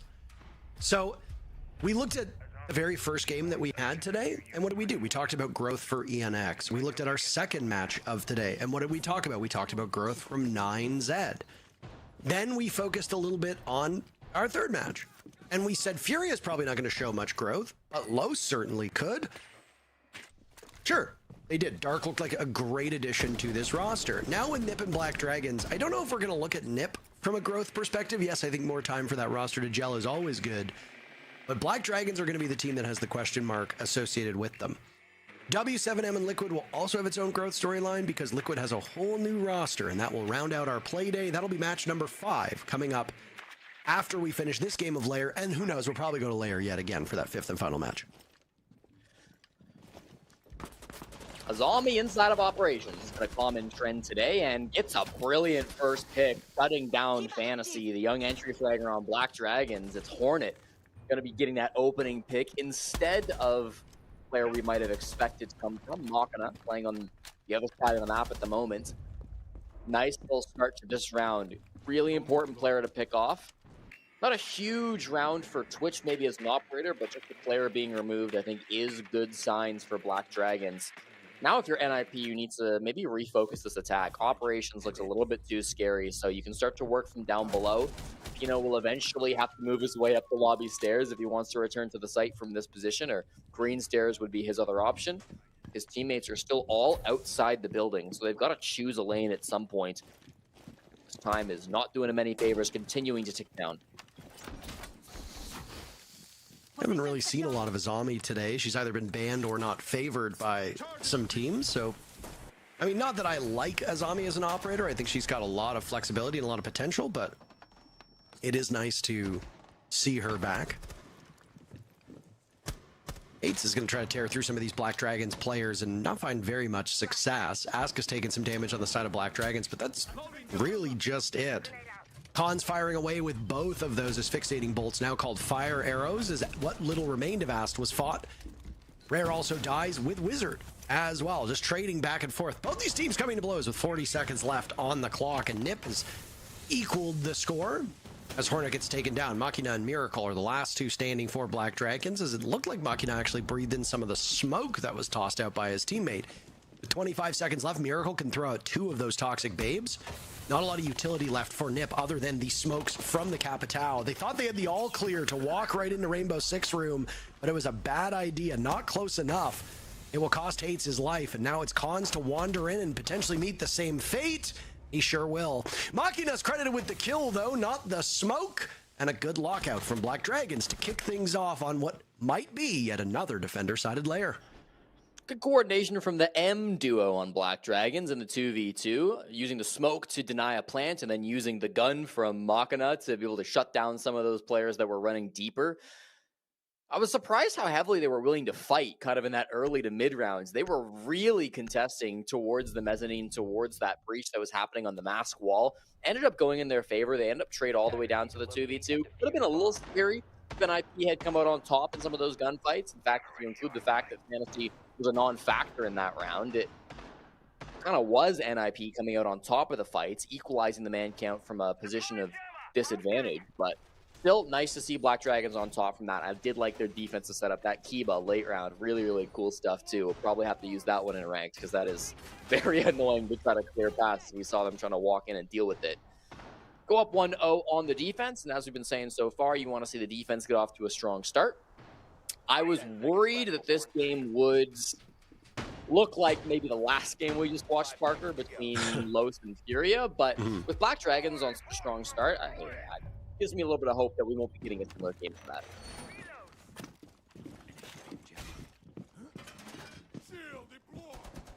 Results have been very, very close to what we saw out of stage 1, right? FaZe and ENX were 7-1 in stage 1. Same result, but 7-2 the scoreline for that match. Loud beat 9Z 8-6. Same result, except this time done in regulation as Loud 1-7-5, so just scaled back a little bit. Furia 7-1 over Los in stage 1. Here it's 7-2 in stage 2, and same result again. All of the teams that won back in stage 1 have done the same here. Now, the losers have gotten about as close or maybe a bit closer. So that means in this matchup, if that trend line holds, NiP should be the favorite to win. Black Dragons needs to get close early on to keep that close, especially because of the side swap. None of the games in stage 1 were played on layer. They were played across a bunch of different maps. Here, it's a pretty even field for all these squads. Black Dragons lost in OT to NiP back in stage 1. Again, when we talk about point totals and the impact they have later into the stage, NiP finished in 3rd place with 16 points. If they had done a victory over BD in regulation, it would not have impacted the standings, but you still want to get every point you can possibly get. So if you're either of these teams, you don't want to go to OT unless you are the losing team, and then your only way out is a victory through overtime. Really cool setup being played by Black Dragon on the top floor here, in the mid floor, I guess you could say.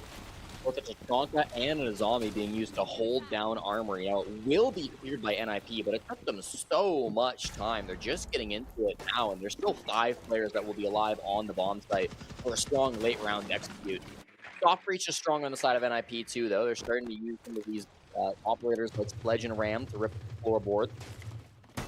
Basement can get a little cramped sometimes on layer when you've got 5 players down here, which is why you're seeing some players kind of extend into filter. Maybe not the best of locations to play, but you can't play too close to your teammates when these floorboards are being ripped up.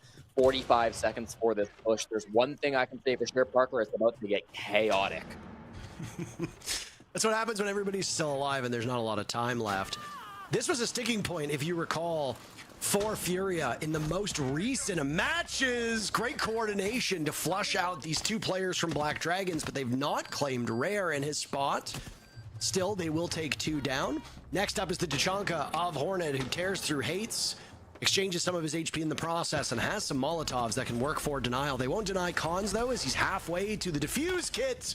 Nitro Cell from Rare does work, but the objective still goes down for the attackers, and NiP has only 1 player to find to take the round and put it in the win column. Miracle crouch walking his way away from the bomb site, but he's a bit too slow and spotted by a couple sets of eyes. Khan's credited with the kill, and NiP answers back, tying things up. Talk about an answer. A fast push into filter from both Fantasy and Wizard, making really good space for their team and then starting to open things up vertically as well from those players up above. It was the vert pressure that forced some of those players in towards filter that didn't allow them to play in office in the bomb site where they wanted to be. And then that kind of opened the door for the entry players of NIP to then capitalize on it. Really clean push. I was a little worried about the clock. I was a little worried about how many players they would have to go through. I was a little worried about the util still on site too for the defense. A couple of Nitros were still there. Mira Windows, Kibas, Tachanka. There was a lot to deal with, but NIP just rushed through and had no issues with it. Very nice push coming out from them, and it's very clear we got a ball game.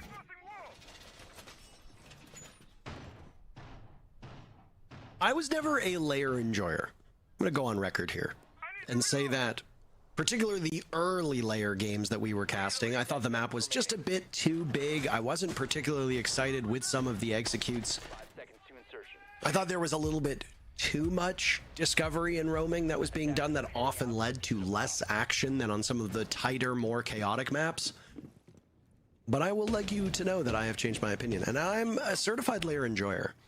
The reason why I think I like it is or the reasons why I think I like it, Jesse, are actually the same reasons why I disliked it to begin with. With it being a big map, teams have actually been much faster to get in the building and take up parts of the map that are unheld by defenders. It often leads to earlier action in unpredictable and chaotic spots, which is just enjoyable. And because the map is so big, there's a lot of leeway that teams have in how they want to go about attacking these bomb sites. It has taken me some time, but I'd like to be on the record to know that I changed my mind. Welcome to the right side, Parker. Welcome to the correct opinion. I've always been a lair enjoyer. Anytime we get a new map in the pool, to be honest, I like seeing the creativity, the new stuff coming out. That certainly hasn't stopped as Lair has continued to evolve. I think we've seen some really cool stuff on this map, even just today, with some of the new strategies coming through, with Ying being played quite a bit. That new secondary on Ying has changed things up a little bit. Light shotgun coming out a little bit more than what we've seen in the past. It's not drastic changes or anything, but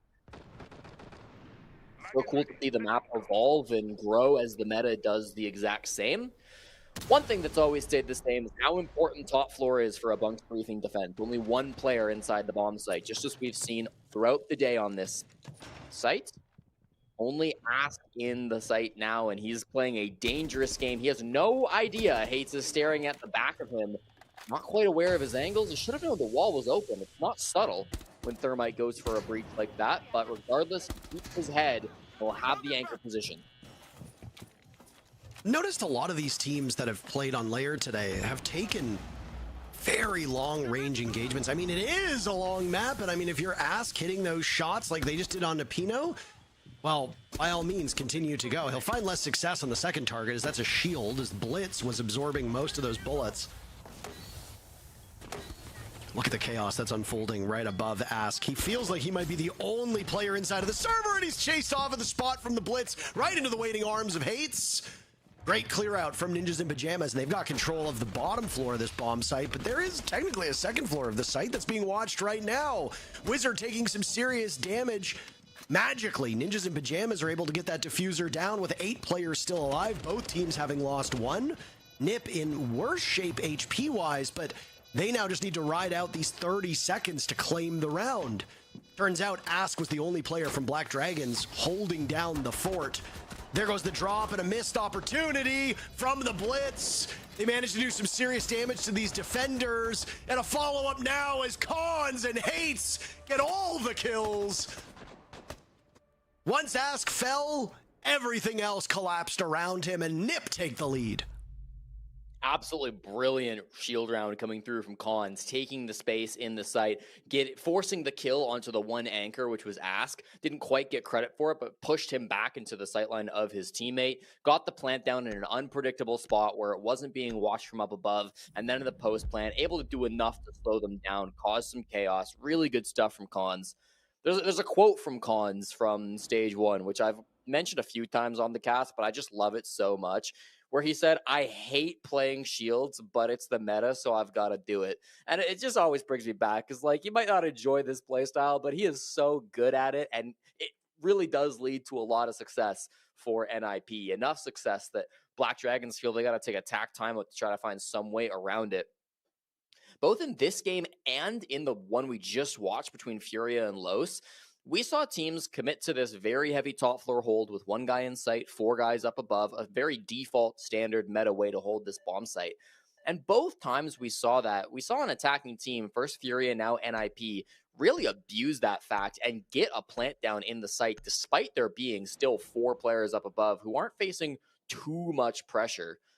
It makes me wonder if we might see teams start to play a little bit more on the bomb site for a map like this, or at least maybe more on the first floor where they can go for some flanks around green or try to have some kind of an impact. Because I just feel like a lot of the times we watch that mid floor and the top floor players aren't able to do their job, which is deny the defuse kit. It'll be something for the teams to think about and decide how they want to hold going forward. But this is a bit of a trend I've noticed throughout the day.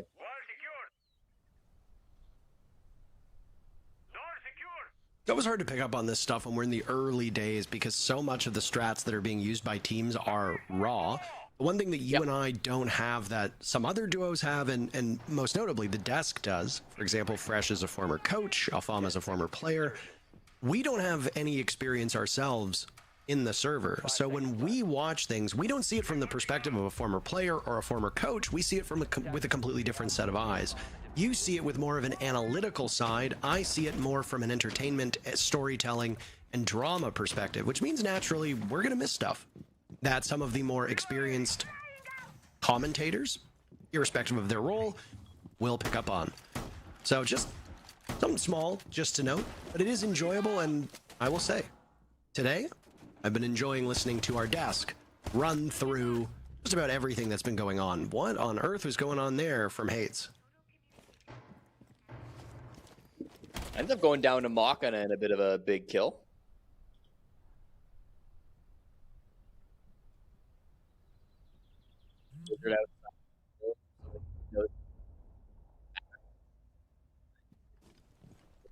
The bomb site is still being hunted for. It's down in the basement, and NIP are doing their best to try to get in the map and make some bit of an impact there.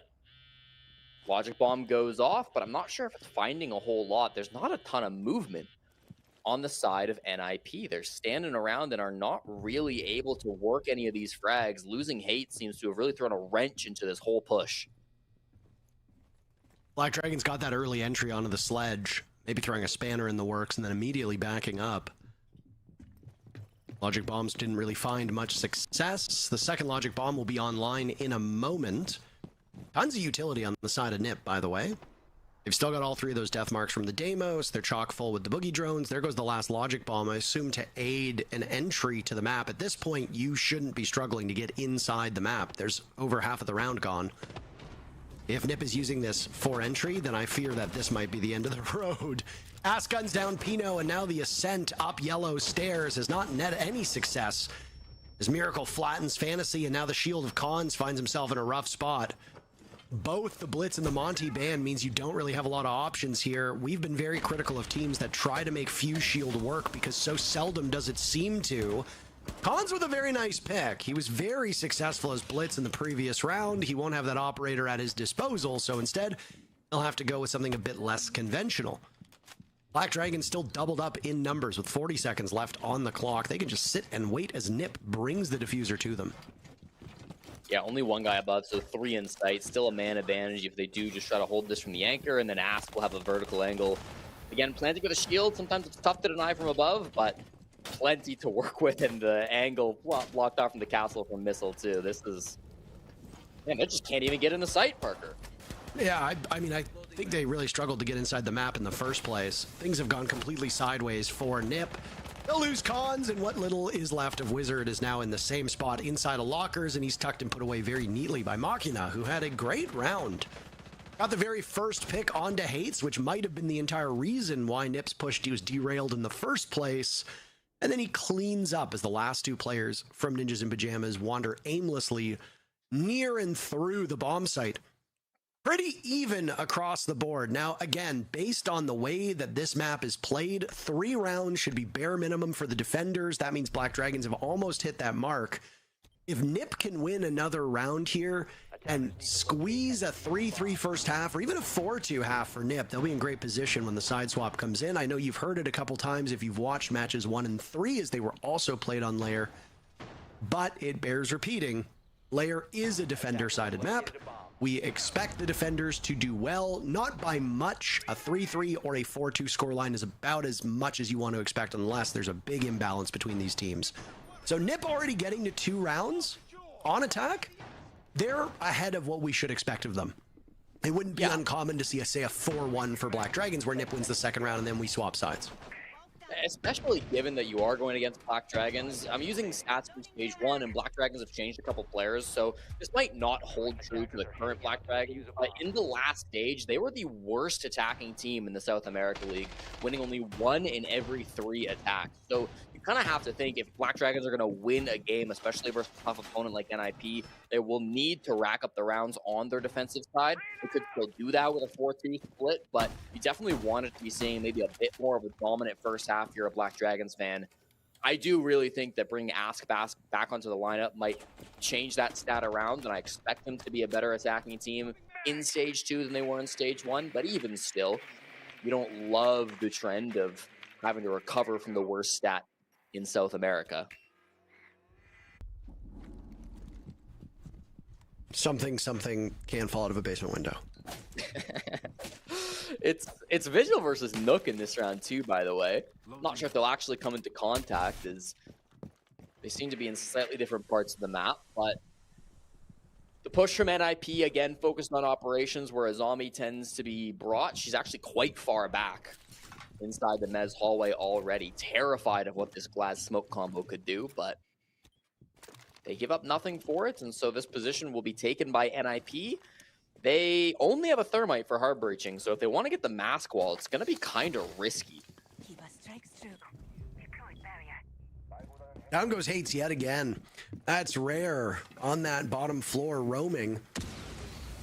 Second time in a row that Hates has been on soft destruction duty and has found himself with very little to show for it. Pino's also been dropped, by the way.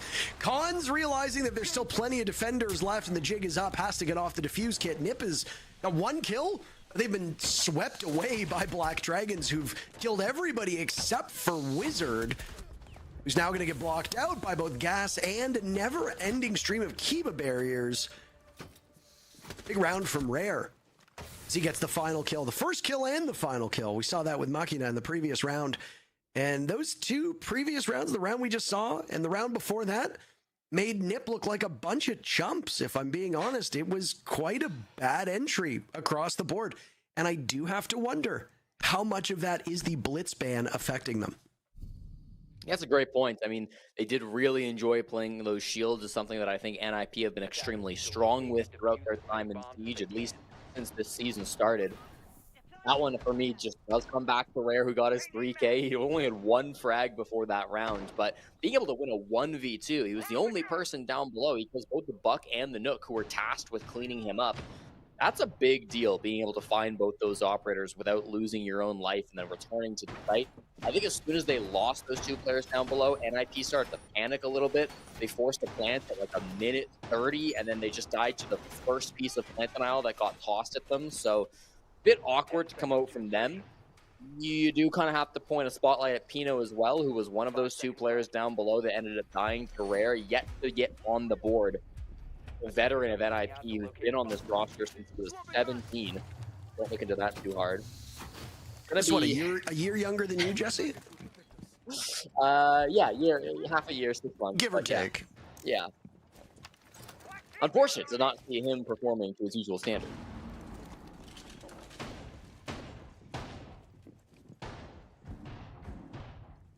There's been a couple changes with secondaries, just from the most recent patch that we saw, and flexibility that it's come with in regards to operators. You're obviously going to be bringing shotguns for a lot of that site setup, secondary shotguns distributed a bit more liberally, more super shorties out there. You've also got that new secondary machine pistol that is deceptively good and has been used as a primary on a couple operators. On attack, the big one has been Sledge. Back we see Sledge with the shotgun. As a defender, though, it's been Pulse. A lot of Pulse play with the shotgun in pocket and then the secondary machine pistol to do some serious damage. We've seen it in both leagues that you and I have casted. No real changes made to Blackbeard other than some nerfs across the board, but his prominence is still quite high, and Khans will get the first pick onto Hornet. That is a great sign for Nip. The last couple rounds have been so bad, they need to take wins where they can get them. Another pick now coming in from Fantasy, taking down Ask, a two-man advantage. Black Dragons are trying to play more players towards this middle floor. They maybe are making that adjustment I was suggesting after they lost this bomb site in round 3, but it doesn't seem to be doing them any favors. Maybe this site is just a nightmare to hold on, and so it's always going to be attacker favored. Fantasy is not going to stop. Finds the head of Rare, as that's now another one. Pino to Machina, and it's all on the Miracle to clutch up the 1v5. When it rains, it pours for both of these teams. I mean, Nip was in this position for the last 6 minutes, and now it's Miracle's time to try to live up to his namesake and experience one of those. That would be awfully nice. I do think it's somewhat funny that the only player that's taken damage on the side of Nip is the guy who died early in the previous 2 rounds of Hates. All of Nip survives that in what is a flawless finish to the first half for Ninjas in Pajamas, as both teams achieve 3 rounds, no closer to a conclusion. based on the numbers, that has to be a good thing for NiP, given that their expectation was 2 to 3 rounds. So maybe just slightly over exceeding expectations, but I think it's more of a wash. The second half could also go 3-3, and then we need OT to settle the score. We'll see if operator bans have any real impact on whether or not we think defenders or attackers have an upper hand. The couple of games where NIP played Lair domestically in Stage 1, they ended with a 77% defensive win rate through 13 rounds. So they are very proficient on Lair, and in fact, they're 5 for 5 defending the top floor. Those stats don't include third-party tournaments, so there's still more to look at. But regardless, they are a great defensive team on this map. They choose to ban out the Deimos and the Ying, which, if I'm not mistaken, is the exact same bans we saw in our last game between Furia and Los on the attacker side. Definitely got to see that Deimos and Ying getting removed individually quite often. And then Azami plus the Kaid. You were just talking about how we haven't seen a lot of Azami. I think this is, I don't know, it's interesting we're getting focused down on Lair. She can be very good for operations, but elsewhere on the map, she doesn't see as much play. They're not holding the top floor. Keep an eye on the attacking lineup as well. Haven't seen a lot of Grim get played by NiP, so that'll be one operator making a new-ish appearance. Bomb located by attackers. 10 seconds left. I like this mirror window from Hate on the outer mask wall so that you can start to deny it. When teams start to ban operators like Kaid, you've got to get a little creative when it comes to keeping the walls closed. The Mira is typically the way that people will go. If you only bring a thermite, of course the Mira can just be popped and will deny the thermite from even going down where it needs to. Forces attackers to bring things like an Ace or a Habana at that point, but even if they do that, you can then pop the window and start to toss out impacts or nitro cells. Going to present a new challenge for Black Dragons we'll have to get through, especially because they only have can openers. They probably just can't push that direction now.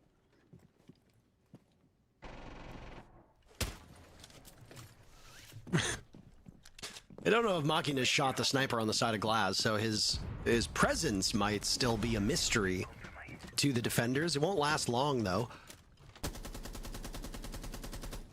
With NiP's bans, by the way, it will open Black Dragons up to playing a greater number of shields, as no shield is banned at the moment. But the only one being brought by BD is the Blackbeard.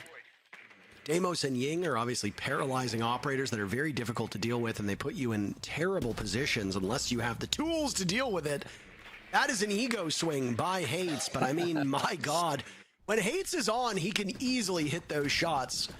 It's been a coin toss as to whether or not he's on so far today, but a 6-4 scoreline in his role is pretty good, and he shut down Hornet, who, playing Grim, might not be full of Hornets, but those Bees will find no success. I think it was Fresh on the desk talking about just how aggressive Hates can be as a player, and we are seeing that now. The second they get onto the attack, or onto the defense, making some of these big swings, now he will be top fragging his team, tying with Fantasy. Pushing through green has been stalled by the fire, and Nitro as well, just a little half HP to the Blackbeard.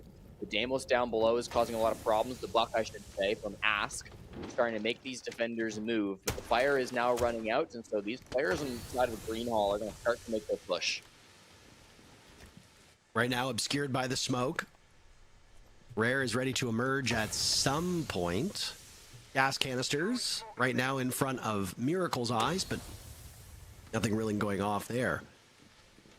No gas remaining for Pino. They've smoked off the wrong area, and now Rare feels like he has impunity to walk on up. Backed up by the glass of Machina. This can be quite the surprise for the defenders of NiP. Not sure if they're aware of this. Not like the smoke of Pino playing a small jiggle peek. Black Dragons at risk of being bogged down here. They are toying with this bomb site, Jesse, but they've wasted now about 30 seconds without accomplishing all that much. They did sit through the utility, so at least when the execute comes down, there will be less in the way of them running into the bomb site. The fire will linger in front of them as that's Cons proudly putting down those Goyo canisters earlier, keeping Black Dragons at bay. The 4 players from BD look to storm into the bomb site with Ask there to follow up, and they are met at the end of the weaponry by NiP. 1 kill for Ask, but he's answered immediately by Pino, and NiP hang on. Black Dragons had no clue what to do in those final 40 seconds, and boy did it show.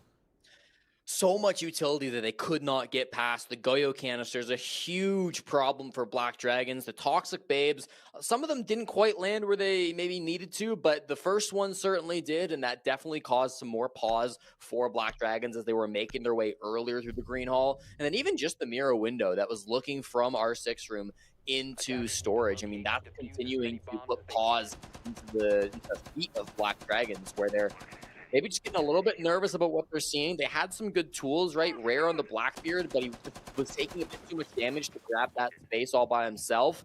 Ask down below on the Buck honestly didn't do much. He was the only player to get a kill, but he kind of needed to be supporting his team from down below. He was trying. It's not like he was out of position, but just couldn't get the angles that he was trying to find playing on that Buck down below. Rocking it with the Glaz, just not really working out, unfortunately. Bit of a tough push from Black Dragons, but the good news is that's the toughest bomb site on the map. You won't have to attack it again for a couple of rounds. You can load into these next couple, and I think keep your head on your shoulders. But strong start to the defensive side for NIP. Again, NIP is just such a mystery to me. They have great looks, and then they go and they do things, and you have to ask yourself, what is happening? It doesn't matter if it's Julio, Kamikaze, and Psycho as the core of this team. It doesn't matter if it's, you know, Psycho, Musi, and Pino. It doesn't matter now if it's Wizard, Cons, and Pino, who've been the long-standing core of NIP, which is a crazy thing to say, that Pino is now this veteran on NIP, because I remember when he made his debut on the team. But I suppose there are just some players that are like that. You've got streaky players. The idea is that you don't want to build an entire team around them. I feel like a lot of times both NIP and Liquid have missed that memo. And it just ends up with you have some really terrific highs, but then it's hard to replicate them. Consistency becomes a bit of an issue here. Either way. Hates hears a blitz and decides that he wants absolutely zero part of that. I think wisely. Got a stronghold over towards Missile and Toxin. The Banshee gets shot out. Now should be seeing some fire grenades come from Hates. Rare's gotten a lot of space, but this has come at the cost of really no top-down pressure. Minute 45 to work a plant, but if somebody can just deny it from top floor, specifically Fantasy, it doesn't matter how fast you can get into the bomb site. Hates will shrug off that explosion.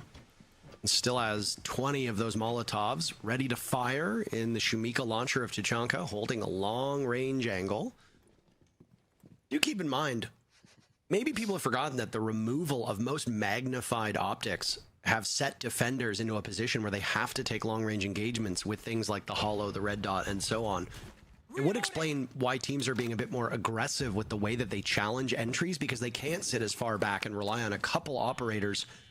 We saw that same shift when the 1.5 scope was removed just a couple seasons ago. First bit of action, Jesse. Fantasy taking down Rare, and he might have another, but he's outdueled by Hornet. NIP could have blown this round wide open, but missed a golden opportunity on that second kill. On a logic bomb, he completes the flank. Here's a great swing from Pino to shut down Machina, the pinch player, coming in from the back towards Stock. Now that's two really important pieces of the puzzle gone for Black Dragons. They've got to salvage it somehow. Ask up above, once again playing on the verts, but he's shut down too. Miracle and Hornet now in the 2v3. Oh, and Hornet got an opportunity there. Saw a second player as well, and will now need to work with Miracle. No utility remains. One pocket EMP likely won't have much effect. Meanwhile, there are yokai drones in play. Gets shot out immediately, but there's a second, and Pino can capitalize off the information as well. Hornet with 5 seconds left, even though he has the diffuser. He doesn't know where that yokai is. He's running out of time, and he'll have to go for a gunfight that he doesn't end up making. 3 players still survive, but the timer gives it to Ninjas in Pajamas, as Black Dragons were unsuccessful in planting the diffuser. 2 very quick wins as defenders for NIP. On the favorite side of Lair, I'm getting the same vibes I got in our first and third matches, Jesse. I didn't even realize there was an echo being played that round until the very end. There was so much other stuff going on, and the focus was honestly kind of linear from Black Dragons. They had the majority of their players coming in locker ball, coming in missile. That got flanked somehow, despite a logic bomb going off, and the fact that you had a drone on Fantasy just moments before. But flanks and kills your blitz is a really bad start to the brunt of your push. The one pinch that came through was Machina, who ended up getting slammed by Pino. maybe if Machina goes in filter instead of in through stock, he can shut down cons on the Echo, but not the route he chooses and not the result that he gets. And then the only other kind of dimension to that push was Ask, who was up above and was initially trying to roam clear, then was playing verticality, and he just got shut down. That's 2 out of 2 attacks now where Ask has either been directly above or directly below the bomb site, and I fear has not had a great impact. Hopefully, if you can play more of those vertical roles going forward, he can have a bit more utility for the team, because it feels like every time he's either just being dodged and not really able to support his team, or in the previous round, he's just getting outcooled.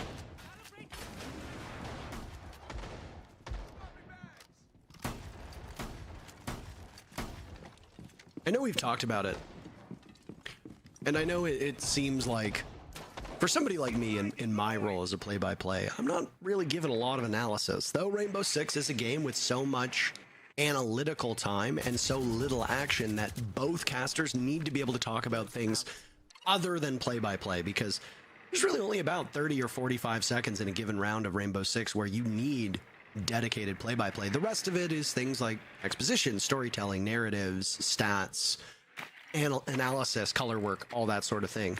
And of course, energy management. Not that I'm here to teach people how to cast, but basically that's the way it goes. I'm taking notes. I'm so glad to hear that. But there are times where you can have all the strategy put forward, and your strategic depth is far greater than your opponent's. But if there are 2 gunfights that just don't go your way, you can't control recoil, you get jump scared, you don't manage your bullets correctly, and you have to go for a reload, there goes the whole round. You can have the best plan in the world, but the moment that you get punched in the face, it's hard for you to remember to stick to that plan. And we've seen that today. We see that in almost every single day. It's the teams that can bounce back and adapt to getting punched in the face and immediately regaining their footing and composure. Those are the teams that tend to go deep into events and most of the time win it.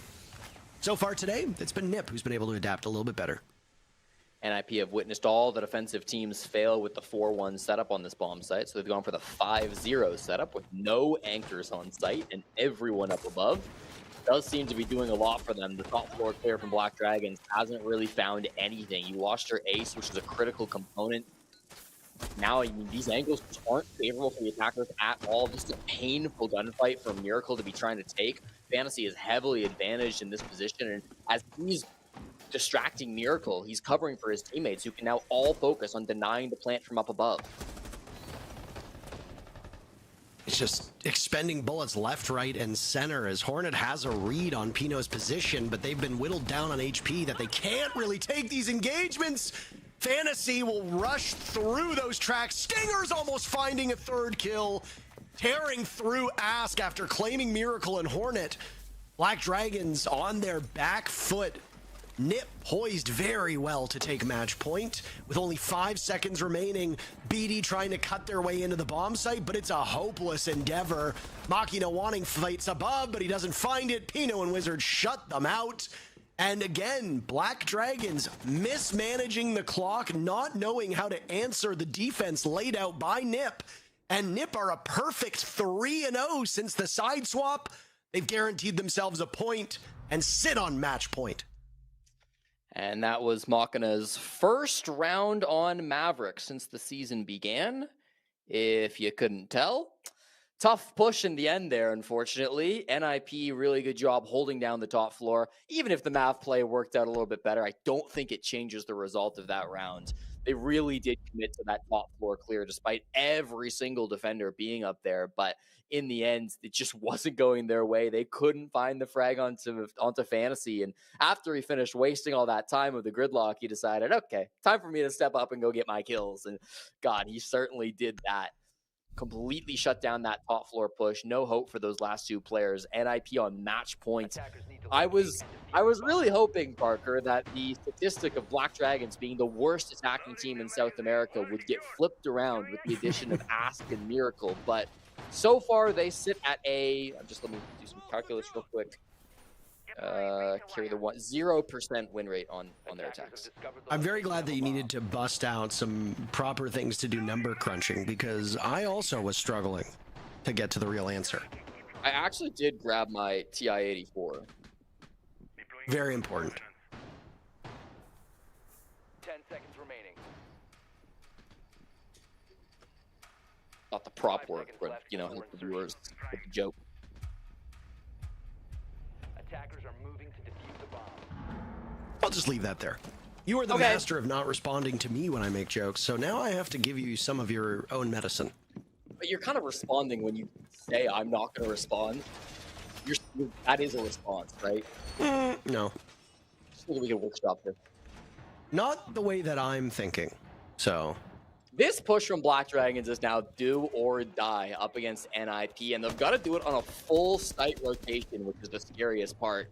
As this map goes on, bomb sites will continue to unlock for NIP, and assuming they don't win, they will get to go to more and more sites as options. Ask will start his entry down below, but Fantasy's not done, Parker. Another big kill on the Aruni. He has been lights out on this operator. yeah, I mean, not ideal for Black Dragons when their main offensive threat through the first half is in the ground. I will say that for Machina, he did much better as a defender than he has so far as an attacker. What did we say about this secondary sidearm, by the way? Ask putting it to great use on Fantasy there. I assume the shotgun is the other gun that he has in his hands? Exactly. That's a tight corner being held by Hates. That Scorpion might as well be shooting blanks for how many bullets you need. He's lined up yet another, just misses the head of Miracle. A big gamble on the side of Nip. I suppose they look at the numbers, they look at the situation, they look at the time, and they say that's a gamble that we can make. And now they will trot back to the bomb site. Just maneuvering back ever so slightly and littering the way with Toyo canisters, 3 gas canisters in pocket for Pino, and Legion mines to be thrown out by Wizard. I like the tools that Nip have at their disposal for the final minute of this round. And Black Dragons, I'm worried about a stall at the moment. All 3 players relatively disconnected. Hornet over towards Ops. This wall is still closed. That's why Cons is happy to play here. Obviously, the one he's staring at is open, but the wall behind him. They're going to start to group up now. The wall will be opened, and he will be forced to start to make a move. 2 players Ops. It's going to have to be a smoke plant just inside the wall, but with 3 Toxic Babes, 2 Impacts, and a Goo, good luck with that.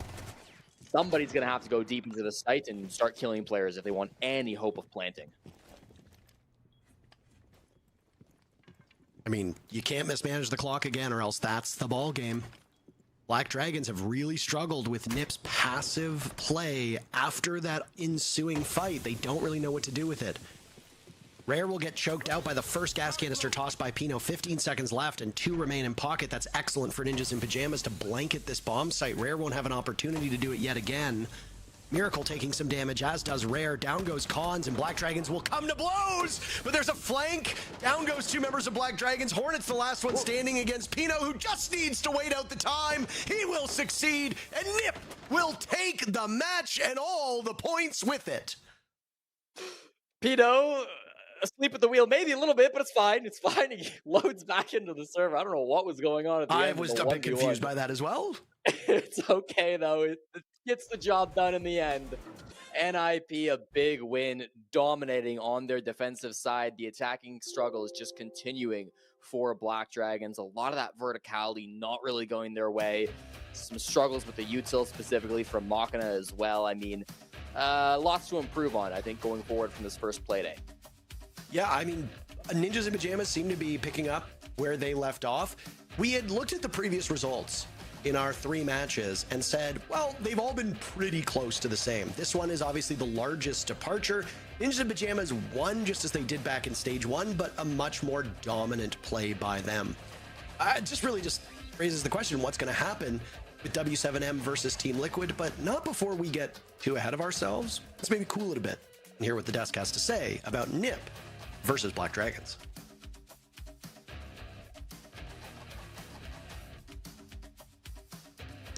If I don't move, they won't see me, right? That's how you win a game.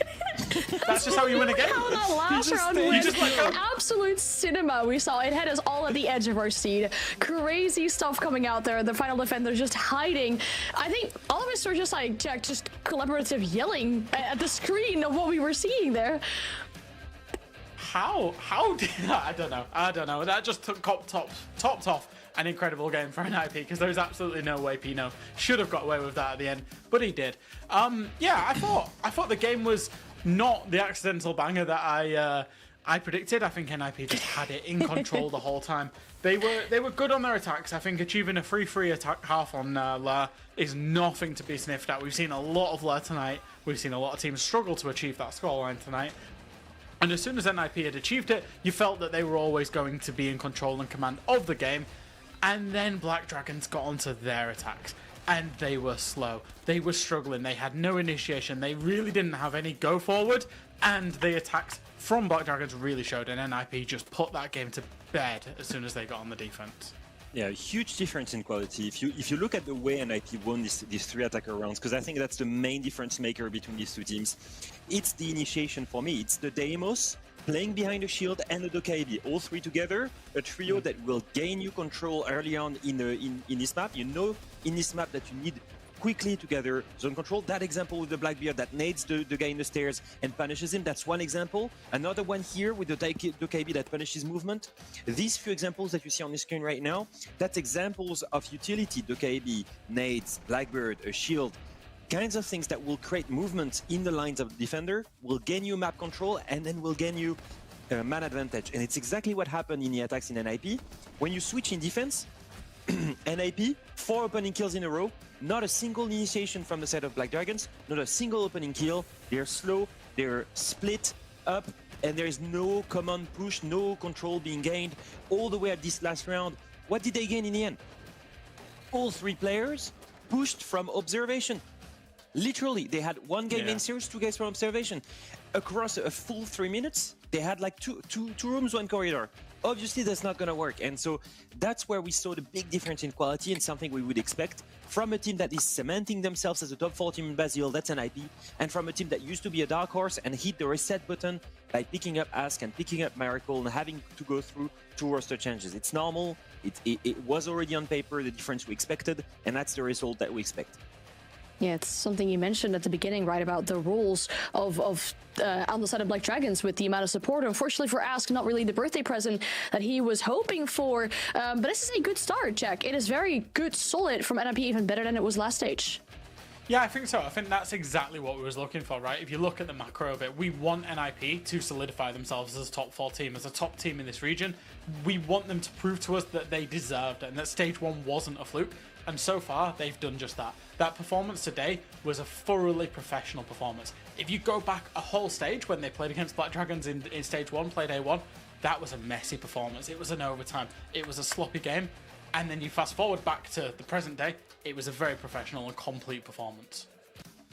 Yeah, and I'm sure that they've been hearing this on the sidelines as well, the compliments you've been giving them, because we should have Pino ready to ask him a few questions about the game that he has played today. We should be able to do that very soon. Obviously, praises that we have for NIP.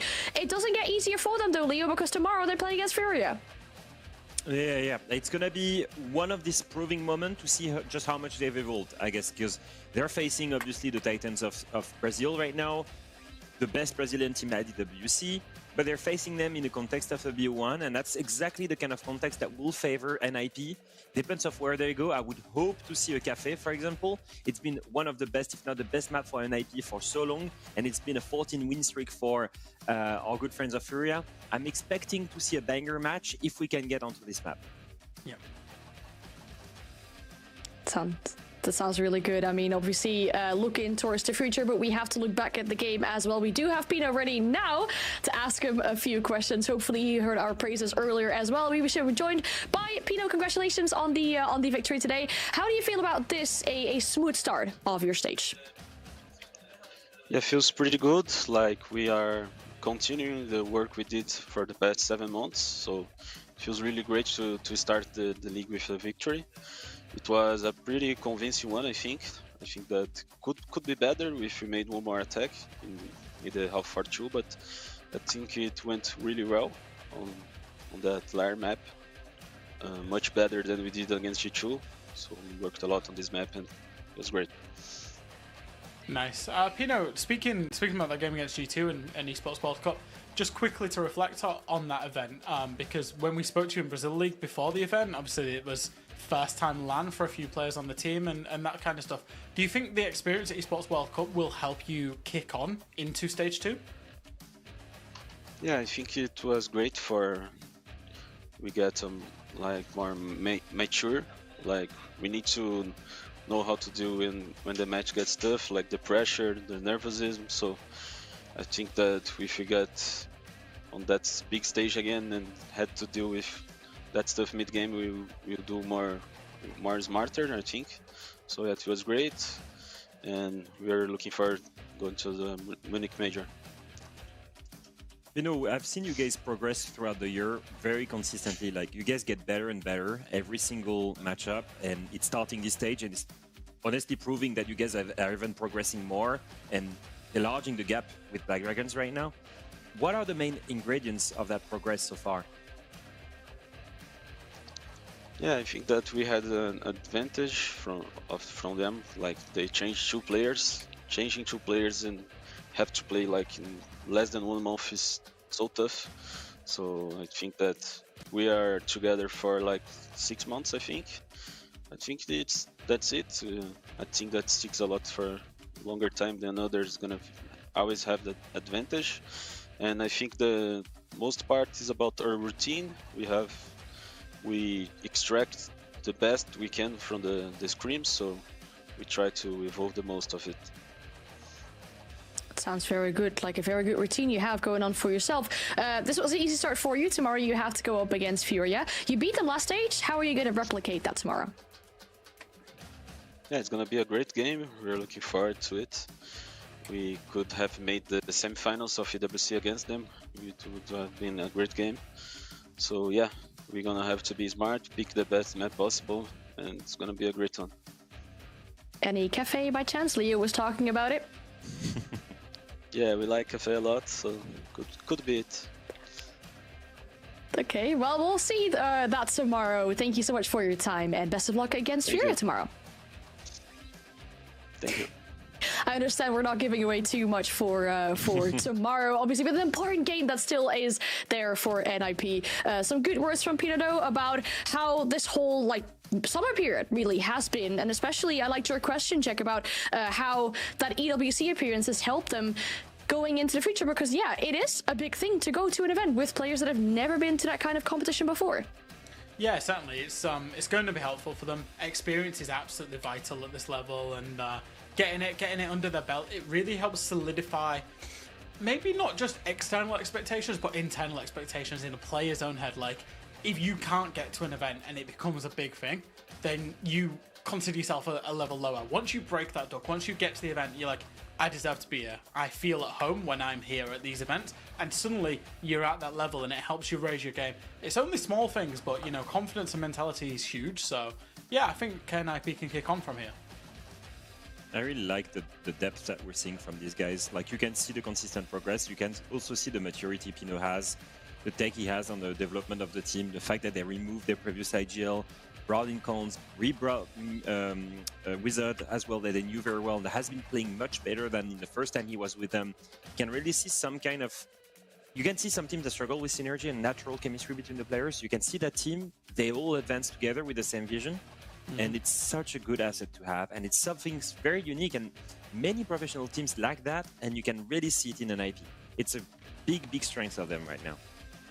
This is looking amazing for them. I mean, we're singing their praises. They've won their first game. Let's have a look at the MVP for this game as well. When we look on the side here, it's Fantasy. Are we surprised? Let's be honest, that play on top of the stairs as well, really stopping up a big push coming out here on the side of Black Dragon. So good storyline for him. 3-1 on the entry as well. So great stuff coming out from Fantasy and NIP in general.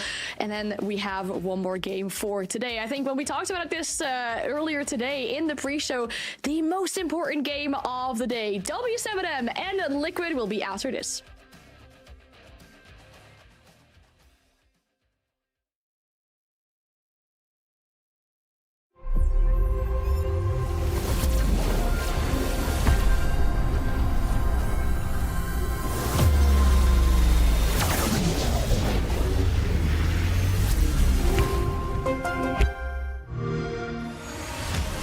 You know how they say it's not the destination, it's the journey? And the journey of 1,000 miles begins with a single step. And you know what? They're right.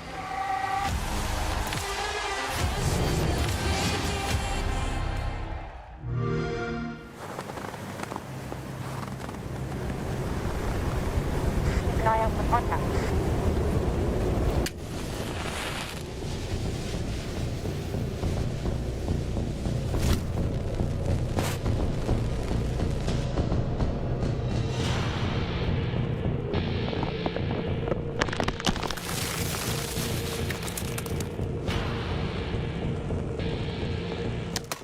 Available now.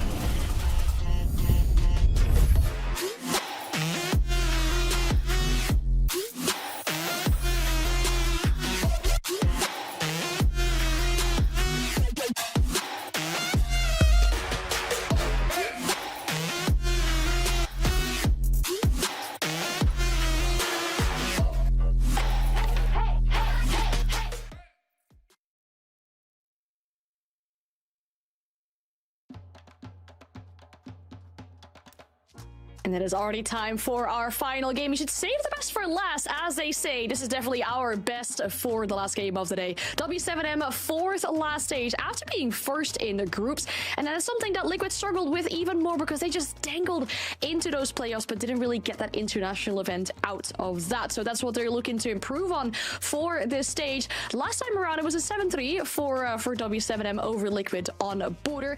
This time around, we'll see what the teams can do. When we talk about W7M though, I mean, the big thing about this team, not just recently, but just a little bit longer ago, was that big roster change, right? We're talking about getting in a player like Palu, which is absolutely huge for not just this team, but also the players that he is playing with. And we actually sat down with VODs and we spoke to him about what it really is like to be able to play with a player like Palu.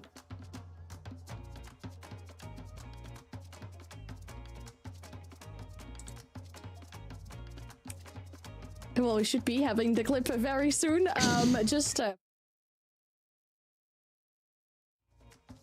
Sinergia com o Palu, não, sendo sincero, acho que todo mundo do time tem sinergia com ele. Por já ter jogado com ele, eu sei um pouco de como ele pensa do jogo e tudo mais. Era muito diferente, né? Na Liquid, a gente jogava de uma forma totalmente diferente, então ele tá aprendendo com a gente hoje, um estilo mais adaptado, mais rápido, querendo ou não. Mas acho que, sendo sincero, já conheço ali a peça, já tá tudo encaminhando aí já. Se tudo der certo, aí vai continuar bem na fase boa, ganhando e tudo bem.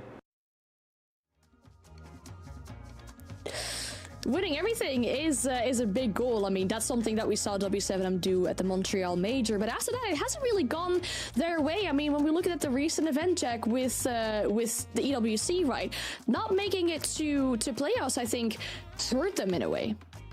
I think so, but I think it's important that we contextualize this because W7M could genuinely win everything. Like, they are that good. They are such a good team. They had a real grip on the entire stage of Brazil last stage until they played against Furia and they lost against Furia. How did they get dumped out of Reload? Well, it was at the hands of Furia. How did they get dumped out of Esports World Cup? Well, it was at the hands of Furia. So they've got a bit of an arch nemesis. They've got a little bit of a bogey team that they can't seem to beat and that they keep coming up against in these big events. But for that team, W7M probably would have got further and maybe even got one more of the events over the line, in my opinion.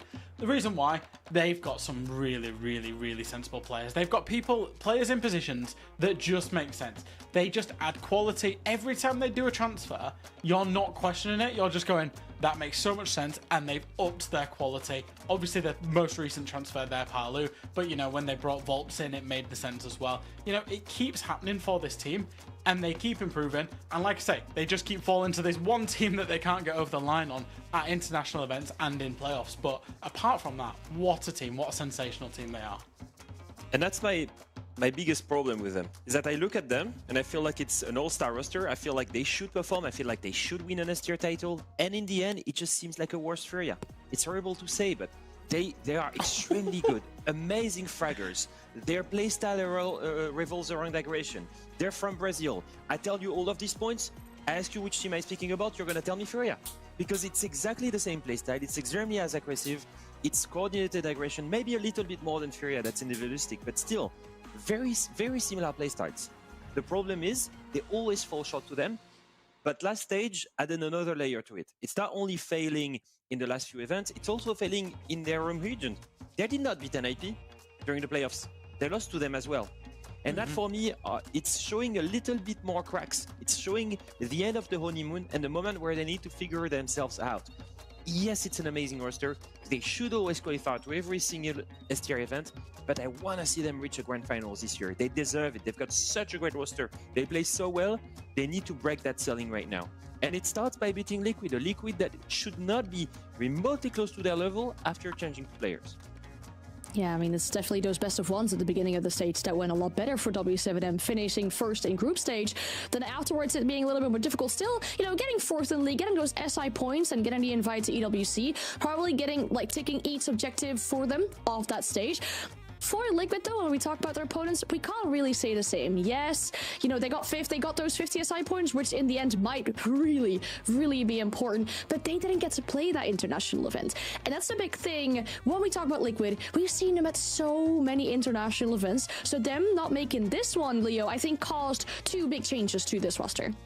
Yeah, I mean, what I love with Liquid is that all eyes are on them, and it feels like watching some reality drama. Whatever happens, everyone speaks about them on Twitter. When the roster change happened, this offseason was so spicy. Cyber played around it, created a big fuss because he teased that he was going to go and join them. Then we had all of these stories. We heard the sad story of Ask and his side of the story, that he did not feel like the roster change was like announced to him the proper way. He felt like he was betrayed. It turned into a crazy drama. Honestly, from a viewer's perspective, this was fun to watch because I'm not a Liquid fan, and at the same time I don't hate them. I'm neutral. And it was just a fun moment for me. And then we look at the roster, and like I see Maya, I see Nesk, I see players with so much talent, and you've got to ask yourself, who's gonna fill the shoes? Who's gonna come in? And when you look at that roster, the least I can say is that I was completely baffled. You have Dafo, you have Lenda, players that are super experienced, don't get me wrong, but it's not the star, shiny players that we expected. And that's my biggest thing. Did they not get who they wanted? Or was it always the plan to get players that maybe were not as starified as I guess the other ones, but would in turn progress and become amazing? Felipox was the same when he joined Furia, and it worked so well. So is it a bet on the future is going to work? That's my big question. Yeah, I think with Liquid is, it's no hate on these new players whatsoever, Leo.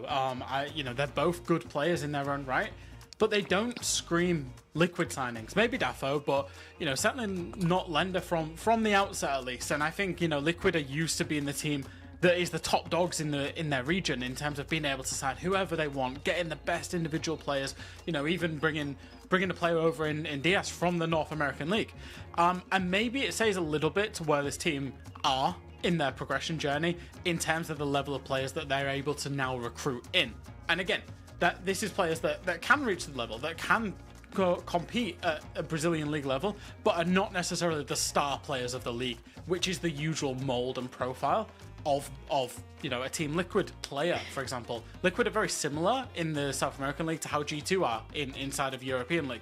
It's the best, it's the best, it's the best. Big expectations, big outside pressures, big fan bases. And, you know, what I will say is there's a positive. G2 have done that with the signing of Blaz, for example, who was quite a lower tier signing, and he's grown into that team. So, you know, all hands on the all cards on the table here. There's potential for Liquid, but it's looking like it might be another tricky stage for them. Well, I can't fault you two because, you know, Palu, Nesk, always that golden combination over on the side of Liquid, that's no longer a thing. And whilst you two were not necessarily criticizing the pickups of Liquid, but more so maybe questioning it, like, hey, these aren't the type of players that we normally see being picked up by Liquid. Well, don't worry, because Nesk also felt the same way, not so much worrying about it, but kind of like explaining to the people about why they made these changes. And of course, with the fans overreacting to that as well. Cara, mais mudanças na Liquid. Teve uns problemas aí que acabou acontecendo no decorrer do split. Não vamos deixar isso muito explícito, né? Mas foi algo que não agradou todo mundo, né? Então tivemos algumas dificuldades, alguns problemas aí. E aí teve que, infelizmente, chegar nesse cenário de novamente uma mudança. Ah não, foi exagerada, mas tá tudo bem, não tem muito o que fazer, né? Não tem como agradar todo mundo. Às vezes é só quem tá aqui dentro sabe e dá pra entender também, porque o torcedor ele quer resultado, né? Então tá tudo bem também. I love how we started that video already with, more changes. Like, we knew where this was going to on the side of Liquid. Again, having to make those changes, really, because the last stage was disappointing. Leo, once again, they just did not get what they want. So, looking forward to this. I mean, you talked about it earlier today. Where did these players come from? What have they shown us before being picked up by Liquid? Alright, so looking at the past 6 months, you look at Defo all the way on the left side of your screen. He was the one player that replaced Flastry on Loud. He was coming in freshly, loads of firepower, and was one of the main stakeholder of Reload's, of Loud's success in Reload, going all the way to main stage. Now, from our interview with Perez, he did say that once it happened on the stage, he did not play as they wanted, but I think Defo did show that he had all the firepower in himself to improve and you know, bests many big opponents in international level. When we focus on the man in the middle, Lenda, why is he in the middle?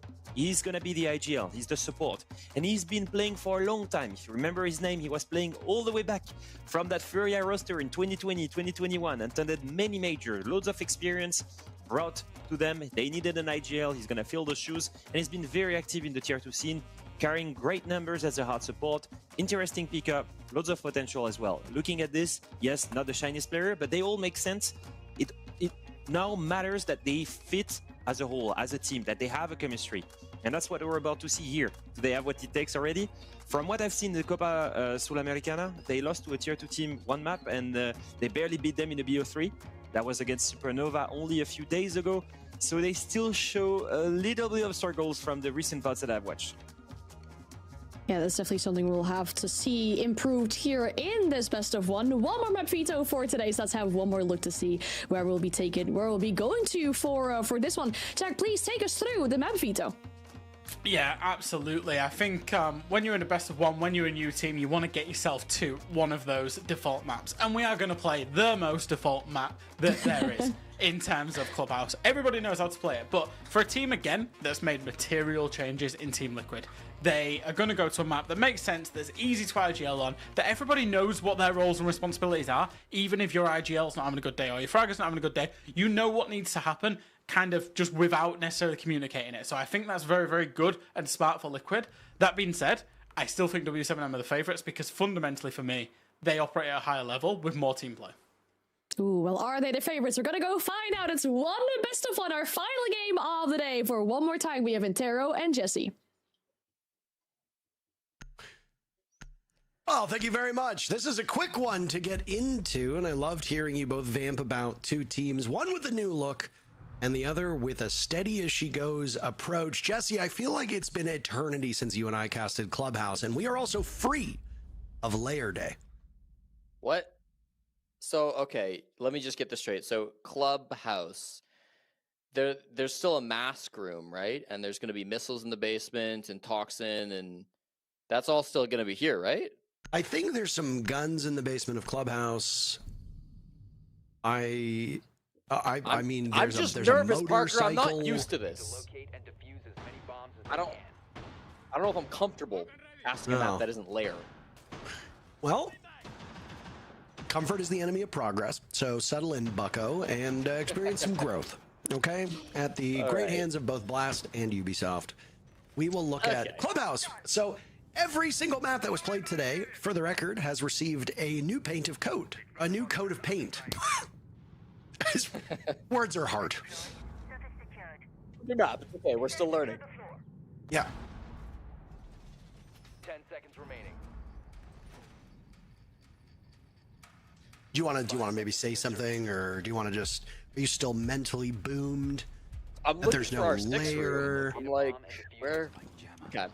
Listen, Team Liquid and W7M, I think the desk kind of set it up pretty perfectly. This is going to be, I think, a tough game for Team Liquid. Just coming off of a Clubhouse loss to Supernova last week, which you'll be forgiven if you can name 0 players on Supernova, because I certainly couldn't have before I looked it up. So it's going to be awkward, I think, for Team Liquid to try to beat a team like W7M now on the exact same map. We'll see how they do on this one, starting on the defense. It is a bit of an interesting setup, I gotta say. Nesk is playing around with these mute jammers inside of Strip. He's reinforced the Strip wall. Anytime you see Strip wall reinforced, it's kind of a dead giveaway that something weird is going on, and I think W7M have sniffed that out. They'll be trying to find both Nesk and the captain of Lenda, as there are these top floor players alongside Daff and Maya, who are starting to hold down some of these stairways. Maya up in Strip alongside Nesk. Haven't actually taken the initiative to push them out yet, Parker. He's on the hunt. Be fascinated to see the way that Nesk plays with these new players surrounding them, both Dafa and Lenda. Daffodil and Lenda, as you need their full names. Nesk playing unsupported in Strip right now with just these mute jammers is so peculiar. This is a position that's often referred to as suicide because you know that you're going to die. There's no way around it. The considerable time waste that Nesk has created for W7M is quite successful. At some point, you're going to have to maneuver your forces elsewhere, and that's exactly what W7M seem to be doing. Yeah, they'll start to work their way down main stairs. They'd like to have Paulu down there to start opening the church wall, but he's actually the one distracted with Nesk up in Strip. Maya on this Scopos did have some positioning in here too. Finally an opportunity, but Paulu just hits the shoulder. That isn't what he wanted. Dodez finally is there to pinch it, but that was a 2-minute clear of Strip. And there's still a Scopos robot. They are thankfully aware of it. Can't really do a whole lot. Finally shoot it in the back, and that will be the Yuko cleared out. So 45 seconds now to work down the main stairs, down kitchen hatch if you have it open already. It's not going to be an easy push by any means. Good software being used by Dodez at DMR, but they need a lot of work to make this push happen.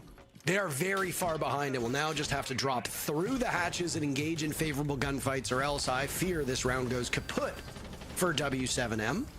Now inside of Moto, working away at the castle barricade. Maya just with the one operator is shooting away. He gets traded out by Volps right off the rip, just as Dafo equalizes those numbers. Nice hold from Lenda inside of Church as he hits the ground. A 2v2 as the vault goes in, and Liquid takes round number 1 in a furious final battle. I think a sigh of relief for Team Liquid fans. Okay, they're back into it. This team has had a lot of stumbles over the last season or two, and now to see them up against a team like W7M, I think there was maybe a little bit worry with this brand new team that you might just get rolled over, but it's a really strong first round. I like that strategy. It's creative. It's unique. We were talking about how Lair is still seeing some evolutions, and I think it's fair to say Clubhouse even still is, despite it being the oldest map in the map pool. Nice little Strip extension for both Nesk and Maya being played over there. You saw Castle as well from Lenda being used in towards kind of the bar and storage area. Lenda also with 2 big kills, I think, is important. Daffodil with 1, both having pretty solid first rounds being added onto this team in the offseason. I do feel like there's a lot of pressure on these guys, you know, because Liquid have made so many roster changes recently. They've been a very turbulent team. They've been trying to get back to that top level where they were a year or 2 ago. And now through the new guys coming in, especially through Lenda, coming in as the captain, the IGL, taking over from Ask, who himself just took over from Lutonis, who was on this team for ages. There's a lot of expectations, a lot of pressure from the fans, and starting strong might alleviate some of that pressure that they could have been feeling ahead of their first professional game. Liquid is one of the biggest organizations in the world and might even be one of the most well-known esports and gaming brands in the world. Not to mention the fact that they picked up one of the most infamous and notorious rosters in all of Siege with a player who is probably the best player to ever play this game without winning a major title, which is Nesk. Not only that, but Nesk is also universally liked. He's somebody who you don't really have a lot of haters. Everybody seems to be cheering on Nesk's success. So of course there's going to be an incredible amount of weight on their shoulders, not even just from themselves, because I imagine they have high expectations, but from the organizations around them, the organization they play for, and the community. Leo talked about it very well on the desk where he said, you know, it was great to see everybody kind of getting in on the fun. And no matter what happens, everybody is focused on Team Liquid. For football fans, it's like the Dallas Cowboys. For baseball fans, it's like the New York Yankees. It doesn't matter where you live. And I suppose for football fans, it's probably Manchester United would be my guess, where it doesn't matter where you live, it doesn't matter who you cheer for, you're always going to hear about them. Team Liquid inhabits that same role. So a lot of pressure put on the shoulders by the org, by themselves, by the community. Team Liquid have always struggled to close out these big matches, and Nesk is still searching for his first major championship. W7 have a lot of space. They're about to explode into these players. I mean, they've got the Uzi wall open. They've got the window control. They've got cash control. They've got everything they could want to go for this push in. They don't have any picks, though. Somehow, every member of Team Liquid is still alive inside the bomb site. Pick away at that gym bedroom adjoining wall. Just trying to break through whatever Kiba barriers have been set up by Nesk, who's now out of them at this point in time. There's not much more you can do. Oh my goodness! Dodez has walked right into the bomb site. W7M slaughtering Liquid. They have all fallen to the ground. Palu, the former player from Team Liquid, the only member of W7M no longer walking. Loban will join him, though Palu is still bleeding out, still retrievable. Maya and Diaz, not the two newest players of Liquid, staring down 3 angry players of W7M, but hey, they're making it work. It's Dots in a 1v2, Jesse. From the window of Gymnasium, now going on to Repel. That was information that would have immediately been relayed to Maya as Palu continues to bleed out, maybe giving information. It's hard to tell from his position. Maya searching for a long arm. He might be in a very favorable spot. It will likely come down to Dots rushing on in, seeing the head. Maya almost had it by a hair, but W7M and Dots in particular getting the final kill at the last second. And it's a tie game. Really well played by Dots, the least talked about player on W7M, but undoubtedly the unsung hero of this team. Was described as Loban as the best support player in the world. Little bit of bias, I'm sure, but those two have made up the core of this team ever since its inception. They've been playing together since 2018 on Xbox, and I know that Dots is often known for his shield play, but when he has to clutch up on the thermite, he can do it just as well as anybody, and really does have a good end to the round for W7M. The early round, I also thought, was quite favorable for them. I mean, they were in a 4v2 advantage, and a lot of that came off of Dodez walking in, hitting some beautiful shots on the Twitch DMR. But those kills were also partly enabled by the Ying play that is coming out from Palu.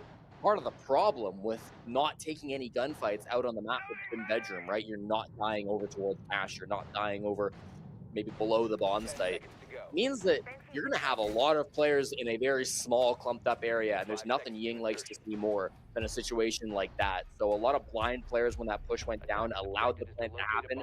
Good attempt into 2v4 to clutch that back. I thought Diaz hit some beauty shots, but not quite enough in the end. We got a 1-1 game to start us off. When these two teams tussled in stage 1, it was W7M who came out ahead in a 7-3 ass-kicking. That Liquid would then suffer the same scoreline at the hands of FaZe the very next week. They'd do one round better, but still ultimately lose to Nip in the week after that, and then lose an 8-7 overtime 15-rounder to Furia. They would then lose the same scoreline to ENX the week after that. It wasn't until the 6th play day that Liquid won their first match, and still Liquid ended up finishing 5th and making it to the playoffs. They were a slow starting team, but they were able to make up enough ground, not just because of their own performance, but more importantly because of the performance of their opponents. You can move up the standings quite quickly if everybody above you keeps losing and you keep winning, but most of the times, as we've said before, the fate of your results are out of your hand. Kudos to Liquid in stage 1 for being able to keep pace. We're looking for a faster start here against W7M. And honestly, 1 round already, you're a third of the way to the scoreline that you had against this team back in stage 1, and it's only the 3rd round. Capitao ban's going to make Garage just too big of a task, I think, for W7M. They'll need to focus over towards Master if they want to make this push happen. Clear through Master, clear through Jacuzzi, get into construction and try to make that second push happen.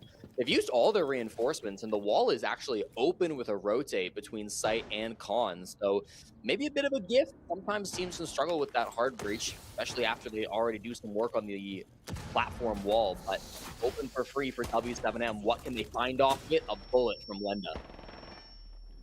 Continuing to mag dump what little bullets you have in that SMG-11 as he looked for more, but he's outdueled by Volps in this regard. Volps and Palu were very briefly, well, for Volps, very briefly teammates on Team Liquid. Palu was one of the longer tenured members of Liquid before he was moved off, and I don't want to say a controversial move, but certainly one that was surprising for people not exactly in the know of this team. Nesk eliminates Volps, and the advantage swings back in favor of Team Liquid, as now the stumbling block for W7M is to get through the breach that was opened up. That'll be Loban trying to do just that. Palu falls by the wayside, Loban with a pick, and Liquid suddenly find themselves in the exact same position that W7M is in. But Maya decides to come to the rescue, slaughters Loban and Dots, and Liquid will regain their lead. Again, 3 rounds was all Liquid could muster against W7M the first time they did battle last stage.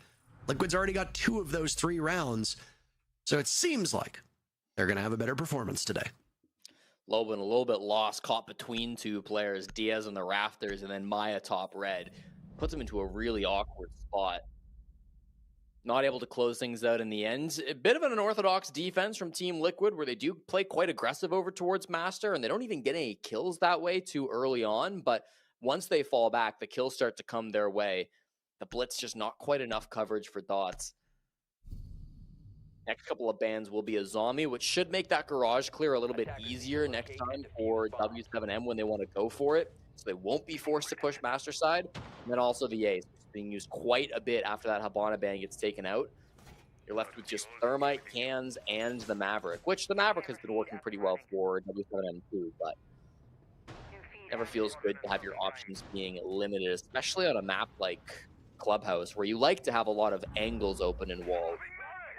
These can be particularly effective at opening lots of angles in lots of different places. Located by attackers. 10 seconds to go. I mean, was willing to see if W7M would move on to a shield, like a proper shield, given that the Monty is still available, but a blitz will have to do in this case. W7M, I mean, you said they were known. Who was it you said was known for shields? Was it Dodez? Oh, it's Dots. No, it's Dots. Dots. For sure. That was Dots. I will admit, I've always gotten Dots and Dodez confused. And when Dash was on the team too. It was a nightmare. It was an absolute nightmare. Yeah. It's like, combined, they were like the Hydra-headed final boss of casting. Just like, have fun with that one. Yep. Try to be fast. I like to think I have a pretty quick mind and a ability to spit words out pretty quickly too, but sometimes it's just, you trip. For somebody you praised for being a shield main, he sure did leave a lot of his feet exposed for quite a while there, and Dots loses about 60 to 70% of his HP over to Lenda, who's roaming in kitchen. We're in round number 4, which means the bottom floor is wide open for the taking. Daffo flushed out of his spot right into the waiting arms of Volps inside a stock, and W7M, just like that, have quite the advantage with just a minute off the clock. Nesk looks like he's going to safely get back to site. They did still play like a similar operator lineup. I thought maybe they were going to go for the same strip hold, but no, might have just been faking it instead. Kind of wasting time, but not actually risk your bodies. Team Liquid get an answer back. They kill Loban. Now 1-4. Tough start for him. One of the young stars on W7M, who's been with this team for a while, but is probably the face of the team and their personality, going back to even when they were that low team. It's going to see probably these next 60 seconds go by without too much action. W7M need to start opening up the hatches if they can. They've got lots of can openers to deal with that. They've got Dodez for the floorboards as well, who can continue to work away at a lot of these soft breach angles they need to open up. Meanwhile, for Liquid, they're going to have 1 Nitro Cell down in the basement, plus any Goyo canisters that are still remaining in towards the site, and any vault cameras. Most of them were placed top floor, but it looks like there is still 1 main stairs that could call anybody walking down that entry point to site. Sitting underneath that telltale sign of the Nitro Cell, waiting for some unlucky foe to walk in a position where the explosion can do some serious damage. Volps is very wary of what used to be referred to as pulse spot, as he's hoping to get that exothermic charge down. The Ace and Ibana ban mean that any hard destruction that's done needs to be directly applied. Lenda will die at the hands of Volps. I assume that was the player from Liquid tasked with shutting down any hard breach that goes. Volps doesn't have an exothermic charge in pocket, so he likely has a clear way in. A bit of a bumble there by Nesk as Dot stares through him. Diaz trades it right back and gets another over towards blue and flattens a third for good measure as Liquid reach the milestone that was so necessary. They only got 3 rounds against W7M last stage. They've already hit that total. Liquid in control of Clubhouse so far. Diaz, one of the best late round players in all of Siege. The North American import coming down to Brazil to play for Team Liquid. He's often been one of those guys that we've talked about as a really dependable, consistent, late round surviving player who will always jump in at the end of a round and have those big clutches, have those big moments. Wasn't a technical clutch in the basement that time, but after his teammate died inside of blue, bit of a fumble with the nitro cell there. He needed to be able to step up. He killed both blue players to force the final hallway player as well. Really nice round from Diaz. Almost helped with the clutch, the 2v4 back on this bomb site too, not too many rounds ago. So nice to see Diaz is in full form. He's the guy that replaced Palu at the start of this season, which was a huge controversial roster move. I do like I said at the time, and I'll continue to say it, that I did kind of like the move. If you were going to remove Palu, getting somebody like Diaz who can, similarly to Palu, thrive in the late round, but also be a bit more support focused, I thought was going to be good for Liquid, and maybe they haven't had exactly the results they wanted, but it seems like an easy fit plugging in Diaz to this team, and I think that has remained true. I mean, 7 kills for Diaz is a triumph no matter what team you play on or who you are. I mean, he and Maya right now are just leading the way. Nesk has moved into a much more hardened support role. Oh, he is playing flex right now. You've got Dafo being the true hard support for Liquid. I think it really does speak to Nesk's reputation, of appreciation that he has, that despite all of the changes to Liquid, Nesk's position has probably been in jeopardy. I don't really know the gossip behind the scenes of Liquid, but as far as I'm aware, he's never been in a position where he will be cut. They just keep moving pieces around him. I don't think Nesk is usually the problem, so why not do that? He can still take over games, though it does happen far less frequently than it did 4 or 5 years ago, when you've got guys like Maya, like Dafo, who can really thrive in their roles. Dafo in particular, who's the newest addition. Good things can happen. Dota slaughters both Dafo and Nesk. So to the 2 players I was talking about, goodbye, gone. I have caster cursed them. What a shame that is. And Lobin is waiting for the follow-up from Lenda and gets him as well, though Maya trades him right out. Bit of a cheesy way to get your second kill of the game, but a frag is a frag, and the position from W7M looks nearly unbeatable. Maya and Diaz in the 2v4. Where have I seen this before? Gonna have to come up with some really big clutch plays, even better than what we saw last time. Maya getting hunted down by this death mark. They have 13 kills between the 2 of them. 14 kills between the remaining 4 players of W7M. My goodness. I think the writing might be on the wall here for Team Liquid, though, Jesse. Maya and Diaz are both in really tough spots to swing their way out of. Diaz will try to find some salvation over towards Bathroom as he's the last one left, and no, both Palu and Dotaz will shut them down. Again, they were just both in spots where you can't really fight your way out. You need to move your way out. There's too many hard walls that you have to deal with. I mean, if there's a soft wall, if there's an ability for you to deal some damage and maybe use your gun to dissuade them from pushing you, sure, that's fine. Obviously, that wasn't the case. When you've got one over in Logi and you've got the other inside a Bathroom, you're going to be vulnerable for a short period of time. Liquid lose that one, but they'd lost the round about 30 seconds before that all happened. Final round of the first half. Team Liquid right now on 3 rounds. If you go all the way back to stage 1 through the group stages, Clubhouse was the 3rd most played map in the South America League. And oh boy, was it Defender favored. Almost 60% of the rounds played were won by the Defenders. That means for Team Liquid, your victory is a 4-2 first half. If W7M is capable of winning this next attack, I don't know how Team Liquid's new roster will be able to handle attacking on a Defender-sided map. Dota is really the MVP of round 5. His clear through Cash was absolutely ridiculous.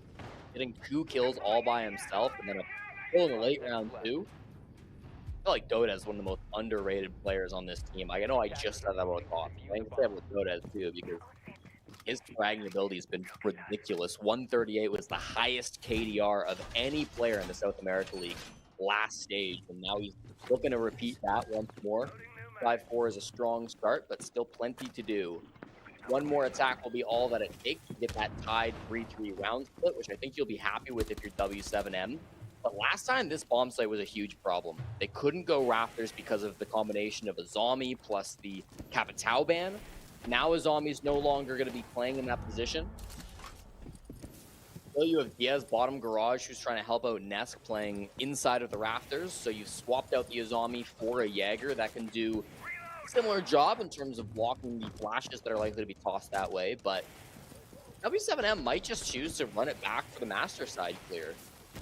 Not sure if it's the exact same setup over towards construction as what we saw in round 3, but regardless, if that is the way they want to go, then could be a good option. Now they're droning garage, so maybe they are still hunting for this way.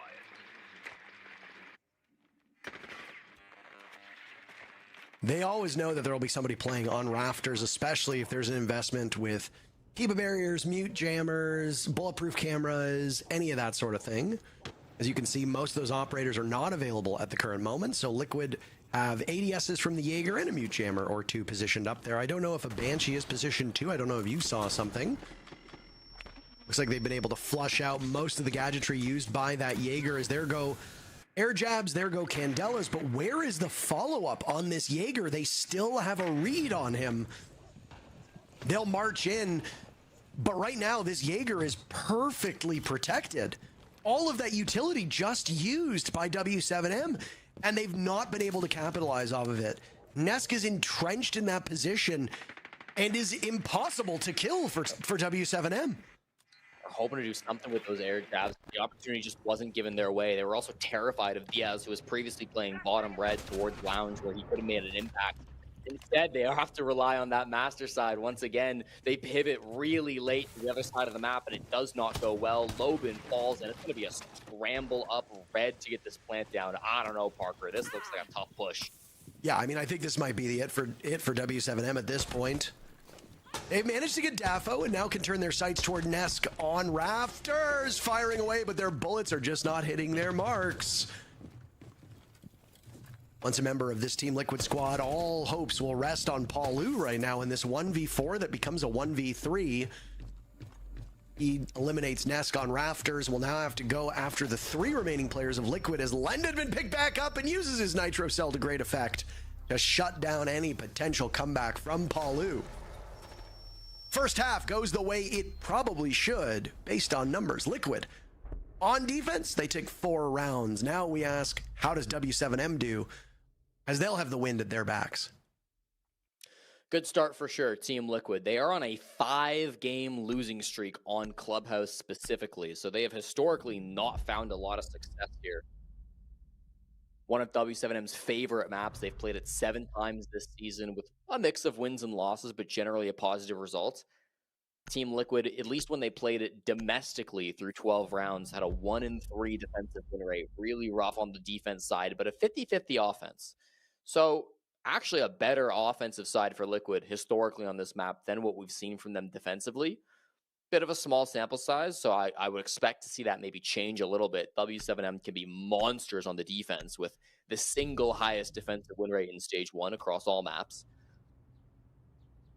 But only time will tell. Again, a new look for Liquid too, so it's hard to look back on previous results and necessarily say that they will translate into this game. Double hard breach, or double electricity ban, I should say, from Team Liquid, as you typically always see on Clubhouse.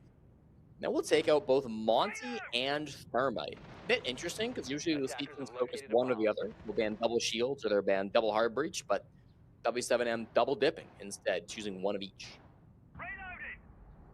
You can see on your screen the match results for today.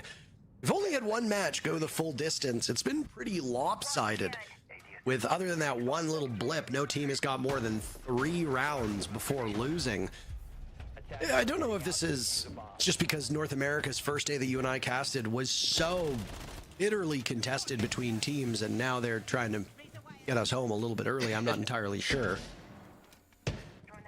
Brazil as a region is really fascinating and expanding, obviously, to South America, bringing in players from other regions or previously former regions, now all united under the South America League banner. Admittedly, only 2 Argentinian players outside of everybody else being from Brazil, but still. I deeply enjoy getting to watch this region, and their dominance at an international level is something that many talk about and can be studied by analysts and studied by people in the scene. I'm excited for tomorrow's matches, despite the fact that you and I won't be casting them.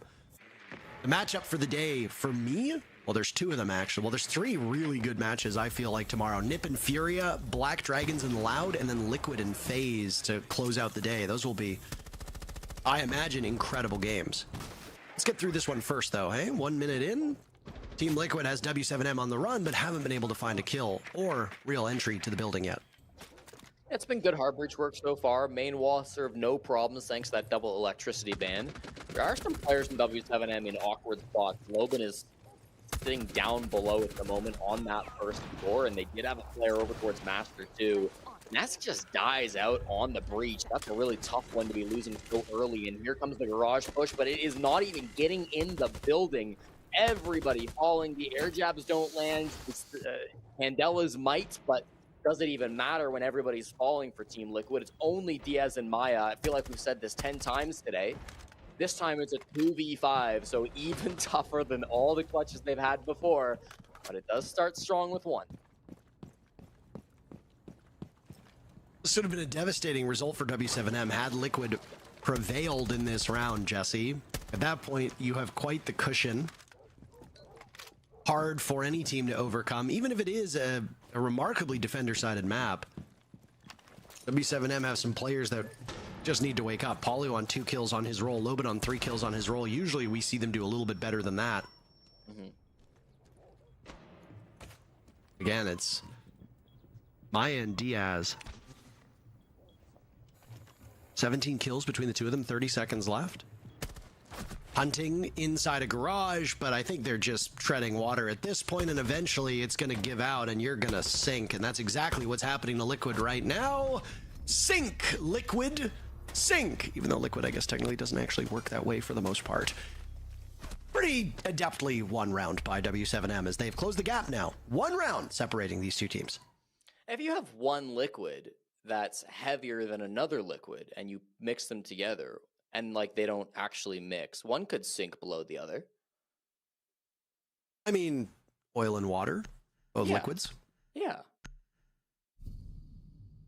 Yeah, I guess I changed my position. You've convinced me. There we go. Thank you, Jesse.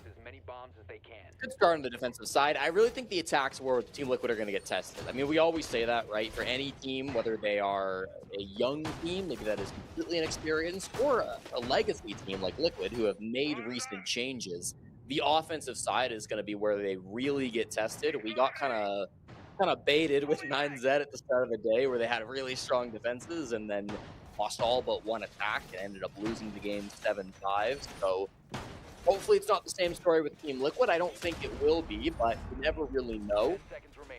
Lenda, as a experienced player, I mean, he is not new by any means.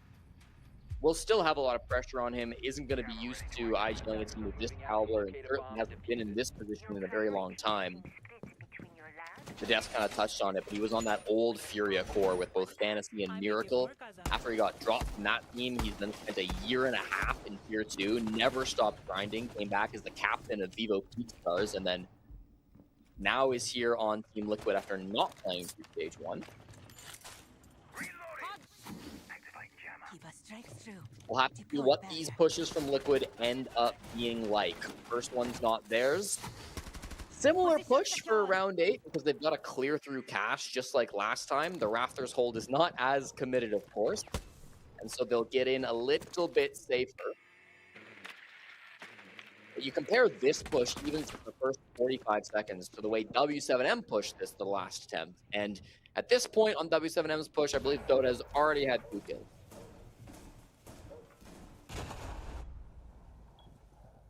It's really been the two fraggers from Liquid telling most of this story. I mean, Lenda's been hanging in, but a very disappointing start by Dafo, and yeah, Neska's just been getting beat in direct gunfights, which is unusual. But again, he's getting old at this point. Oh yeah. I mean, even that, a prolonged duel against Dodes, but he gets not just him, but Palu as well, so I frankly don't really know what's going on here. I say things and then immediately I get proven wrong. He heard you call him old, and he took did. that personally, Parker. Oh man, big play over towards Cash. Now it's going to be an impossible task for W7M. Toxic Babes will stall at the window, crush a little bit. Oh, and Volps is on a flank. That might be the game changer. It won't matter if everybody else is already shot by Nesco and he hits an air jab. This could still be wraps. Lenda, the only player on Liquid right now, no longer living. Diaz very narrowly missing an opportunity to get one on W7M, but he's shut down by Loban, as now they'll head back over towards Gym Bedroom. Nesk watching flank as Dafo attempts to get the defuse down, and ace denied, but a full house for Liquid. 3 kills by Nesk, 2 from Maya, and the lead between these two teams will go back to 2 rounds. Liquid closing in on match point, but not quite there yet. They are showing that they are much quicker to adapt with this new roster than the roster they had last stage. And just like it has for the last 8 years, Nesk is going to be kind of the difference maker for Team Liquid. You saw how big he was in that previous round. You called him old, and you're not wrong. He's the oldest player in the South American League. He's been playing this game since the very first season, and he has not played the team even once. Yeah, in the early days, the work changed a little bit, but Nesk has been consistently with the same roster that entire time. Still, you can go back through the years, and stage 1 was the worst statistically in Nesk's entire history as a pro player. He put up a 0.9 KD ratio. He's been negative before, but only just. And so this will kind of be a bit of a turning point for Nesk. 0.9 doesn't sound that bad for a career low, but when you're Nesk, you've had the career he's had. It does raise a couple eyebrows as to where he might be headed next, out in terms of teams. Seeing him bounce back now 5 is really important, not just for him personally, but also for Liquid fans, to him having good games. Hard to disagree with you there. There's a certain romance that any kind of competition brings in. I mean, you know, fans obviously pour a lot of energy into supporting teams. I know no shortage of extremely devoted Liquid fans who I've just experienced heartbreak after heartbreak after heartbreak, and I feel for them. Part of the beautiful thing of our job is that I don't get emotionally invested in any teams. Deliberately do that so that I can try to be as objective as possible. So when people ask, oh, who's your favorite team? I say I don't have one, and it's true. But I can feel for fans of teams like Team Liquid, for example. I can feel for fans of Virtus Pro, of DZ, these teams that have been around for a long time that just have struggles, and they seem to be a team that can always go close to the finish line, but really struggle to get over it. You can romanticize somebody like Nesk in his career. I'd like to see him win a major before he retires. Oh, okay.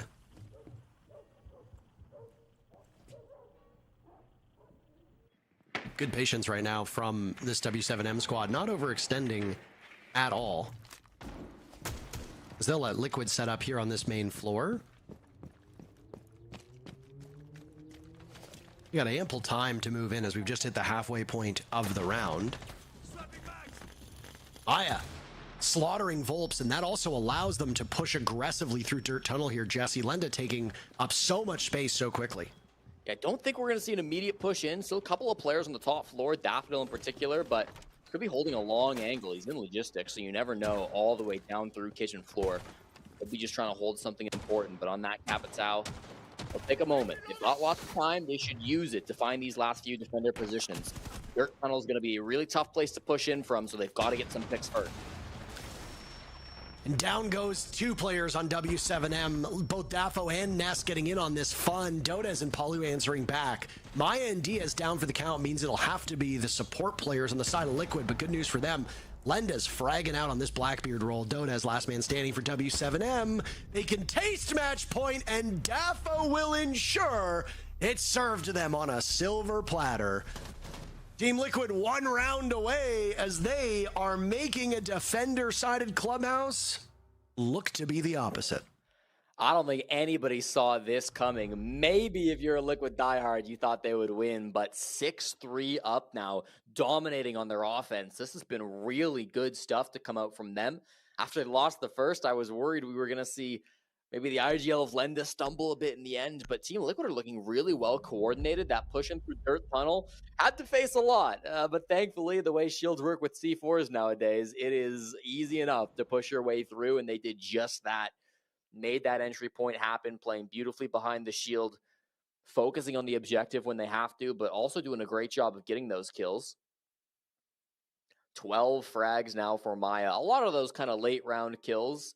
Maybe some impactless frags in there, but even still, I think you got to be pretty happy with this performance if you're Team Liquid. We did talk about Daffodil early as his debut game as a Team Liquid player, not having the most impact, but in that last round, I think he's shown exactly why he got joined onto this team, and if he takes more than 1 day to settle in for Team Liquid, I think that's okay.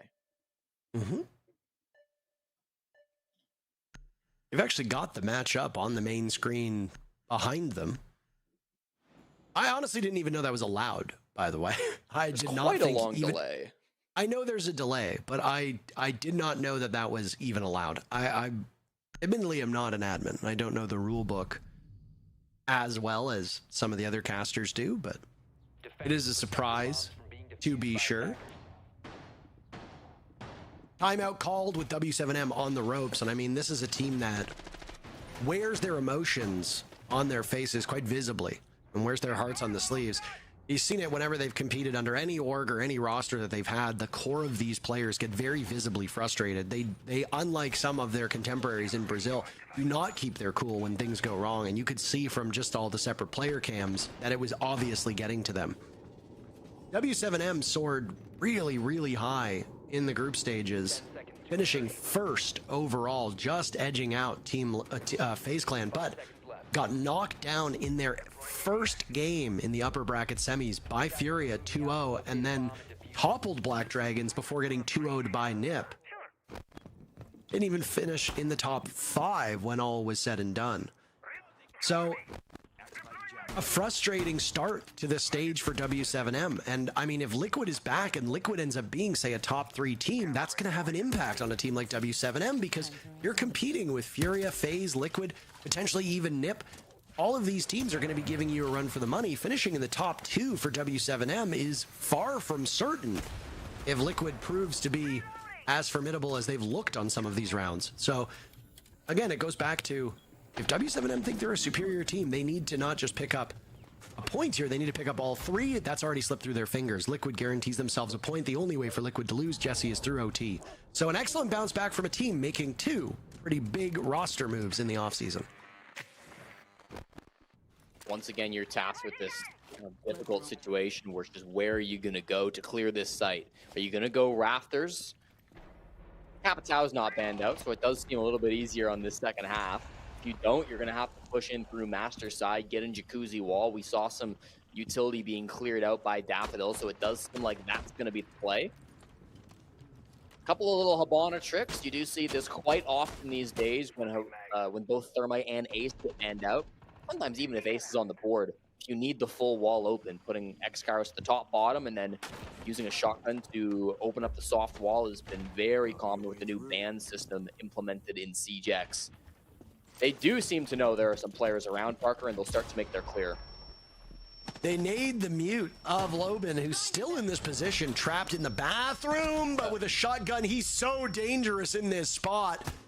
Finally flushed out by Maya, but Lenda bites the dust and will need to be picked back up. I don't think anybody from this W7M team is in position to capitalize. That timeout did not seem to work, Jesse. 2 very quick picks by Liquid. Lenda is back up from the grave as well. And W7M is reduced to 3 players, one of which, Palu, is being watched by Lenda. He has to be worried about his spot. Volps using an impact to take down Lenda, and Dodes finds 2 on Inesk and Maya very quickly. Dafo and Diaz are the last 2 standing, and that will reduce W7M to just Palu. What a start it'll be for Liquid. And of course, it's Palu who could play spoiler to his former team. 2 of the newest members of Liquid versus a very long tenured player. Palu caught out now over by Bomb Chassis. They know he's inside a cache and they can encroach upon his position. Neither player on Liquid with defuse case. A vault in! Dafo will be the savior, and Liquid's newest member wins them the match over W7M. Is that not poetic? In the 1v1 against Palu as well, Daffodil steps up and gets it done. Perfectly played in the 1v1. They just didn't know where the positioning was for Palu. Team was just not in a good enough situation to clutch that one out. You know it meant so much to Palu too, to be able to get the clutch against his old team and stay alive. Not today though. Team Liquid looking like they're back. If it was a win against any other team, I might shrug it off and say, we'll see how they go through the rest of the stage. But beating W7M, historically the best domestic team in South America through best of ones, that is a massive statement for Team Liquid. Especially when Liquid's story has been they struggle when they make roster changes. They struggle when they swap roles. They always seem to get caught flat-footed. Whatever they're doing in scrims, whatever they're doing in practices, it doesn't work out on game day. They bucked that trend today. And Liquid showed up. They didn't just win, they dominated. And they dominated, Jesse, on the harder side of this map, winning 3 attacks on Clubhouse and made W7M look like a bottom of the barrel team for this region, which is insane because we know how good W7M could be. But I don't want to take the talking points from our good friends over on the desk. While you and I might be done with this league today, the desk isn't. Let's hear what they have to say about Liquid versus W7M.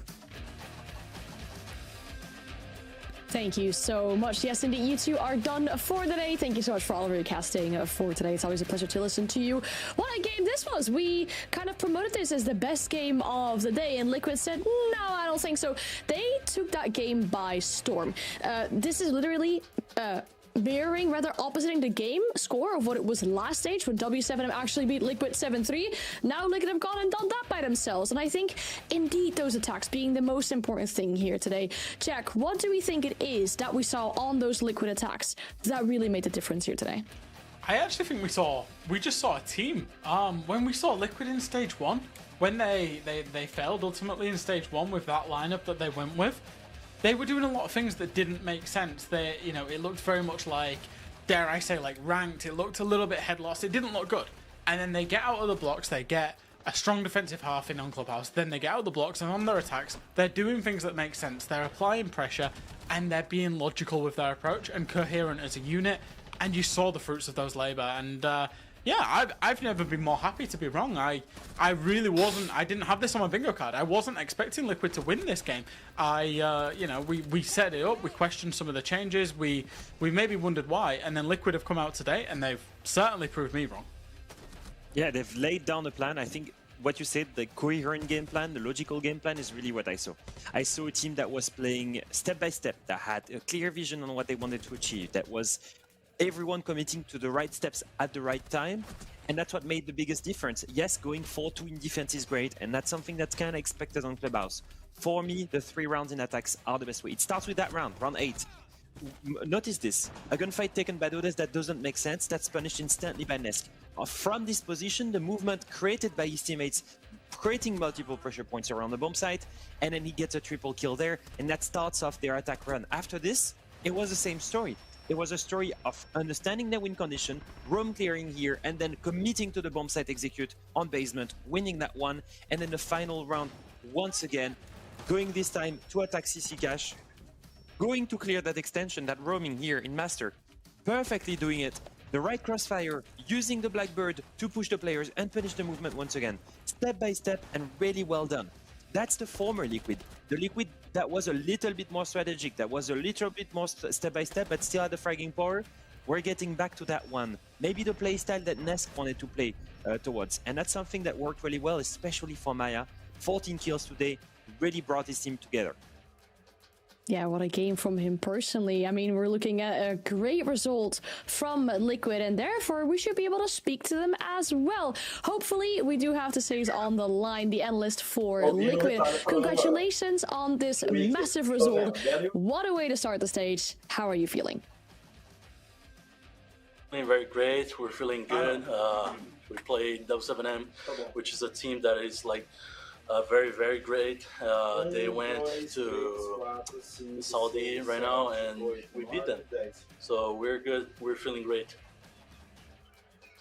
There was a... Go on. Oh, go on, Leo. Well, there was a lot of speculation during the offseason as to what was going on with the team. Obviously, two roster changes, new ones as well, because there was a lot of changes with Liquid in the past few months. Can you talk me through what happened during this offseason and why did you pick these players? Yeah, of course. First up, we brought Reducto, which is a great coach. He's the new coach for Team Liquid. Nowadays, I'm like the assistant coach for them. And then we picked up the new two players. It's Dafoju and Lenda, which they're like great players. Great new IGL. He has a lot of experience and he has a different playstyle from the best ones that we had. How come you chose to play Clubhouse today against W7M? Did you see something in their Clubhouse that you wanted to go up against? So basically their Clubhouse is strong but not enough. We know that our Clubhouse is one of the strongest maps that we have on our pool. Since it is an easy map, I could say, it's a great map for us that are like a 3-week team. You know, so that was like the strategy behind the Clubhouse pick. Alright, well, this was a great start for you guys on the stage, taking down an opponent that you previously lost to.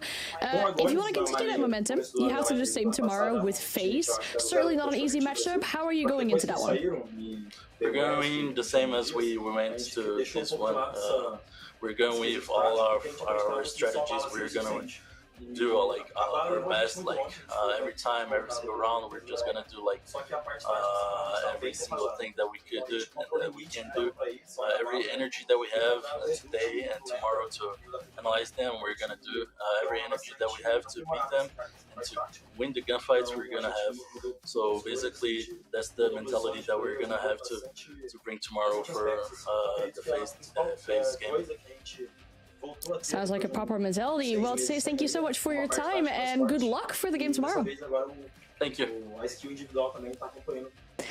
Always good to hear as well from more so the brains, I guess, behind the scene as well about the pickups that they've been going through for the stage. Obviously, as you mentioned as well, that kind of behind the scenes change where Reduct is now their main coach. I believe Taze used to be the main coach and now took that kind of step back to be more of an assistant coach on the side. So a lot has happened for Liquid, but I guess what we can say for so far, Leo, the first day, it's already paying off.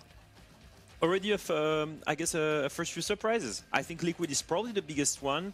I'm wondering how much of that is still on the back of my eye. If you look at this 14-6, 100% chaos T across 10 rounds, I mean, 166 CPS. I mean, he really carried them hard. I understand the point of this is it is an easy map. It is a map where you can play step by step. And with a team that's only 3 weeks old, you learn the steps, you rehearse them enough, and you know you're going to play that one in the BO1. That works well. What happens in a BO3 or what happens tomorrow when they have had less time to prep for a specific map against an opponent, or when one of their players doesn't drop 14 kills and plus 1 KPR? That's my thing. I'm gonna wait and see. I'm excited, but I'm not sold yet.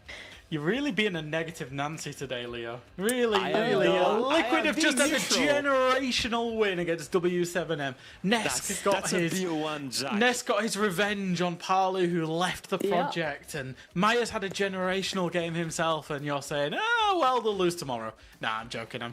I think the concerns are valid, right? We know Maya is a big game player. He can be that big game player, produce some huge numbers and a huge individual performance. Deservedly the MVP of the game, but also of the day, I would argue, actually. He's put in the best individual performance across every single player that's played today. But, like you said, what happens when that doesn't happen? Do Liquid have that substance to them? Do they have that map pool? We can only wait and find out. But what I will say is that was a very, very promising start that I don't think many people saw coming. And that's 100% cost. Biceps. Like, that's, yeah. Sorry. 100% cost is so impressive as well. And I love how I'm sitting between like the angel and the devil here, talking about whether this was great from Liquid or whether we, we're kind of worried about what the future will bring. We're gonna go and find that out tomorrow. I mean, they play FaZe. Is it really gonna be that strong, solid base that we're seeing from Liquid so far? Or will they have some more struggles? That'll be the last game tomorrow. But before we do talk about the games that we have, one more recap of today, as we do have the Predator play of the day. That one has to go to KZ. I mean, we talked about his play earlier. He didn't have the greatest of starts today, Jack. I think that's undeniable. But this 1v1 proved to be so important. Yeah, I think so. Obviously, whenever you're in match point, whenever you're in this type of scenario, you just want your players to show up. And yeah, KZ didn't have the greatest day. He also, by the way, probably overpeaked a little bit with a shotgun here 3-4 times, but he got the job done. And when you need a player to step up, when you need that game winning, he is one of the most reliable players in World Siege. So it was a very deserved player of the day for me. All right, I had another play in of the day in my head. Do you guess which one it is? It is the one smoke that stays still when there are many DMR bullets that The play fly of the next day to was a him. player not making the play. For a full 1.5 seconds at the end of the round, he just acts like if he's not there, and doesn't move his keyboard, doesn't move anything, and he wins the round like this. So that was my play of the day in my heart. Yeah, I was like, yeah, oh, that was on lair, right? Yeah, I mean, that must have been this game. And I was like, no, we've had 3 lairs today. There's just so much lair going on the first day. I hope tomorrow we get a bit more diversity when it comes to the maps that we'll be seeing for the best of ones. In fact, let's have a look at the series that we'll be having tomorrow, because we've already tasted a few games here and there that'll be happening tomorrow. Some difficult opponents that teams will be facing, and some more easier ones maybe as well, because when we do have the 5 games for tomorrow, we'll be starting out with W7M versus ENX. W7M on the late shift today, but having to go up very early tomorrow against ENX. We'll have NIP versus Furia. Sounds like a really good game in my opinion as well. Lowe's versus 9Z. Then we have Black Dragons and Loud. That could be a really good game too. A lot of teams having to prove things there. And then the last game of the day, I mean, I get that we're making NIP Furia the game of the day, but to be honest, I don't know if you agree with me, Leo, but Liquid FaZe has to be a close second there. Oh, absolutely. With the quality we've seen from Liquid today, and if they can carry that over to tomorrow against a FaZe that has been looking much more consistent than W7M so far, I think we're going to have a banger. Now, I just want to wait and see the map. I'm gonna be pulled the negative Nancy again, but there's a world between the Liquid that we've seen today play on that clubhouse and the FaZe that we've seen so far the entire season. And I want them to prove me wrong, and I want them to perform like they've done today. But yeah, it's gonna be either way. It's gonna be a banger. Leo, and we'll see if that NIP Furia game is on cafe. That's my take. Leo, just think about Maya's biceps. You'll be fine, mate. Don't worry. Every single one of these games, every single one of these games tomorrow has such a good storyline, by the way, because W7M coming into it, they need points now. That was a big upset. Yeah. They need points. You know, you start. It's play day 1, but you've got to be thinking about the playoff picture already. NIP Furia, both teams were great today. That's going to be a great game. Lost 9Z, both teams really poor today. And again, if they're going to make a dent in that playoffs picture, they're going to need to pick up a result. Black Dragons have got a point to prove. Loud need to kick on and make sure they're in that playoffs picture. And then Liquid, Maya with the biceps. Will they be on a map that they don't like against the world champions? What a game. It's going to be a great play day tomorrow. I wonder how we're going to shake this photo off with Maya and the biceps and everything. But I think a lot of Liquid fans as well will be happy that you won't be here tomorrow, Leo, to be the kind of negative Nancy on the It's just the same. What are you flexing for? All right, come on. I was not trying to compare myself to Maya. I was just flexing the biceps, because maybe there's going to be a lucky charm to drop 14 kills in ranked tonight. Who knows? Who knows? Maybe that's just a magic deal. But it's never tomorrow, sure. maybe, you know what? Maybe we were the lucky charms of Liquid. We'll see tomorrow what happens. If they don't perform when I'm not there, then maybe we start asking questions, okay? Oh yeah, blame it on me. Yeah, that's a great idea. Yeah, I think that's... Yeah, that's just the way we do it. Yeah, no, that'll work wonders. I mean, YouTube won't be here tomorrow. We'll be joined by the American Disc. I'll have to go and say 9Z again instead of 9Z, or they'll be mad at me, I guess. But yeah, that concludes it for our first day of the SAL. It's been a really good day. Very lopsided day, I guess, as well, except for one game. We'll be back again here tomorrow. Same time, same place at 6 p.m. CEST with the first game of the day. Make sure you tune in. And for now, thank you so much for watching, and have a good rest of your night.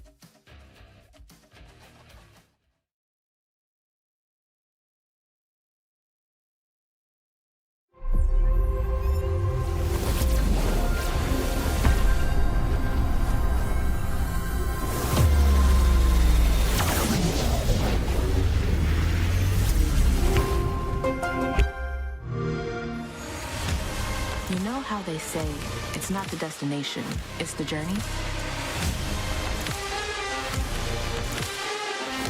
And the journey of 1,000 miles begins with a single step. And you know what?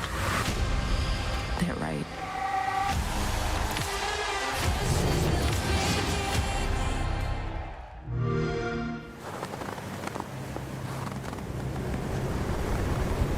Keep an eye out for contact.